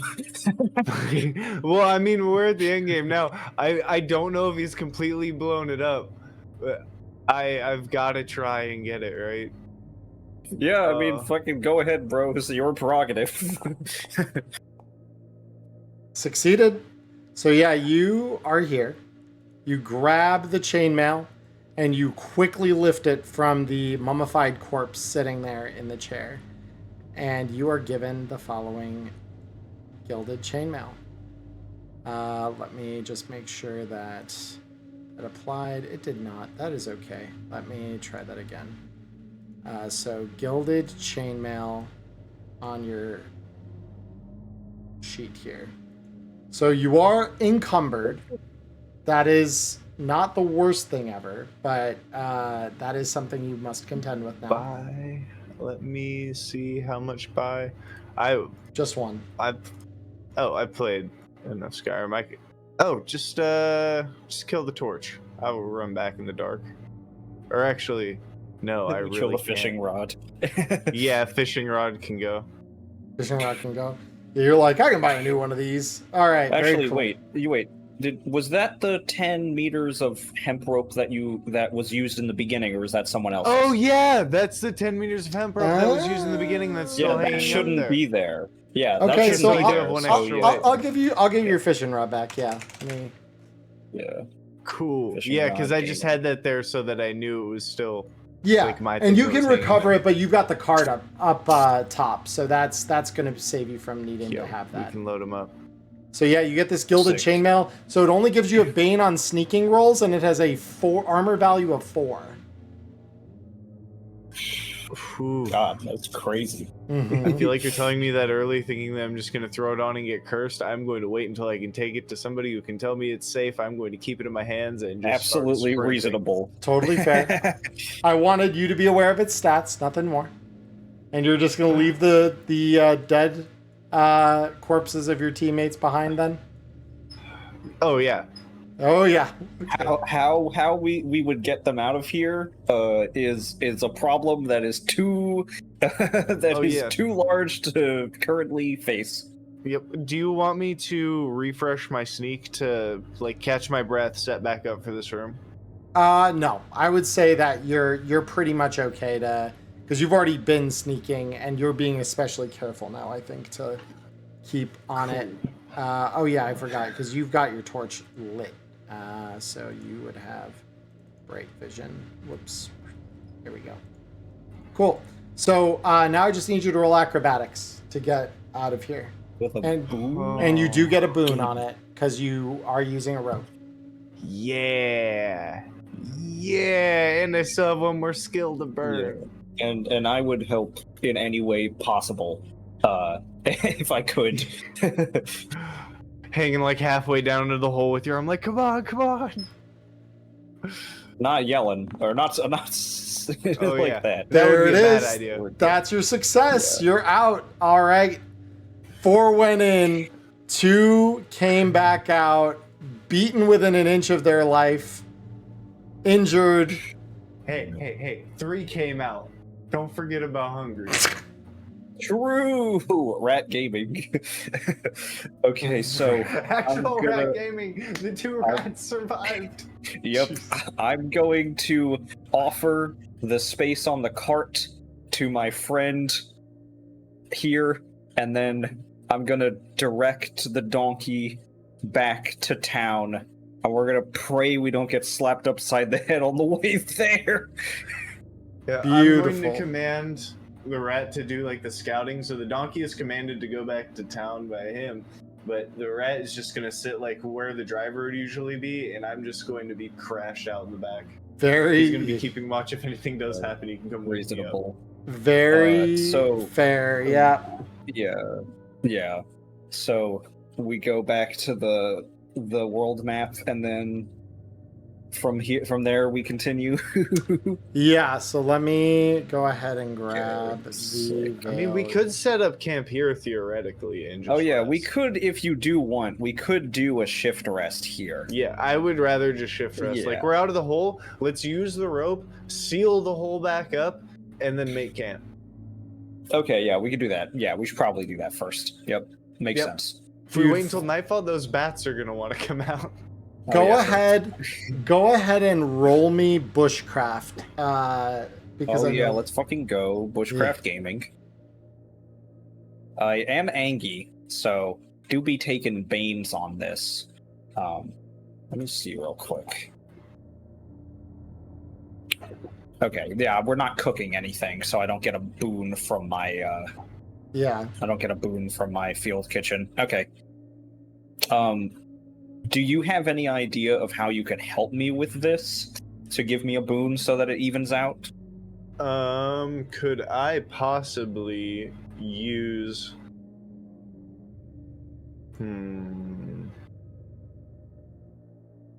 Because my bushcraft is, kind of ass. But I you do have to use hunting and fishing. Could I use my knowledge of, like, foraging and just kind of gathering things to help him gather the supplies that he would need to do his bushcrafting? Like, he tells me what he needs, and then I use my gathering skills to go out and get that. That'd be reasonable. Just checking one thing here real quick. Okay, no worries. Because I think that still ends up being, if I'm being honest, I think it still ends up then being bushcraft. Because it's fishing and hunting is more like going after animals. Bushcraft is more that field gathering. So, like, what we could do is have you both roll bushcraft and we just take the better result. But, like, both of you Okay. could attempt the roll. Okay, yeah, that'd be fine. Okay.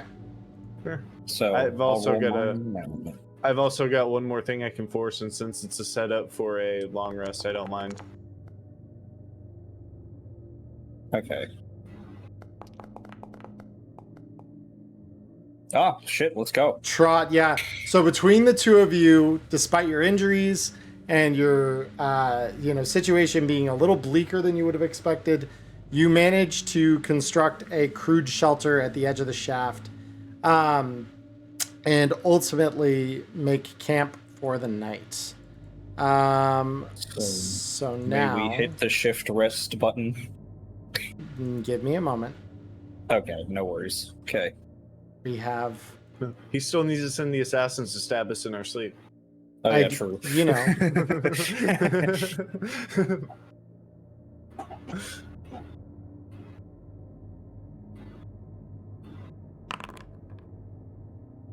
Oh god, I don't like that there was actually a dice roll there. Oh, good. So you see a patrol of goblins come up, 4 strong, and noticing you setting the camp up next to the shaft, they say, "They must know what fucking happened to Grub," and you see them approach you. And I will do the following here really quick. Give me. Don't like the last 2 words in that sentence that's posted currently in the chat.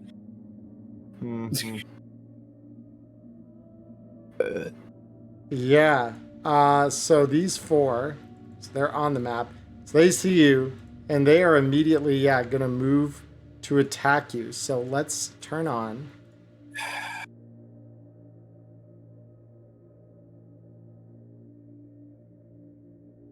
All right.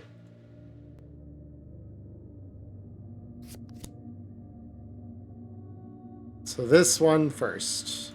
So their movement is... They're fast little fuckers. He's going to run up, and he's going to swipe. He's going to swipe at the merchant with a short sword. So let's go. Are you gonna take this, or are you gonna evade? I'm dead here. I guess I'll evade. I don't have a choice. I give up my turn, and then if I evade this, then I'll get hit by the next one. If they deal the same damage, then it's 2d10. I'm probably just dead So here. do you? If you can soak 2, you can get me a chance to run to the cart and get out, though. If you want to be the noble sacrifice since he aggroed you first. Or you all go to the cart and you run like hell that way. Yeah, assuming I survive these 2 I mean, hits. I mean, so do you want to just tank it? See what you can tank? It's not looking good either way. So, I guess I'll just fucking take it. This is when they have goblin spears and only do like 2 damage, is- and then we're all scared for nothing. Fucking when I gets to my turn, I'm planning on like trying to barter with them, leave them something, make us that's what I thought. I'm dead.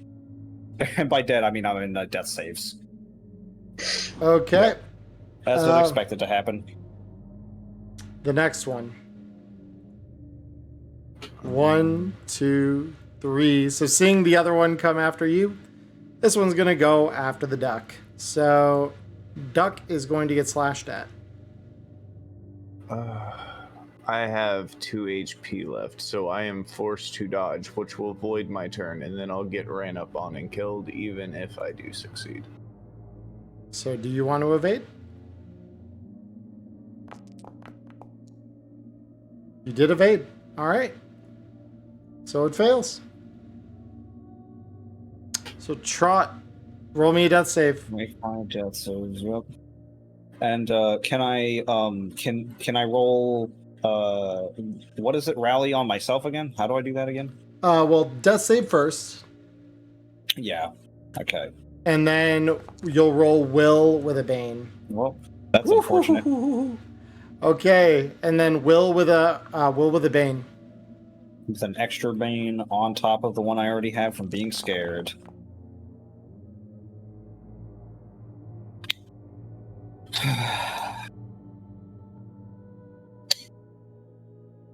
Yeah, I think I need to push this, so I'm gonna become sickly.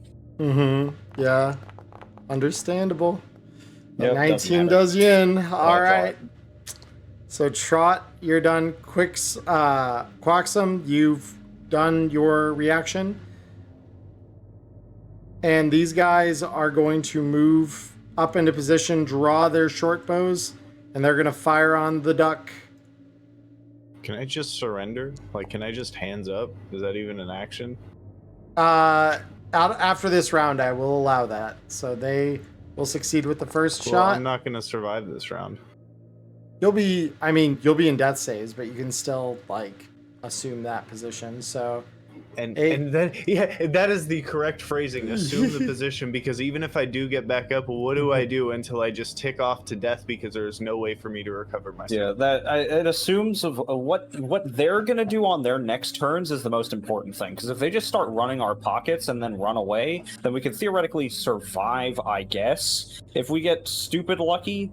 But then this will have all been for nothing.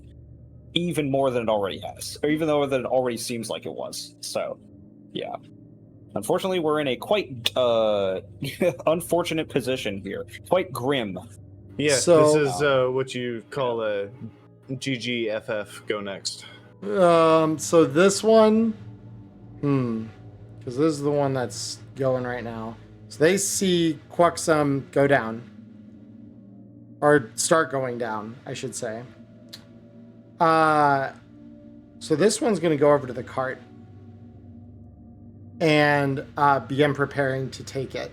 So he will get into the cart as his action. All right. So first this one. So this one is going to go here. As a free action, Quaxum, what I will allow you to do, even though you're in death saves, this one's going to try and start running your pockets.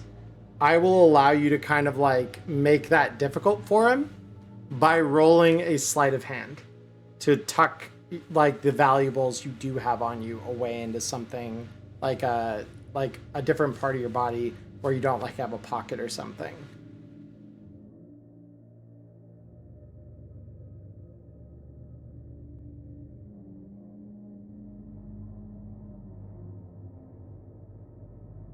So, roll like sneaking or what?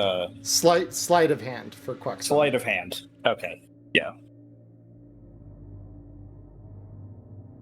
Unless He's muted. He's muted. Yeah. Probably doing something. What? Oh, I was saying. Space.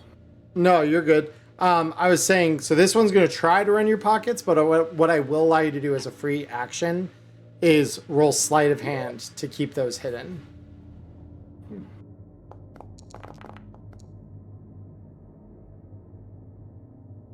Do I have a push? I just push. Screw it. You succeed. So you actually do keep your valuables mostly masked. This one just says, hey, this one's got a nice looking longbow. And he does lift the longbow from you. But other than that, so I'm just double checking something on these guys. So yeah, he will take your longbow. But other than that, he does leave the rest of your valuables alone. So with that in mind, let me get rid of that. And then the other one The one here is going to try and run your pockets, Trot. Okay. So can I do the same thing then, in that case? you can, yes. Okay.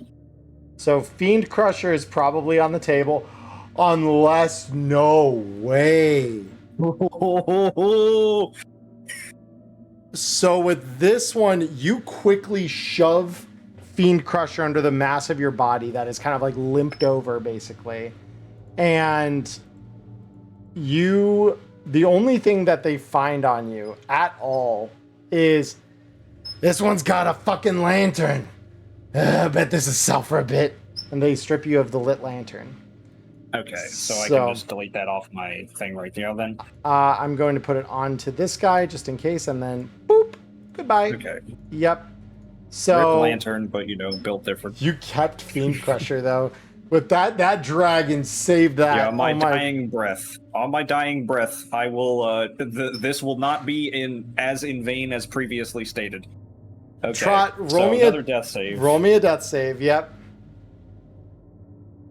Oh man, it's super fucked up that you can get Banes on the death save. Yeah, you can. Yep, Elbozo. That's what I thought. Oh no! Okay, Yeah, quick. this character was destined to die. Quaxum, roll us a death save. Okay, I actually have faith in this. Oh, I should probably click on the actual actor thing and not in combat order. That helps. And oh, sickly is just the con one. You succeed your first. Success. All right. So these remaining ones just kind of go to the cart over here. Can I attempt to talk myself up? Oh, yes, you may. Yes, you may. Yeah, let me move him back where he was, because he was back here. Go ahead and roll me the will. It'll just be with the Bane.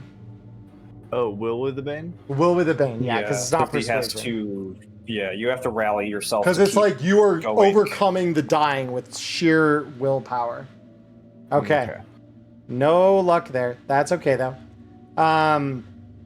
So, yeah, these guys are literally just going to start piling in the cart, which was over here. We reshuffle. All right, this one's already here, so he just kind of starts grabbing. At the top of the next initiative, even though if yeah. I had survived that, I might have actually been able to do something. So, Quaxum, we come back to you. Roll us a death save.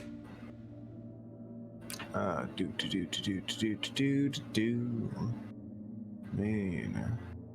Death rolls with sickly. Failed. Okay. Still alive for now. So they are literally just going to take their ill-gotten goods and they're getting out of there. So they are literally just taking your shit and leaving you for dead. Not Quaxum, surprising. roll us. So we've got to just keep rolling death saves until we see what happens here, one way or another. So I either succeed and stand back up or fail and die? Mm-hmm.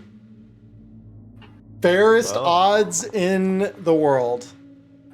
First success. Well, it's second success. We're 2-1 right now. Yep, all One right. more success and I'm standing. Let's see it. Come on, buddy. So Come on, buddy. Holy shit. Quaxum, Scout. Love this fucking game.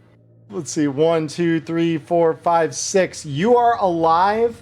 You catch your breath, and we are going to roll you an injury really quick. Let me just con save to see if I fail it first. Oh, yes. Go ahead and roll the con save. Let's see that. I need to double check what the actual save is. It's just a pass fail. It's con. Yeah, so if you just click con and then roll it, it'll be with that Bane. So you will fail it. So let's find out what that critical injury then becomes for you here. Quaxum getting up just reminds me of Mike Tyson's Punch Out when you're mashing the buttons for him. yeah. Holy shit. This guy will never be the same. Never ever be the same. All right. So critical injuries. This is the intro adventure, huh? This is the one you play for free. Well, I see why they give you pre-gens for it. They don't want you to be too attached.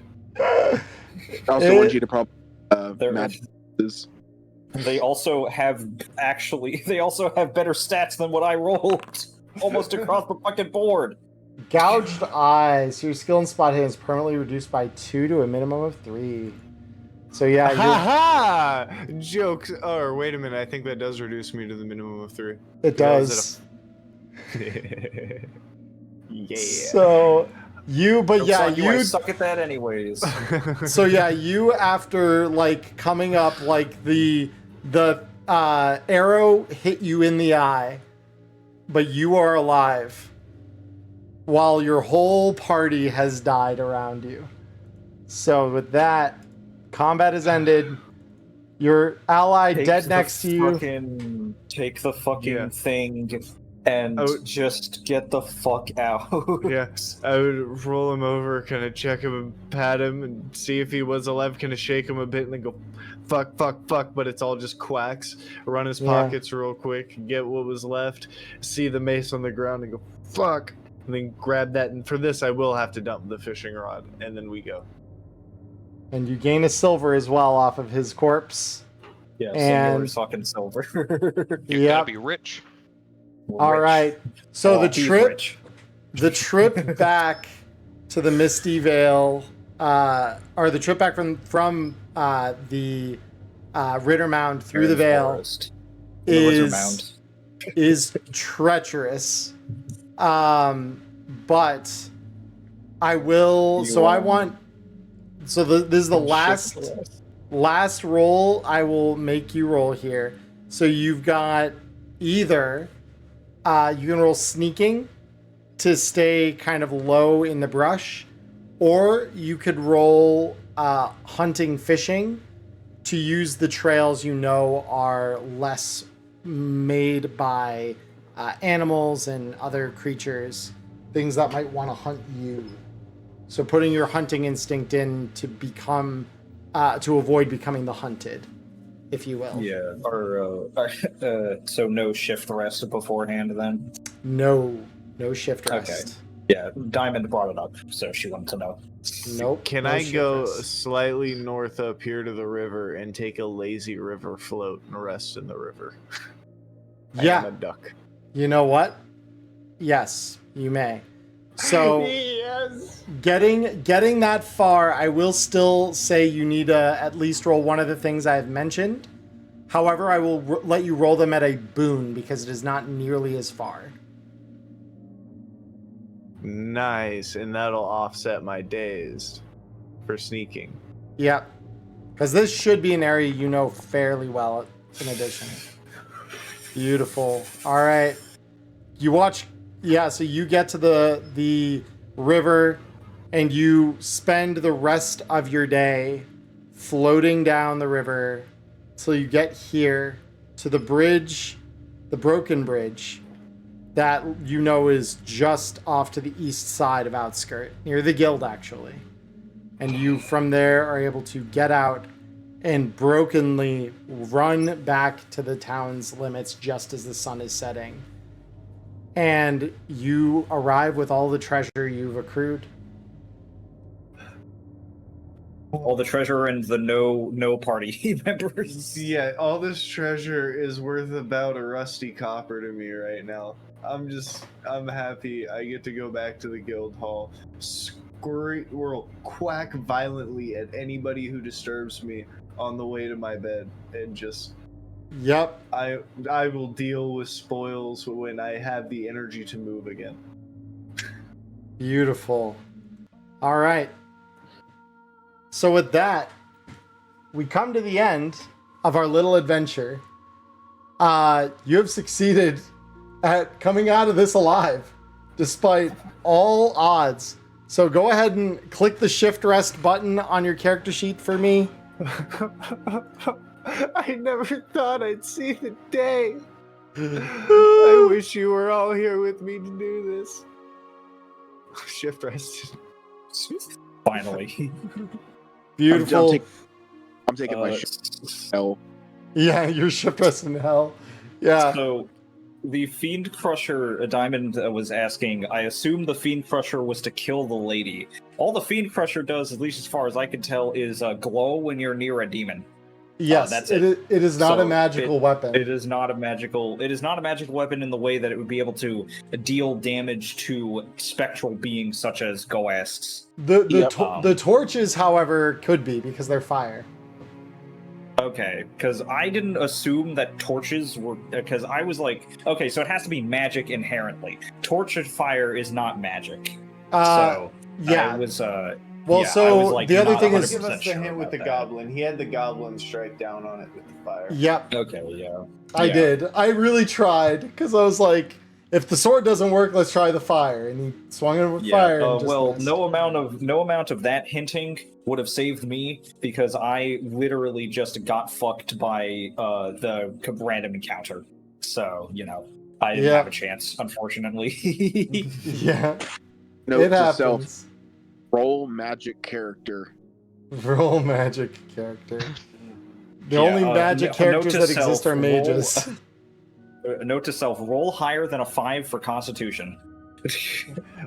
You put the 5 on Constitution? Are you mad? Yeah. Let me let me read you my stats. So, 11 for strength, 8 con, 13 agility, 14 int, 5 will, and 12 charisma. And I didn't use my willpower points literally at all, because they wouldn't have been useful to me in any way, shape, or form. So that is actually fine. That was actually fine. I didn't actually roll a will save once. Unlike everyone else who did like 17 more billion of them. So yeah. Ghost, I I'm roll going pretty shittily universally, So unfortunately. Ghost, I'm going to. So this is the way we advance now at the end of the session. So the first thing I'm going to do is I'm going to ask you before we advance any of the things that you did roll on. There's a couple questions here. So the first one is, did you participate in the game session? I would say yes, you absolutely did. So for that, mark any skill of your choosing on the sheet with an advancement mark. I just want to make sure that this is not a AI voice generation bot linked to a AI text generation bot meant to impersonate Ghost. So Ghost, I need you to tell me what is the what is the fucking tallest tower in the world? Yeah, I don't know. we're good. Okay, sick. We're Right, Gucci. well, I don't know, Capatches. Yeah. Out of here. So So just any skill that didn't get tagged by a roll. any unmarked skill of your choosing. Cool. More awareness probably would have been nice. Okay. Next, did you explore a new location? Yes, you did. Mm-hmm.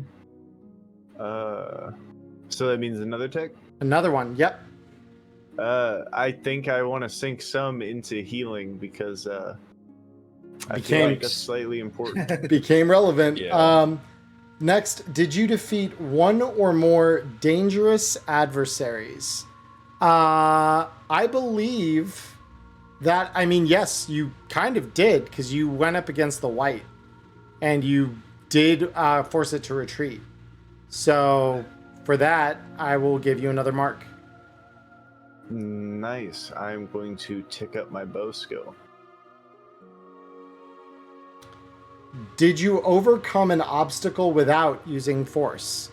Yes, because you tied off the knots on the cart and gave yourselves entrance to the crypt.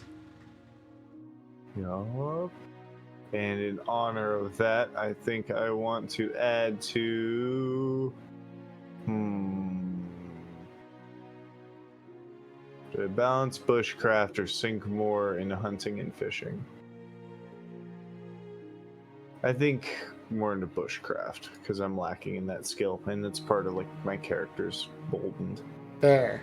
And finally, at the end of this, did you give into your weakness? You did not give into it. If anything, I would say you kind of overcame it by just allowing the magic to kind of exist. Like that, you didn't really shy from it. If anything, you figured out ways to make it less dangerous for you. Would you agree? True enough. Okay. So for overcoming your weakness, you get 2 advancement marks of your choosing. And we will re-roll a weakness for you. Nice. Because this I one no overcame longer. that one, so I evolved to a new one. Yep. So check 2 marks on any. Hunting and fishing, and you know, I only have a 3 in charisma, but I feel like if I play this character again, bartering is going to be a relevant skill. Beautiful. All I'm right. not going to be there to help you with that, unfortunately. So with that one, then let me go ahead and get us. Diamond says weaknesses are every 2 sessions. That's what Diamond said. Weaknesses are every 2 sessions, but you get rid of. Oh yes, you have to play one without a weakness. Excuse me. So we just get rid of your weakness now, and then. Oh, and then at the end of the next one, we'll find a new That's weakness right. for That's me. right. You're right, Diamond. Thank you for reminding me. Awesome. I mean, you could just give him, fear of ghosts. Yeah, maybe it comes to that. I didn't leave you to die there. You died in my arms as I tried to drag you out. And So with that now out of the way, let's go ahead and have you go down the list here, and you're going to click each of those advancement marks, left click them so it rolls, and it'll advance each of those skills by 1. So, okay. You succeed. Okay, roll the advanced skill at end of session. Right click to remove mark without rolling. So I click that, Yeah. and it does that. So fail to increase. That's fine. Fail to increase. I rolled their exact numbers. My acrobatics is 12 and my awareness is 10. That's hilarious. It has to be under, yeah, or rather it has to be over. Are you kidding me? I have a 3. Oh no, yeah. Jesus. Okay. Oh, Okay, that was her okay, it's bushcraft not roll. all Okay, bad. I was like, I thought that was evade. Okay, cool. No, So you got a this is the bushcraft evade. increase. course. Yeah. Yep. Beautiful. Healing. That's the only skill that matters. More evade. Healing goes up. All right. Hunting, fishing. Hunting and fishing does go up. Sleight of hand go up. Nope. No. And then bows. Oh yeah. One more. Of course not. Nope. Okay. Well, but there you go. That's progression. I had a lot of dice to roll for progression. So yeah, and after you've kind of had a chance to sleep off your injuries and such, the one thing you are able to do, because they were small items, were all of the rings and circlets, because you managed to loot everyone. And all of you, so you had a total of 5 of these. So I want you to add a total of, I'm just doing the math, of 40 gold to your character. Holy shit, I'm actually rich, so I'm at 51 now? 51 gold, yes. That's insane. Yep, because the guild will take it off your hand and hand you the fair price for it. Yep. Oh no. I'm buying around for everybody in the tavern. Yep. In the So names of the fallen guildies. yep. So the round will cost you a total of. Let me roll a. Let's see how many people are in here at the time that you do this. There's probably more people in there 9. happy to see me on than to see me live. Yeah. How much? 9? So there are 9 people. So a round is going to be that times 4 in copper. So 9 times 4 is 36. So it'll cost you 36. silver. Yeah. So 3 silver, 6 copper. Yeah, God All damn. right. Yeah. So And then I I'm know. going to try. Oh. I just want to note that I want to try some of that root beer stuff, and then also let Hungry have some. Get him like a little tiny Nip of it. like dipping bowl, and just pour a little bit in there Yeah. for him. And he kind of looks at it, and it doesn't really fit him. You take a sip though, and yeah, I mean it's honestly pretty fucking good. It's just a real shame that the one guy who knew how to make it is dead at the bottom of some crypt just west of the village. So, with that, we come to the end of Dragonbane for this week. I know it's a little longer, a little later than we expected. But before we kind of go to post game and say goodbye to any of you who can't stick 5 around. hours. Yeah, I mean honestly, not too bad though. But so before we say goodbye to all of you who maybe aren't going to stay in the post game today, what everyone think? I know most of you died, but what did you think about the game? Yeah, it was a lot of Ghost fun. Duck. Love the game. Mixed thoughts on the dungeon. Fair. Yeah, That's my take on it. Yeah, I think that the game systems make sense. It's a pretty decent mix of like traditional like D20 fantasy with some of the more like kind of fiction forward thinking from like rules light games, and removing math almost entirely is like makes it a hell of a lot faster than all of the other math reliant games.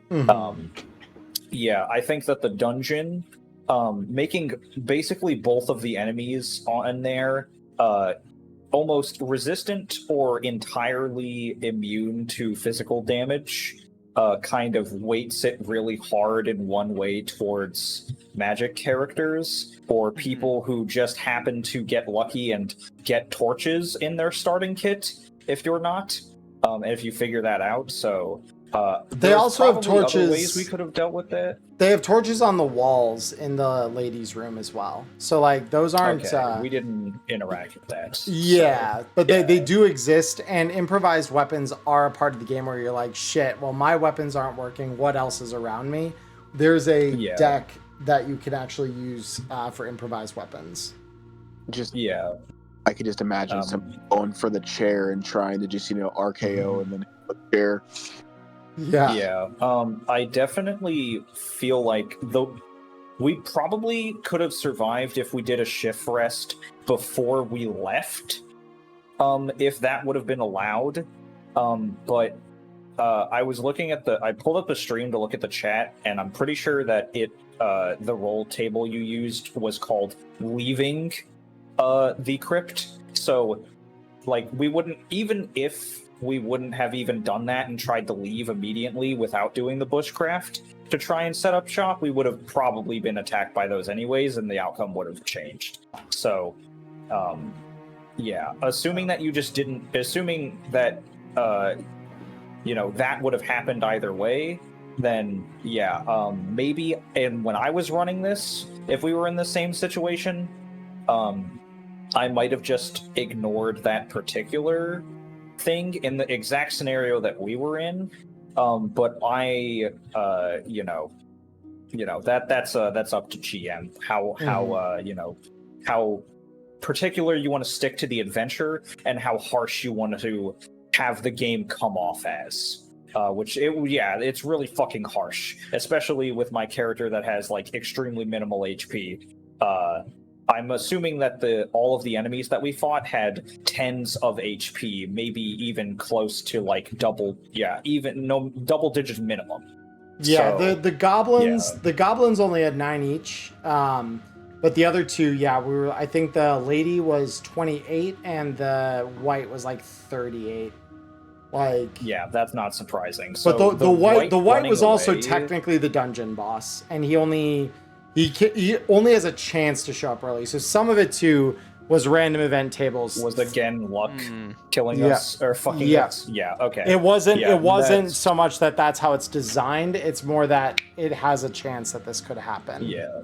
So we got really unlucky when it came to the encounters, and it was just not luck was not in our favor in lots of different scenarios. He did still I still feel like to be fair, Emmerron did take your suggestion to heart in saying, if they just ransack us and go, we might still make it out of this. It's not a guaranteed loss. Yeah, and so that's why I was trying to kind of save the doomerism off, because I realized I was kind of falling into that for like a turn or for a round, because I was looking at the numbers and I was like, you know what? I'm just gonna let's push that away. No matter what it says on my character sheet, no matter how many of the fucking things, say that I'm supposed to be in an extremely negative scenario right now, I'm just gonna be like, well, there's a chance, and we're gonna push forward and hope that it happens. So, Right. Yeah. I forgot about how the entire death save system worked, and once they all kind of fucked off and we were just doing those rolls, I was like, oh, there actually is a chance here. Yeah. I'm not used to enemies walking away without the coup de grace. I did not have faith in that. Yeah, no, that was goblins. the exact thing I brought up. Yeah, because Goblins are like cowardly little things. They're not going to attempt to poke the bear if they don't have to. They would much rather, just they see you're incapacitated. Cool, run their pockets, get their shit. We're leaving. Like, See, but now you can join me in my hatred of the little gremlins. My character doesn't have an opinion anymore because he can't, because he's fucking dead. The other thing was when they showed up immediately, and and you had them say they probably know where Grub is, and then they immediately started trying to kill us. That was a little bit weird because I feel like they would probably try to question us, and then if we didn't give them an answer that they liked, then they would start attacking us because they would assume that we. This is where LCC, you shot yourself in the foot a little bit. I will be honest with you. What did I do? I hadn't noticed that it says they attack immediately when I said that, and because you pointed my attention to it, now I'm like, oh, they do attack immediately. Okay.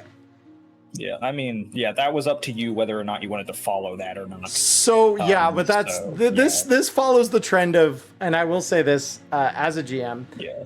Do not interrupt the GM if they are possibly granting you an out. Don't call their attention to anything that changes the situation, because especially I run the game as close to as it's written as possible, because I want to at least for a system like this where it's very clear that the content was designed a particular way and all that. I want to respect the design, but if I don't notice that I'm disrespecting the design, we leave it. So I just want to be honest. Yeah, and that's fair. No, and I take that and I appreciate that. But it is that situation where it's okay, well, it does say that. Yeah, you're right. Unfortunately, I took the high road and then I got smacked anyways. So I thought it would mean GM, what's the weather like moment? Yeah. Yeah. That is indeed. Hey, GM, you didn't roll the weather. Oh, that's a big storm. Shit. Yeah. I mean, and it's all in the, it's all in the support of, wanting to make the game as interesting as possible. Right. So if you thought them attacking us immediately would be more interesting than them trying to question us and negotiate with us, then then that is the thing you should go for, and vice versa. So that's always the most important thing is that. And so no, but criticism taken into account, absolutely. It's and also I've talked about my experience with GMing, especially with new players and stuff, and this is supposed to be a new player thing of I consider the scenario or the situation that the players are in, and whether or not I should give them some some break in some way, shape, or form. So that's just my opinion. And so I would have, if I wanted to roll the random encounter, I probably would have let them shift rest, or suggested they shift rest in the cave or in the crypt before they leave. And if they said no, then that would be, you didn't take my suggestion. That's El Bozo. I mean, it goes both ways in that one, because if you had done it in the crypt, there's the white. And the white still is around. Could have come back out. Yeah. Yeah. And the so it's also could have woken. You actually did. You did stand a better chance leaving the crypt, because there's half that roll table's results are nothing happens. So it's 1 through 3, I assume. Yeah. So I think it was more than that. It's 1 through 6. It's literally half the table on a D12. Yeah. So it's unlucky. Yeah. Just unlucky. Yep. But that's just the reality. Yeah. Still had a fun time playing. I think that I did a pretty good job with the characterization and following that. Like I said before, I hope that I wasn't being an asshole for any of this. I was just No, a you're little good. bit, I was just a little bit fixated on that part specifically, especially once we got to that one part where I asked about swapping initiative, and I think Ghost was like, "Nah, fuck you. If we're dying, you're dying in here with me." And I'm like, you know what? Honestly, fair. I'm not gonna push back at that. So yeah, it's like, yeah. I was like, maybe fuck it, dude. This is a shithole. If we're all going down, we're in this. We go toilet down together. Part of the ship, part of the crew. Yeah, no, that's Yeah. just the reality. But Yeah, and so the only part that I really think was like, was the bushcraft role kind of felt like it was invalidated by the when I was setting up camp and I thought that we were going to be able to shift rest. It felt like it was kind of invalidated by the random encounter. So Yeah, that was just a weird personally, little thing, after- timing thing. So personally, after the discussion and getting the bushcraft roll, I would have hoped for we start to rest and maybe get a partial rest or something, and then get awoken in the camp by shit, and then shit kind of pops off. Instead of we go to set up, we're like, oh, all right, we're finally gonna get it to heal. No, you don't. They attack immediately. That was painful. yeah, I get it. It's not necessarily a unlucky. criticism. It's just Yeah. It's unlucky. It's exactly an what it observation. is. Yeah. Yeah. It's like how I completely agree. I think that I love the game.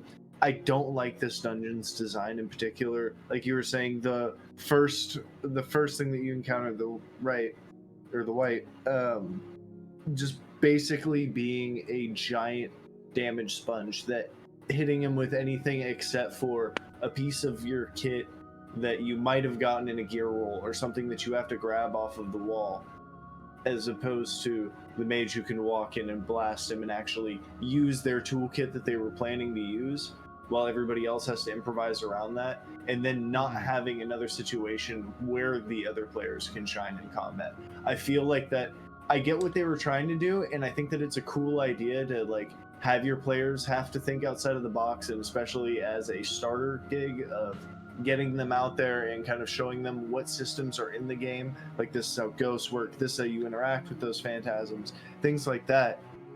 But there wasn't enough, it felt like it was too dependent on that. There wasn't enough meat combat while we still had the resources to enjoy it. So if that makes sense. there are potential encounters when you roll the random encounter table in the crypt that aren't just ghosts. The white, like I said, the white showing was one possibility, and that is also the dungeon boss. So if you guys hadn't done there's an aspect to the last room, I forget how it works, but basically that guy comes back, and if you've done damage to him early in the dungeon, he is at that lower threshold later in the dungeon. So there is that aspect of it, but there are other creatures that can come and attack you, like worms or spiders or things like that are meat. Literally the only ghosts are the two that you fought. So again, bad luck on that front. But yeah. That's just that's the reality. But it just just has to happened. do with while we had the resources to enjoy it is another part of that statement. Because of all the resources that those ghost fights take, nobody would be enjoying those fights. It would be just as much of a scramble in between, or they would be these tiny little blips in between going from one hard fight to the next hard fight, which I don't know. It felt weak in that regard, that the major fights and the key moments, 75% of the party was useless.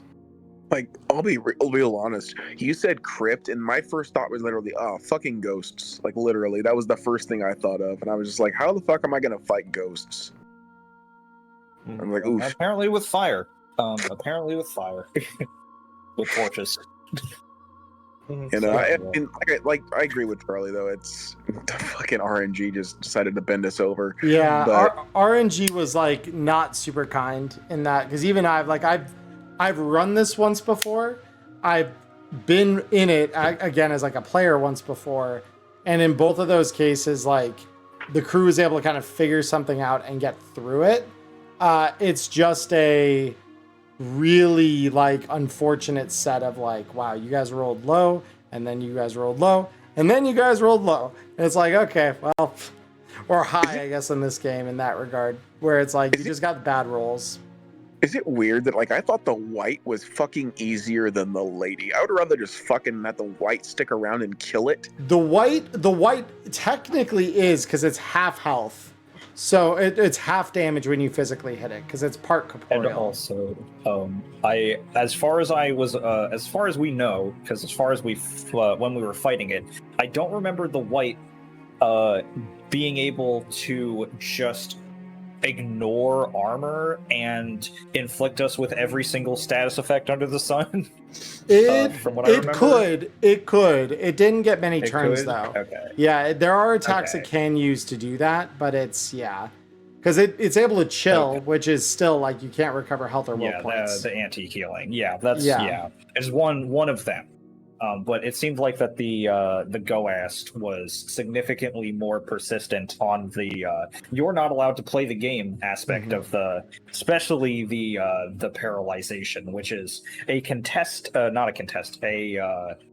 very a disliked thing by a lot of people generally, no matter what game, of just the you have a chance of just not taking your turn repeatedly, as always just like always just a thing that some people don't like. So, and since that happened so often in this scenario, it's just like, it's kind of salt on the wound of if we had more opportunity to be able to do stuff, we could have, had more cool stuff happen and had more interesting plays, where instead people were just stuck standing completely still, waiting to be able to do anything. So, yeah. Mm-hmm. Yeah, like the whole time that the mage, who was the one who could actually do serious damage, was stun locked, I was literally sitting behind a door with a man dying behind my feet, just waiting to see if he was about to pop off. Yeah, and that is like an interesting point of tension to an extent, but after it happens repeatedly and for too long, then it really does just kind of drag. Yeah, that's how you end up in the doomerism states, like I was at the end of the session. I'm not afraid to admit, I was straight doomerism. By the time I was up out of that rope, I thought I had saw the sunshine, and then that goblin attack came in, and it was like, okay, cool, it's over. This is why I hate goblins. Yeah. But yeah. Obviously, it was still good. I still enjoyed myself, and I'm still glad that I got to play with everyone, because everyone was great.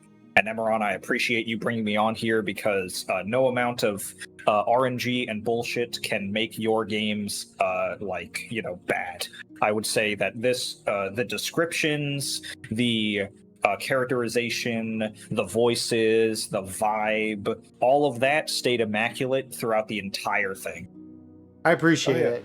I said it once, I'll say it a million times. I loved the game. I disliked the dungeon design itself. Like, I think there are inherently critiques to be made, but I had so much fun with the little rat dude and fucking hanging out with all that. The dude just jumping straight into the pit, not even caring about it, and falling on his ass. Not knowing, I just realized when you fell in that hole, we should all be thankful that you didn't make enough noise to wake up that army of bats, because then we would have never even gone down there. We would have seen you get eaten alive and close that shit right back up. Just like, we played different adventure, GM, different adventure. We're going bear hunting today, right? Roll us a new rumor, GM. Yep.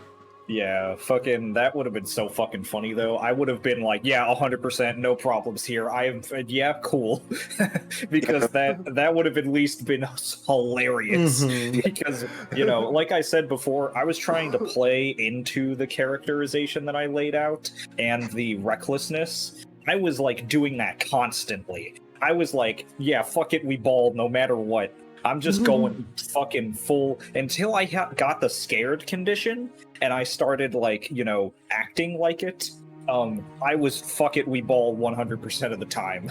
And I think that made for some really, really fun moments that were, even in hindsight, pants shittingly tense. Yeah. It was good. No, it was good. I'll give you a pretty good comparison of what I thought of that whole mission. It's basically my first run of Aurum Vale. Yeah. That's fair. That is entirely fair. All right. If I were to do it again, I would know what to do. But the Yep. first time, I had a lot. Yep. No, that's totally fair. Makes sense, yeah. But My main critique is why does my character have to climb down ladders? Every TTRPG we play, I fall down the ladder and somehow severely injure myself. I mean, hey, ladders suck sometimes. That's all I'm saying. But yeah, that is at the very least going to do it for the kind of recorded portion of this. So YouTube, when you're watching this, I hope all of you have a wonderful morning, evening, or afternoon, wherever you are in the world. Stay healthy, stay safe, and until we talk again, peace. Those of you who are here on Twitch, hang out a little longer. Me and whoever wants to hang out are going to be right back for after show stuff here. So don't go anywhere. We will be right back.